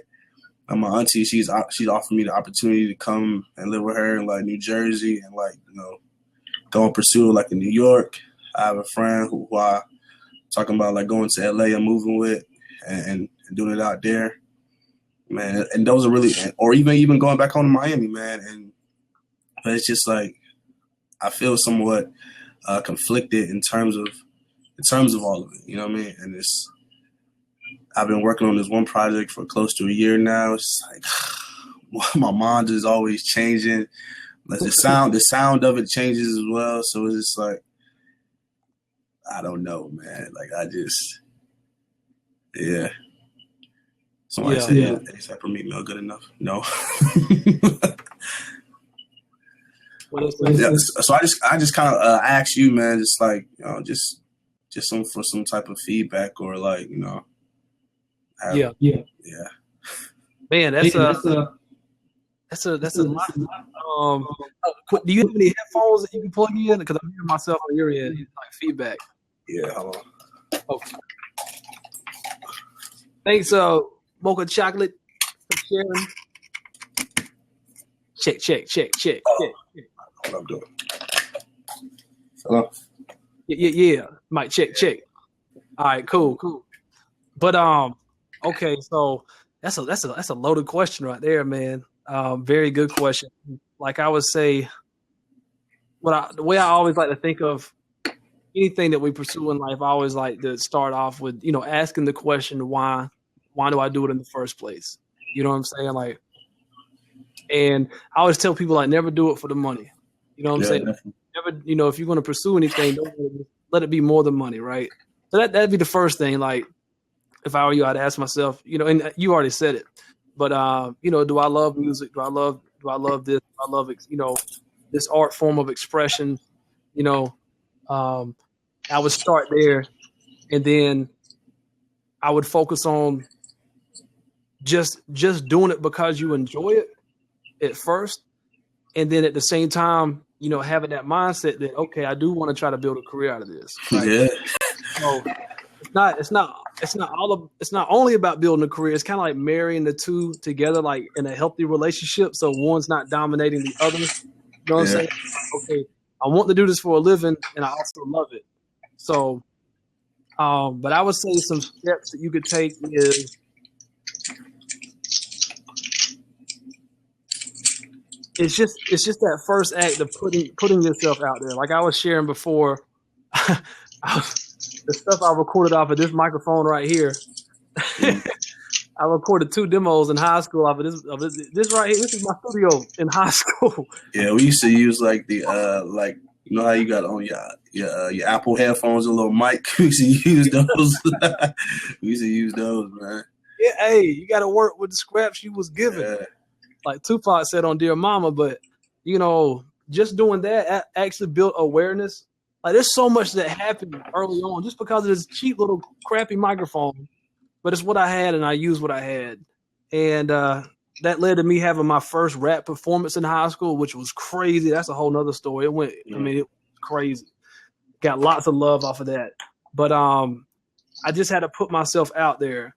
And with me, it was just, you know, trying to get feedback, trying to pass stuff off to my friends and stuff of that nature. Burnt CDs just came out, so I'm like, oh, snap, I'm on this. Yeah. I think about 15 minutes to burn each CD. And like 5X or 8X CD burners and stuff. But that was my way of guerrilla marketing myself at first as far as an artist. And I built awareness in my small town, and everybody knew I rapped, you know. But now things have changed a lot. Now we have the high-speed internet that we didn't even have when I was in high school. There was no social media. It didn't exist. There's a lot that's changed since then. I mean, right now, yeah, you've been seeing people coming here from all over the states, all over the world. You know what I'm saying? And these are people that I've been able to connect with through social media, through YouTube and things of that nature. And so, I mean, I would say, like, as far as you as an artist, I definitely wouldn't quit any job just yet. Yeah. Because it's going to take some investment, too, in your craft up front anyways. But I would say there's nothing wrong with just starting small as far as, like, maybe you said, I just want to focus on one song right now. Like, I want to focus on getting one song perfect, like perfect. You know, getting that song recorded, mixed, mastered properly. If you want to go the music video route, you can. You don't have to. You know what I'm saying? Go ahead. Question. All right. So on Twitter, I did like this little poll, and it was asking, what is more important as an artist? Is it quantity or quality? And the reason I asked that question was because I read this article, and on the article it was talking about how. And a lot of people will say quality, but the article, it was saying that quantity is more important than quality. Let me find it real fast. And so it definitely challenged my perspective on it, because initially I would say quality as well, because as artists you want to make sure that the quality of your music is. Oh, he dropped out.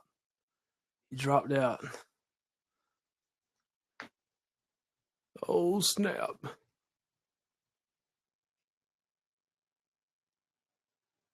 lot of discussion going on about quality and quantity in the chat room.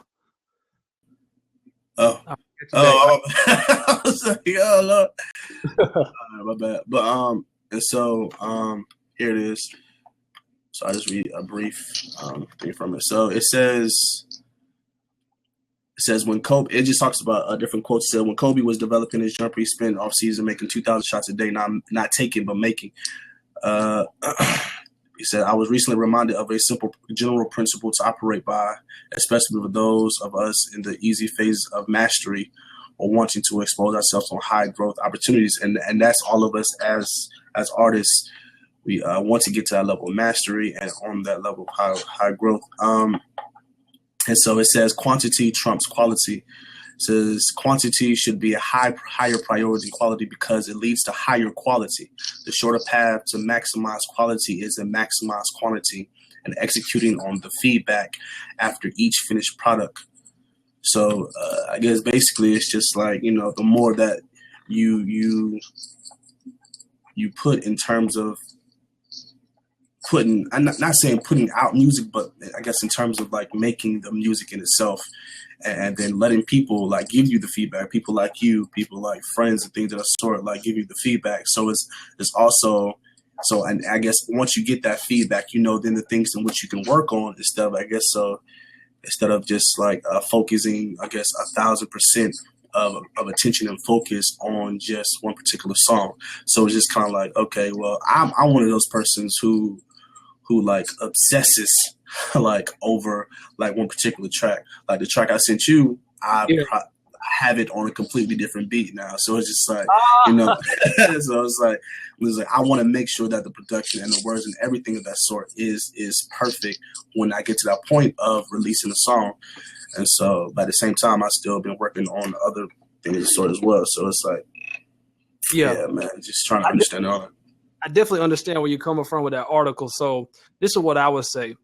Because when I first was talking about focusing on one song, I'm speaking strictly from a marketing standpoint. I'm talking about you building a fan base. Okay. Now, as far as what that was talking about, it seems like it's talking more about getting busy in the craft. Like getting your hands dirty. Go ahead, get in there, make mistakes, have fun.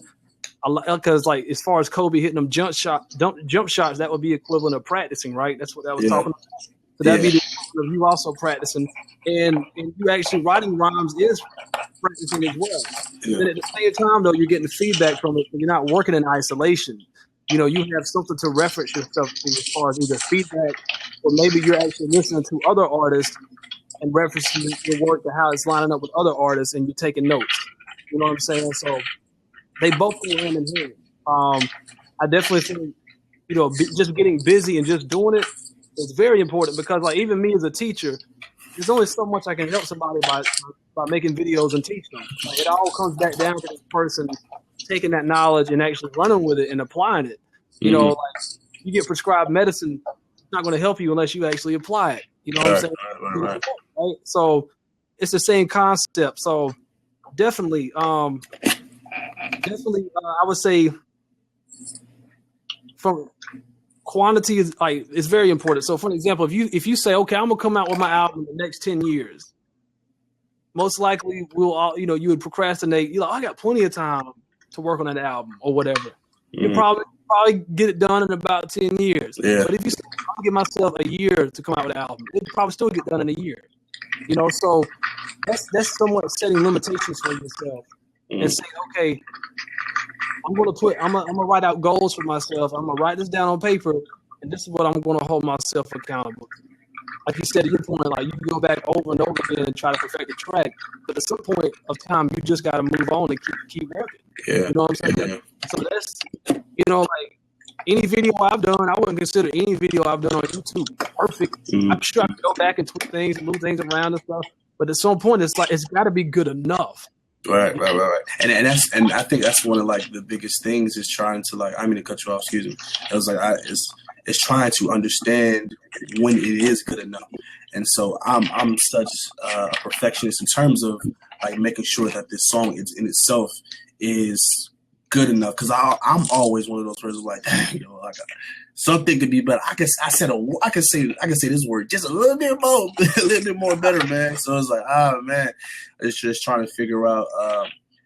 But I definitely try to get myself out of that and take a step back in terms of the music and just try to understand and appreciate it for what it is, and then I'll allow people to like come to me and be like, okay, I like X, Y, and Z, but I wasn't feeling this. Like I just said something off to my little cousin, and he was like, yo, I'm feeling this, but I'm not feeling this. So it's like, all right, well, we can agree to disagree sometimes, and he was like, you know, because it may be something that I'm feeling, and that you just gonna have to live with.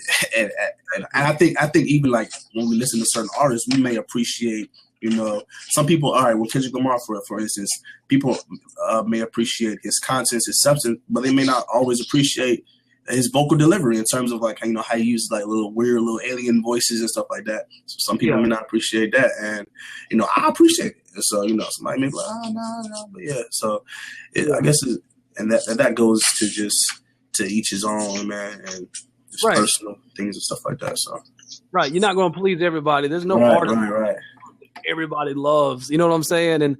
And something else too to share with you, just like a little psychology that we go through as artists, is when you're working on a song, pay very close attention to when you first start working on the song, and take note of how you feel the emotion, like the excitement, the approval of what you're doing. Like, man, this right here.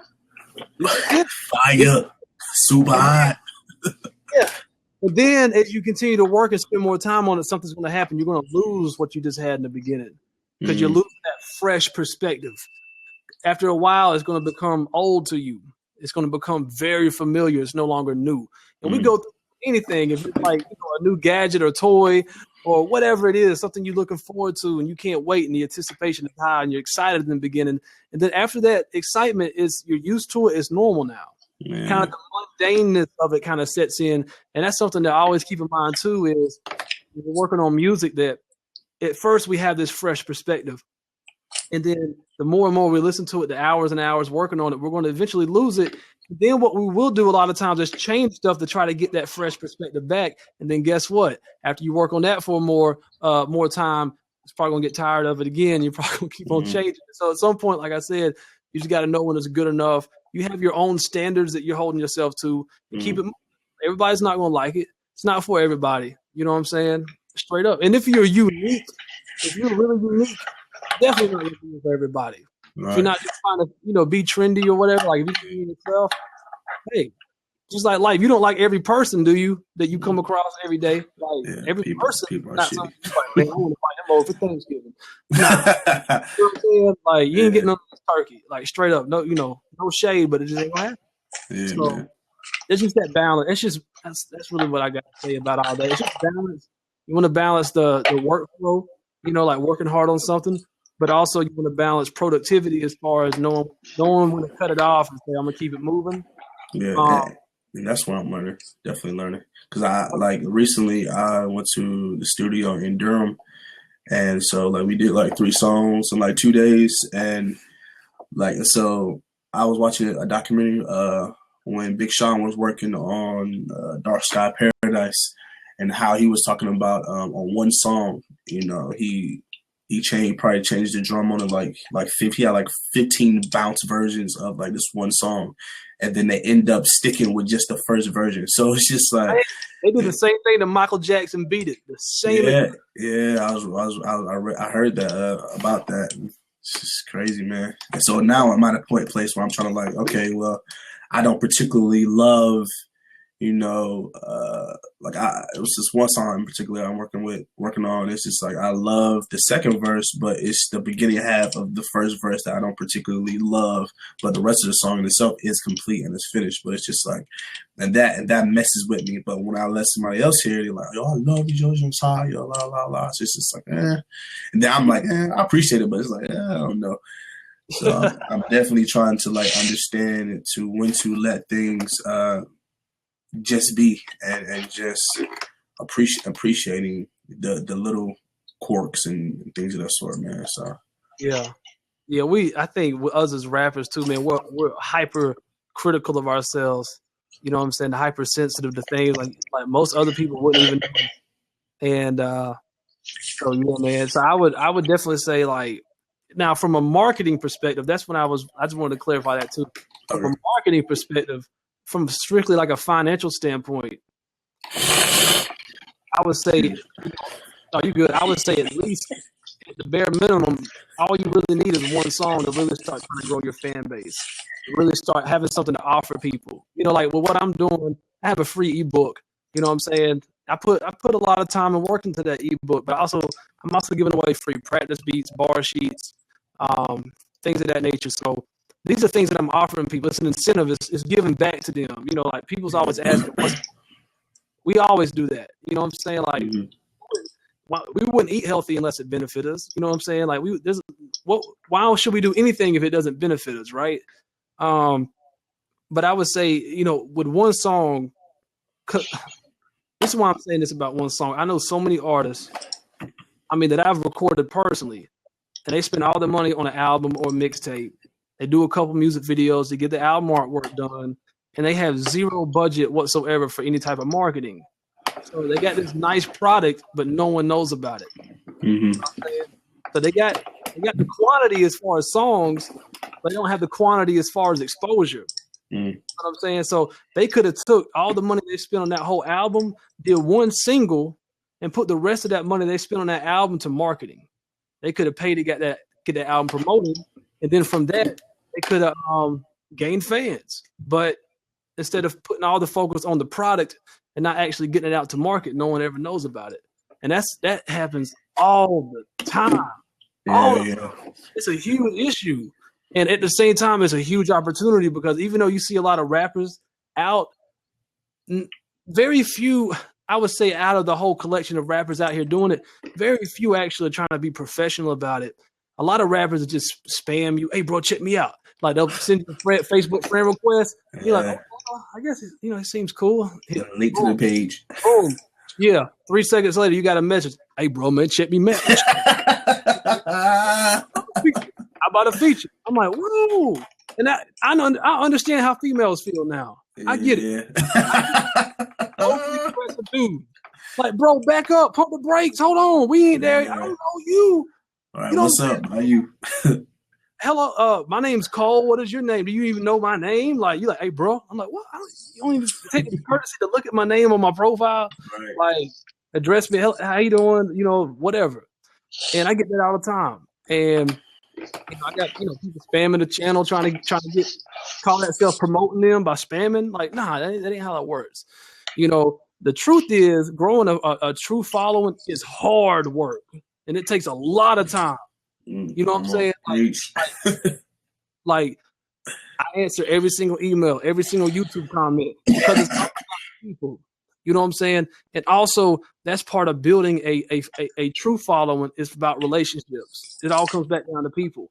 And most people don't care enough about people to even give people the time of day to do that. But that's where it starts. Think of marketing yourself as like you going into a club or a party or maybe your first day at school or on the first day on a new job and you don't know anybody, right? Mm-hmm. People ain't going to take the incentive to come up and introduce themselves to you all the time. You have to be that social butterfly that actually gets out and mingles and interacts with people and starts conversations. And when people see that you care, they'll care about what you're doing. You know what I'm Yeah. saying? That's the best marketing advice I could give. You can do that anywhere. You know what I'm saying? And that's really where it starts. It's just starting conversations. And we have this wonderful thing called the internet where we can talk with people all over the world. I mean, it's incredible. And so that would be my advice. Like as far as a basics of actually marketing and actually getting your stuff out there. That's one of the ways to do it from the ground up. Like if you have like no budget whatsoever, but you got time, like that's the way. You know, like most people think the only way you can get yourself out there is if you go like mass marketing. So like someone like Coca-Cola who can spend millions of dollars on a commercial for the Super Bowl. We ain't there, bro. We ain't got millions. We ain't got it. Yeah. What's up, Eddie? What's going on, bro? But what we do have is time, and time is very valuable. I personally believe it's the most valuable investment we'll make in this life is how we spend that time and who we spend that time with. And so we have to use it, wisely. And so that's why, I don't watch a whole lot of TV. I'm not able to keep up with too many sports. No shade to anybody who does, but I just don't have, my priorities are different. Like I'd rather be on here grinding. You know what I'm saying? I'd rather be out here pushing because I know each and every single day, the more I push, it's getting me further than I was the day before. And I want my future self to thank me for what I'm doing in the present, not regret it. You know what I'm saying? Like, so yeah, that's my rambling. Hope something makes.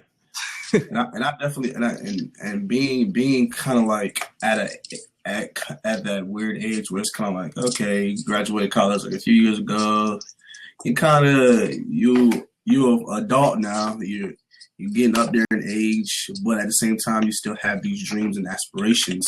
And it's like getting to a place where, like, like I was telling you earlier, do I just fall in line and just, because I've been like, all right, I'm just go to grad school, man. Because I was in grad school when once I first graduated, I was going to get my MBA, had everything mapped out, man. It was just like, I really want to invest my time into what I love to do, and not for recognition or, like you said, not for money, but just specifically just for the love and passion that I have to be able to express myself without any confines, man. I never like been afraid to be vulnerable or to not say what I want to say. You know what I mean? So I've been writing poetry since I was like in 8th grade, and I started writing raps like my freshman year in college, man. So it's just like coming to a place where it's like, all right, well, I'm going to have to make a decision whether it's just going to be a hobby for the rest of my life or just going to be something that I look to make some type of financial gain that I can sustain my livelihood off of, and at the same time continue to keep in mind of the reason behind why I'm doing anything. Yeah, and it's crazy because Jay-Z got on when he was 26. Yeah, and it's like the age, and like my little cousin, he's like 18, man. He's like 18 and nice, and it's just like, man, like, what was I doing when I was 18? Like, why was I on this? Like, why wasn't I as focused as I am now? Partying and wilding out. It's like, what are you doing, you stupid? Like, you need to get right, boy. So I was like, now, man, it's just like I'm focused. Like you said, I don't watch TV, man. Every day I come home. Like I've been uninspired lately, so at least I just try to come home and throw on the beat and just freestyle if I can't write anything, man. So it's just like always finding something to better myself in some way, fashion, or form, man. So yeah, and you've definitely been a big help, man. I definitely thank God for allowing you to be a part of my life indirectly and directly now, man. So yeah, and yeah, my pleasure, man. That's really what it's about, man. Because man, encouragement factor, man. We all need it every single day, man. Like I've learned to kind of, I have places I go for it. Like on YouTube, I have my own list of videos. I know if I watch them, they're gonna make me laugh and almost pee on myself. I laugh so hard. Like that's good. I believe laughter is medicine for the soul. But I also got the people who motivate me, like from different areas. Like some comedians motivate me, or other people. Like I show, man. Yeah, like I shared the recording revolution earlier. That dude inspires me. His work ethic, the quality of stuff he puts out all the time. I'm like, like I feel convicted almost every week. Like, man, I'm trying to get to that level. Like, I don't know how he pumps out stuff so quickly, so consistently, but it inspires me. Like, I get inspirations from a lot of different areas, And I try to keep only positive, you know what I'm saying, things around me because it's so easy to get, you know what I'm saying, bogged down. That's why I've been trying to stay off Facebook and stuff like that. Facebook can be so depressing. You got to pop a Zoloft before you get on there. Tell me about it. I'm like, okay, I'm out. Okay, 5 seconds is enough for me. I got to go. Like, you know what I'm saying? All my friends getting married and having kids, man. It's just like I'm up here like, I gotta get this rhyme right. It's like, man, priorities, man. But yeah, don't sweat the age and stuff. And like they was pointing out, like Jay-Z and Eminem, they both got started like around 26, 27. And also they have been working hard all the way up until that point. Like they've been grinding for a minute. I was playing some. Was you in here in the very beginning when I played that Eminem and Jay-Z track? Yeah. Yeah. So early on, man. Like Jay-Z was so small and young. That dude that he didn't grow up, but yeah, man. Like don't look at their age now too, man. Like still doing it, still doing top still on top, man. Like hey, some people will say, man, well, you shouldn't try to pursue anything in rap if you're past X amount of years. 30. Yeah. Hey, look, let me tell you, man. Everybody has the potential to build a fan base. People who say that they're thinking mainstream wise or pop wise. I want to be pop. I want to be promoted to pop culture or to younger kids. Younger kids ain't the only market, bro. Like straight up. Like I know old heads listen to Outkast. I know there's more people who listen to hip hop than just young kids. You know what I'm saying? Yeah. If you're more into some mature stuff or whatever, there's an audience for everything. You know what I'm saying? Like straight up. It's just you got to find them. You got to connect with them. You got to start them conversations and build them relationships. And so, my thing, I would just say to you, man, just try your best to stay motivated, man. That's very important right there. Like, dude, like watch hip hop documentaries. Like they inspire me like crazy. Like there's a new one that just came out called Stretch and Bobbito, which is talking about basically the college radio station that really broke some of today's largest artists. Like Eminem really got a lot of exposure on there. Busta Rhymes used to bootleg their tapes to sell them in high school. Like it's just like these two quirky guys that were at this small college radio station, and it got huge. It blew up. Like just documentaries and hearing other people's stories and struggles. You know what I'm saying, about how people overcome adversity and never gave up. Like a lot of times when I hear them, I'm like, man, shoot, I ain't got nothing to complain about. Right. Like, these dudes right here, golly, like some of these people homeless. You hear like how KRS-One came up, like he was literally homeless, and he told me, he's like, I could have been at the house, but I chose to be homeless because he basically got to put himself in that situation. And I think he felt like he needed, he needed to have like no safety net or whatever. Like he put himself out there like that. And so yeah, man, like just keep it up, bro. Straight up. I'm always here, man. If you have any questions or whatever, All right, bro. Thank you, man. Just holler at me, bro. But yeah, man, keep it up, man. Stay encouraged, and I appreciate, man, once again all the love and support, and appreciate you hanging on with us so long tonight. I'm trying to figure out when I'm gonna wrap this up, but can I spit something one more time? Go ahead, man. I said, you people don't understand me. That I plan to be who I plan to be, so I foreseen the scene of what you seeing. This my plan A, forget a plan B, press play. Don't eject that it starts not being born, your ears are not pregnant. A smart Clark, the little dude from Miami that was raised by homies in a small family. Grandma did her best to keep me out in the streets, out of cop calls and talking to police. She did good. He's a college student from the hood. Don't believe me? Look how mama living. Where niggas robbing and not killing, it's a given. I wasn't given a gift, I was granted a wish. Now it's my time, my mind. This is my heart and these my rhymes. Hope they get you excited like having the threesome with Cherokee and Jada Fire. I plan to be the higher sire, Messiah, peanut writer, ignited flame spitter. Nigga, that's why I gifted Benjamin Kendrick. I'm king. This is my dream. This is my cracking. You my fiend. Forget being anybody else except myself. Wait, that's a contradiction. If you don't get it, keep living. This fella's Mandela, but accept better. Expect better. Address me wrong and get letter. Don't be timid when faces menace in society. Middle fingers up to your sobriety. Finish. Peace, man.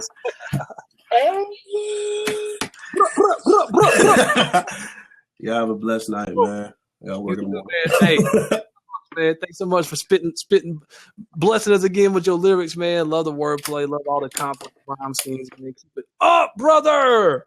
Will do, man. Get you some rest too, man. You look tired. Will do, man. All right, man. Have a good night. All right, you too. Take care, man. We'll holler at you. All right, peace. All right. Oh, snap. Eddie, what's up, man? You want to jump on real quick, man? I'm getting ready to wrap this thing up. I know you want to get on. There he is. There he is. Ready, Eddie. What's up, bro? Not much, man. Good stuff, man. Good turnout here, huh? Yeah, not too bad for the first time. Not at all. Damn, not at all. Yeah, man. Like, the last time I was talking to you, well, I think the last time I talked to you, well, I didn't get to talk to you, but it was through the interview, right? You was in here on the interview on Wednesday. Yeah. Then I talked to you before then when we were just hanging out doing troubleshooting and stuff, right? Yeah, exactly. Yeah. I was making sure I got my days right. So, yeah, man. I had some on the chat on Wednesday, man. I was sending this out to all my students, and I had some technical issues with inviting people through the mailing list, and like 12 people got invited. And it's like, oh man, I was wondering where everybody was at too, but I didn't know it until the end, and we kind of started late, so I was having to send everything out while the interview was starting, so I couldn't focus on anything. I'm just trying to do it like on the side, like while I'm trying to pay attention. So right. I said, I can't leave my students hanging, man. So I was like, I'm gonna do another hangout for the end of the week for all the students to come in and hang out and introduce themselves and stuff like that. So. Well, it's a blessing, man, not to put a number on things, but this is one of the highest amounts of people I've ever seen in any blab room at all. So, wow, really? Yeah, I swear. Yeah, I think I've only seen this one other time. So, wow. Yeah, that's what I mean by good turnout. Okay. Well, seriously. Very good for a first time. Yeah, I'm not even kidding, man. Yeah, that's what I mean by that. So, good turnout. That's crazy, man. It's been incredible, man. Like, I started at 8, and I never done this before, hosting my own, so I wasn't quite sure how the turnout was going to be. I knew I was going to have, I knew my students was going to come in. I just didn't know how many, right. People's ability and stuff like that. And this wasn't planned out like a week or two ago. This was kind of last minute. So I figured Sunday would probably be a good time to try to have it. But wow, that's awesome, man. That's crazy. Yeah, I'm not even kidding. I swear to you, man. I've not seen a number this high maybe but one time. Wow. Yeah. That's crazy. Yeah. Look at Cole Mize doing it, man. Doing his thing. Trying to, man. Like, I've been wanting to do something like this for a while, man. When I first started teaching how to rap and stuff, like this is something I envisioned as far as building a community. Like, it's not about me. It's about the people I'm talking to. You know what I'm saying? And it's about trying to bring people together, interact with each other, talk to each other, help each other, ask questions, learn together. It's really what it's all about. So this is the first time I've actually kind of brought everybody together, like in one place, other than like watching the YouTube video here and there, but it's never been like a unified event where everybody's coming at the same time. Yeah. So no, and to speak even more to that point, I see people in here that I see on the other and completely other end of Blab where it's just wild, crazy nights of people just doing random stuff.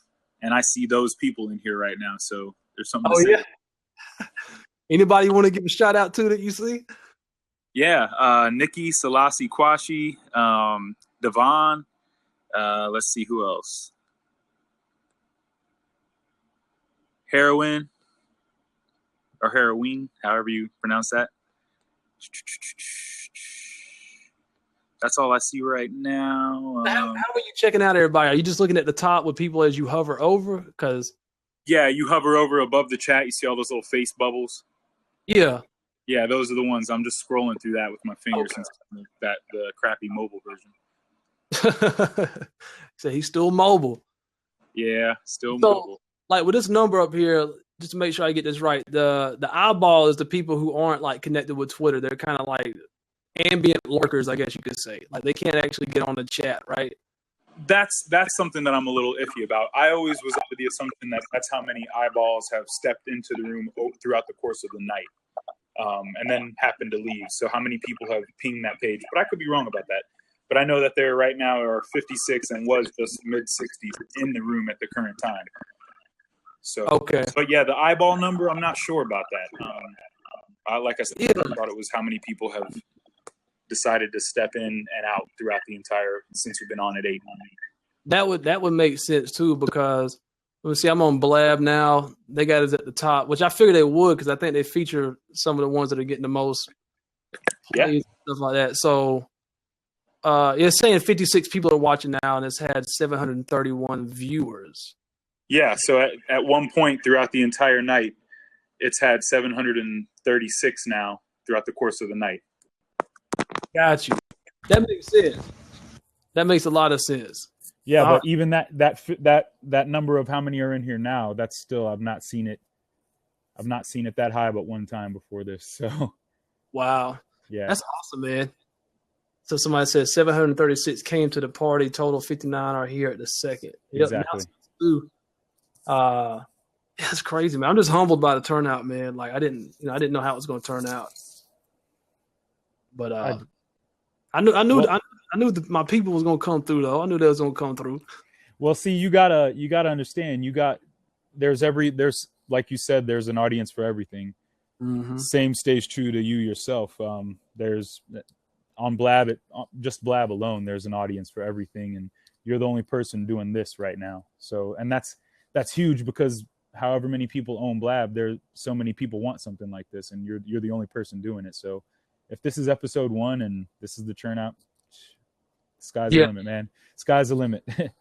Yeah, man, I appreciate it. And there's been a lot of hip hop people coming on from Blab tonight that's never heard of me. They just found out from the Blab, doing this Blab right now. Yeah, I'm talking about they came on and they spit something too. I'm talking about fire, bro. I'm talking about fire. See, had I not been, I know you're gonna spit something though. I know you're gonna spit something. All right, we can do something. 80's coming with it, man. I'm gonna go ahead and tell you, I ain't gonna. 80's coming with it. All right, what am I doing? Am I freestyling or am I saying one of my writtens or what? You can do whatever you want, man. We've been having people freestyling, people spitting writtens. You know what I'm saying? Y'all want 80 to rap? I mean, what's up? What y'all want him to do? Y'all want him to spit a verse? Y'all want him to freestyle? Let him know what's up.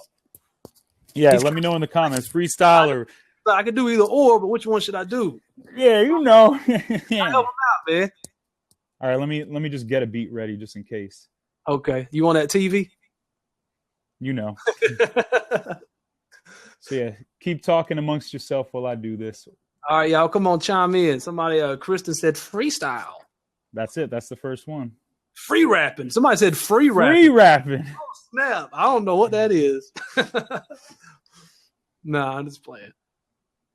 Okay, here we go. Whatever this first beat is I'm about to pick, I don't even know. Let's hope it's good. All right.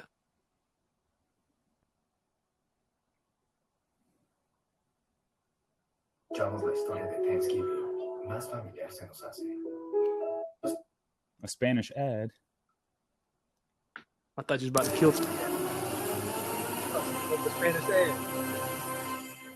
Spanish ad. I'm Spanish Ed. So watch yourself. Now, here we go.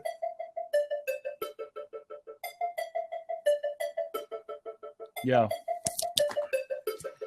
Shout out to Cold Mize Studios. Clock's ticking. Stop, listen. Watch this in. You will get more educated than a cock spissing. Now hold up. I'm a scat for a sec because I learned from the best. And I'm a stash over tech, so I'm stacking checks. Yo, this beat is not dropping. Beat is not stopping, but this beat is not style. You cannot compete with the best if you try.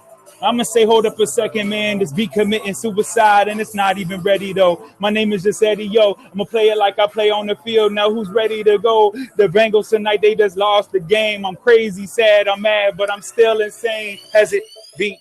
Beat ain't even really dropping, though. So I'm going to sing like Drake instead of rapping because I'm stop and go. Never stop it, yo. Oh, now it's coming in. Now I hear the tempo. So let's go ahead and get some friends. Let's join the Blab. Let's watch your favorite guy to rap coach everybody else and wonder why there were 745 eyes in this room. 61 came and 61 do. What the man will say, if you better pick and choose. If you listen to his ways and you really never lose. Hey.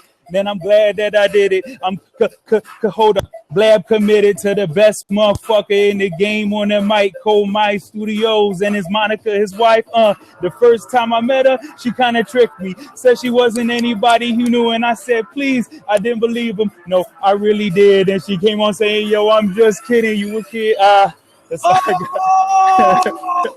Come on, man. Come on, man. God. Oh shit. No, that was a freestyle. Ain't no. Yeah. Y'all know that was a freestyle. Oh my God. Wow, that was. Man. Oh snap. Could you hear? I got that recorded. Oh god, could you hear the beat in the background too? Just to make sure. Okay, cool. You heard right when it started that snare. Dropping everything, man. Yeah. Dude, I got it recorded. I'm gonna be sharing it with everybody. All right, cool, man. Hey, man.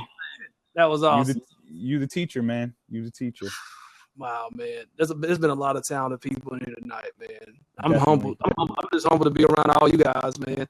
Like straight up. Hey, For real. can I show you something? Yeah. All right, I'm gonna show. Hold on. Will you look at that? Will you look at that? Would you just look at it? Hold on. Bro, I am guilty of wasting quite a few hours watching Ed Bassmaster. Actually, I gave him a shout out tonight. One of my students does like prank raps. He does like these raps that are pranks, and I said, bro, look, you need to check out Vitaly, you need to check out Roman Atwoods, and you need to check out this guy named Ed Bassmaster. I said, them three, I chat them all in the chat. I was like, you got to check all these people out. Dude, bro, you seen how I was laughing the first night when you showed me. Oh, God, yeah, dude. I mean, my neck was hurting, bro. Like, my side, my neck. And, dude, yeah. The hacker, bro. The hacker. Oh, my gosh. Have you seen Always Testy? One of my favorites. His gangster. Yo, what's up, man? You know what I'm saying? Can I get $1? You look like his ass, dude. Shut up. Yo, my man. Let me show you that. Can I get $1? Oh, what you know about that right there? Hey, man, it tells a perfectly beautiful story. I'll tell you that much. That's a real story, man. That really yeah. is. But dude, the hacker, bro, dude, the one that he went to Lowe's. Oh my gosh, the no smoking. Bro, I was hurting so bad, man. I was like, I can't believe this. He just sitting there was like, what's going on, boss? And he got that flannel on and them sweatpants and stuff, just lights up a cigarette right in the yeah. And the dude's like, you can't smoke it. He just keeps on smoking. Like, keeps on having a conversation. Dude, they'll be so polite, they don't want to say nothing. He'll just keep on smoking and he'll just eventually just throw it out and ash on the floor and stomp it out. Once you get lost in the world of Ed Bassmaster, man, there's no turning back. That dude's a genius, man. Did you see the one where it was like Ed Bassmaster helps out and he's at some function where like they're doing some radio promo and he goes up in there and he's just doing his usual, but he's in front of everybody and he's like scratching his butt and stuff in front of everybody, like in his butt and walking around with that cigarette.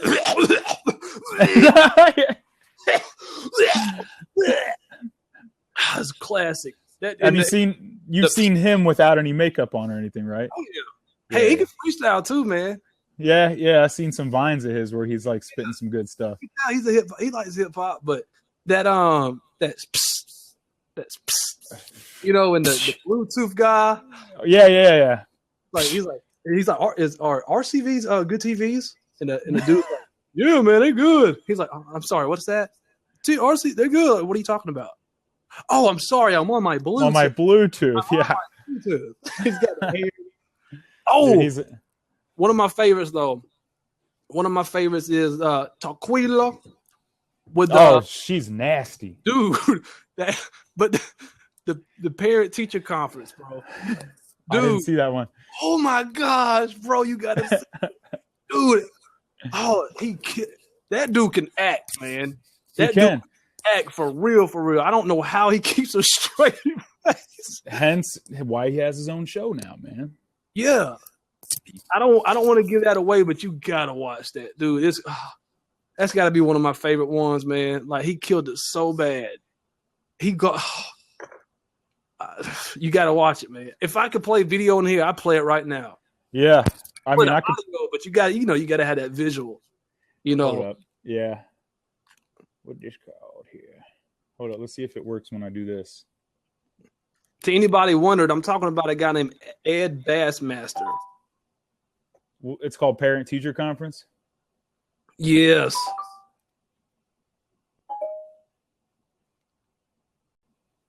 Ed Bassmaster Parent Teacher Conference. Yeah, got the voice control remote and shit, you know. Snap. Oh snap.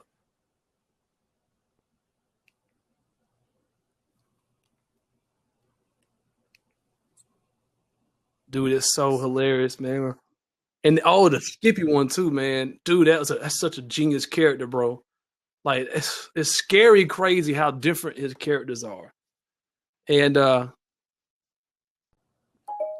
he did one with the UFC where Dana White had him come in, and because he ran into Dana White at a radio station, and he got Dana White really good. And then once he realized it was, once he takes everything off and he's letting people in on it, he was just flipping out. He's like, I cannot believe you just did that. Like that was so believable. Hello, everybody. Skippy here, behind the scenes. Yeah. UFC, and that's it. Cut. And he's like, all right, can I interview? Hey, what's up? I'm with so and so. We're just interviewing behind the scenes. Cut. Cut. Is it this? Yes. Okay, we're about to play that. See what's up. Are you about to play it? Well, it's 8 minutes, so we won't play the whole thing. Maybe I should just watch it later. We'll let that play another day. Oh my gosh, so good, man! It is so good. I would not steer you wrong, brother. You sure haven't steered me wrong. And I already see him over here. When he walks in, bro. I mean, yeah, when he walks in, bro, like you can tell he didn't run up around some hoods or something, man. Like the way he plays that character, bro, is so believable. Even though he looks so ridiculous, coming there just like a woman, it's believable. Like you don't question it. Like this dude's for real, Yeah, he's not the greatest looking of women either. Nah.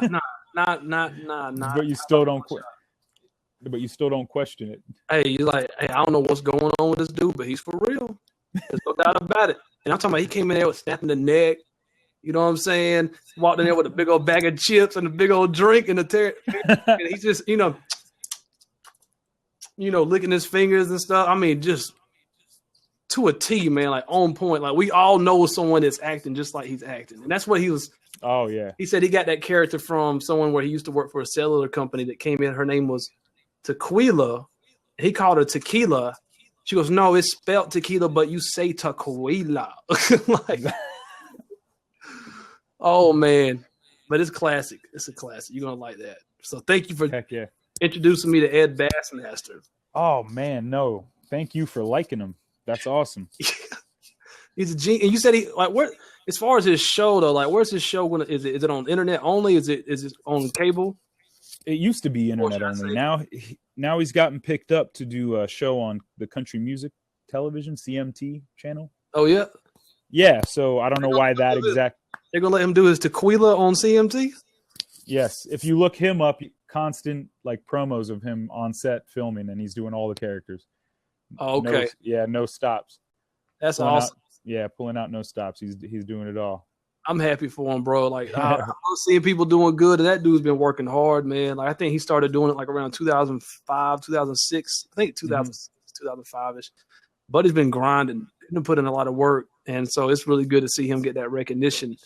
And I think it was Sean Penn actually picked him up too, man. Like brought him out to Cali because Sean Penn's son, I believe, was showing him Ed Bassmaster's videos, and Sean Penn actually reached out to him and actually flew him out, let him stay at his house and even let him, drive his car. Like, and it's all like that. And he's like, when he was telling the story, there's a really good interview with him. And you can tell like he starts almost crying during the middle of the interview. Like you could tell he's trying to be cool and stuff, but you could tell how much it meant to him. Like that was like a major breakthrough point when he got that call and stuff like that. And it's good stuff, man. I love the success stories, man. Like for real, that stuff inspires me, man. Oh yeah, most definitely, man. What's up, Hobby? What's up, Hobby? I see you in here. Yet another one. Yeah, man, you got tons of people in here, man. I'm happy for you. This is good. Yeah, man. I'm glad we had a good turnout, man. It's been so much love. It's been all love. Everybody's been hanging out and in the chat. There's been so much talent that's came on tonight. It's crazy, man. Well, And you need to do this every week or every however much, whatever you decide, whatever time frame, you need to stick to it because you'll have this kind of following, man. Yeah, Trust me. I think I'm definitely heavily considering it for sure, like straight up. Because no, please do, yeah. Yeah, I see. I see like it's appreciated and people enjoy it, and it's incredible, man. And I don't know, man, because I've been thinking about doing a podcast, and this is why I was looking at Blab in the first place. First, from being interviewed by other people, but it was kind of putting me on like this is how they're going to start recording their podcast, and it's live, it's interactive. They can bring their fan base on and do it live, and they can interact with them on the podcast. And I love it. I love the performance of Blab. It seems to be so quick, and I love the social integrating they've done with Twitter and Facebook. How it's easy to share it. It's nice, man. I'm just kind of interested to see where Blab is going to go, because I know they're in beta stages or whatever right now. So it's going to be interesting to see what happens with it. Yeah, and I think it's going to do nothing but get better and more influential, honestly. Yeah. If it's already being this beneficial, you wouldn't have known any of us. We wouldn't have known you. Exactly. And it's in its beginning stages. And just imagine, man. There's people even in this room right now that, because of Blab, they're all flying to San Francisco in January to meet each other. Oh, because they met on Blab, and that's crazy. It's nuts, man. That's really good stuff. Man. That's really cool. This is, I was saying this earlier too, is the internet is changing the way that we interact with each other, and with streaming video and stuff like that, and the audio. It's also going to change the way that we work together, because I will not be surprised if you see more and more in the future. Let's say like you as an artist will be able to actually connect with a producer somewhere else, and y'all can work on the music together over the internet live. You know what I'm saying? Or let's say you're ready to record your song, you got a decent microphone setup or whatever, but you could actually have a producer or a recording engineer somewhere else around the world, and he's actually recording you to his computer. He's got the mix and all that stuff set up, and he's coaching you through the whole process. Like, let me get another stack here, let me get a spot stack here, let me get some background vocals, let me hear a little bit more emphasis on this part. Like, I think it's already here, but the technology I don't think is as affordable for people to really do that. But I mean, live bands could just like right here, let's say I was in a band, I could have, up to four people. Like, one person could be on drums, the other one could be guitar. You know what I'm saying? Another person could be singing or whatever. I mean, and they could literally practice together. Exactly. And as you were saying, like, yeah, the technology's here, but we didn't have this, what we're doing now, until we had this. We didn't have, so I don't think it's just, people don't realize that they could do this, or people aren't accustomed to practicing or doing music with each other on a platform like this yet, but it's coming, I think. Yeah, definitely. I agree with you. Typically, it takes people a good bit of time to catch up to technology. You know what I'm saying? Like, usually technology is like way more advanced, and then we catch up to it, and then by that time other stuff's already coming out. So yeah, and it's something I've been wondering myself, like, what's the future of social media? Facebook's been around a minute now. Twitter's been around, but I'm like, what's the future going to look like? Because nothing's going to stay the same. Yeah. I'm saying, like, it's constantly going to be evolving and changing. Dude, it's going to go back. It's going to travel backwards. So the future of social media will be people seeing each other in person again. It's going to do a full flip. Could be. I know. That was a stupid joke, but you never know. Think about this. Look, we know there's I've seen Iron Man. Okay, I see the hologram computing. Okay, I know this stuff is real too. I mean, they got a Minecraft video game that's a hologram now, where it's really on the table, like sitting on the table. You put the goggles on, you see Minecraft. I done seen Tupac performing with Snoop Dogg through a hologram. Yeah. So what now is us as artists? We're going to be performing at 12 places at one time, and for the real performance, you pay this amount, and for the hologram, you get a discount. Oh, dude. What was it that?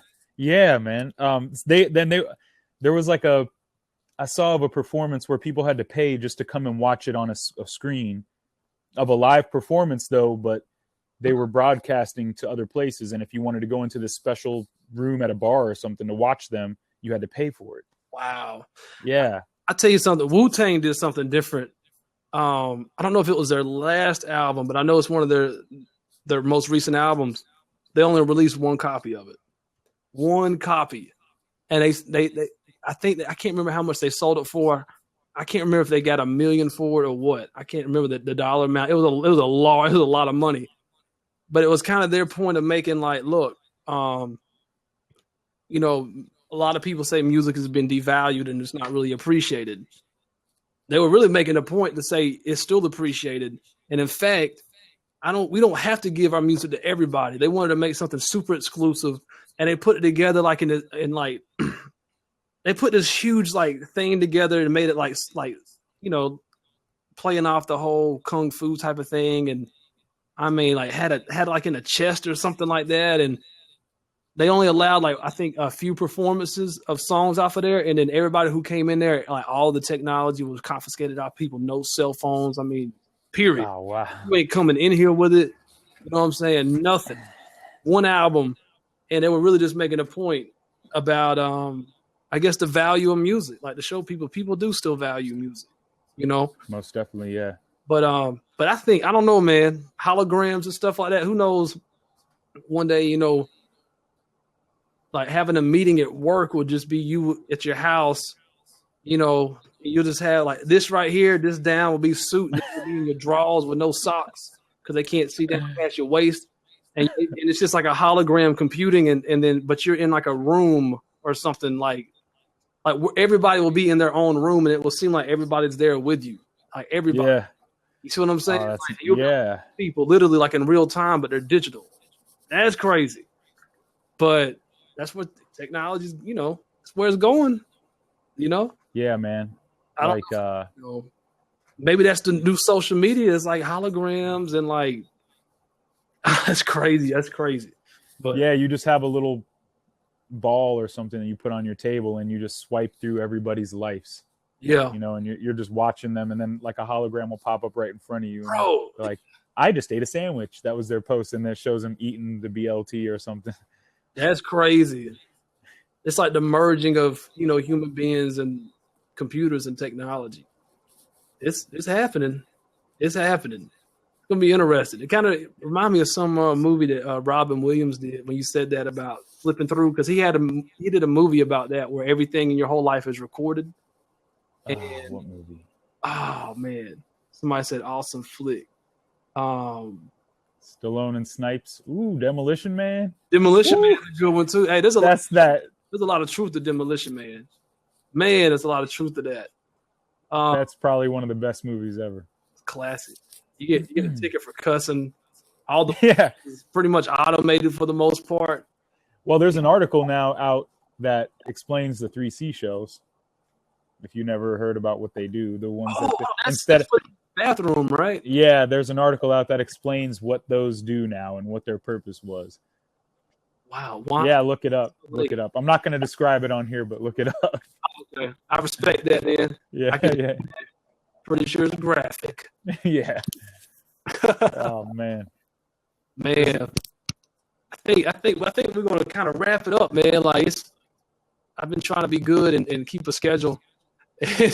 We've been going since 8, so I went way longer than I thought. I done went like over an hour and 40 than what I was expecting. When you go, man. Every time you're on, you put 4 hours of content or more, and that's what's up, man. Yeah, you know, you got some depth to these things here. Yeah, man. I mean, and then having you guys on too, man. Y'all add so much to it. And honestly, after that last freestyle, I'm like, that's got to be how we end it. Like that's it. Like for real, like that's straight up. That was incredible, man. I appreciate that, dude. You know how it is. I don't even remember anything I said, and I just don't even know how we don't know how it happens. It just happens. Hey, it's recorded. It's on record though. It's on record. I got it recorded. You better believe I'm replaying that stuff. Yeah, you need to get that. You need to chop it up, cut your part out, and just save it. Just have it on your record. Like, man, I did this freestyle in front of X amount of people live one night. This is off the dome. That's something to be proud of right there, man. That's a dope freestyle, man. Thank you, man. Like real talk. Somebody said I'd like to hear that again. See, like they want to hear the freestyle again. Well, it was a freestyle, so you ain't gonna hear it again from him right now. Yeah, I'll never say those same sentences again in my entire life. Yeah, and everybody that's in here on my mailing list, I'm gonna share the downloads to this through my mailing list, so you'll get a link to where you can view this. It'll be like a private YouTube video. It won't be public, most likely. I probably won't make it public. It'll keep it private. Plus, there was people on here. Everybody didn't know I was recording and stuff like that. So definitely want to respect people's privacy. Dude, there's been so much talent on here tonight. Woo, boy. Straight up, man. I'm just humbled. So, but yeah, I guess we're going to wrap this up, everybody. We've been going for a minute. Eddie, was there anything final you wanted to say before you close out? Any links you want to drop, or, how people can get in contact with you? Anything you're working on that people can look out for, anything like that?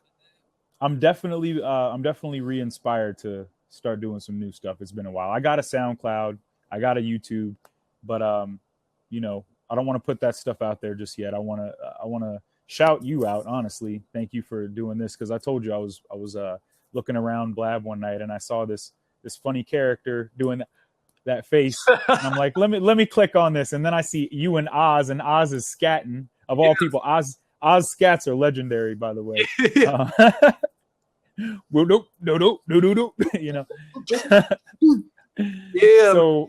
So I jump in, and then it's like, oh God, this exists on another level than I thought. Exactly what I need is right here. And so yeah, that's all I got to say, really. A shout out for that. Shout out to you for that.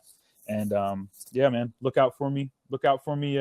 You particularly, Cole, look out for me soon. I'm going to start trying to do some stuff, and I'll be getting at you soon, man. Yeah, man, hit me up. ColeMizeStudios.com. Everybody else, if anybody else who's in here that's not already on my mailing list, you can join the mailing list at this link. It's ColeMizeStudios.com/how-to-rap. And you can sign up and you'll get a free copy of the ebook, The #1 Fundamental to Rapping. And you'll also get a lot of extra goodies, such as I think there's 5 practice beats on there where you can practice to them. I have my bar sheets that will help you structure your lyrics. And there's videos that go along with all this stuff as well to teach it to you. And there's something else in there. But yeah, sign up, you get all that stuff. And that's how I stay connected with everybody. That's how everybody came in here tonight. As far as from my side, it's how, I get the word out. It's how, and I respond back to everybody who sends me an email. So if you ever send me an email, you can rest assured I am going to respond to you. It may not be immediately, but I try to get back to everybody within 3 days.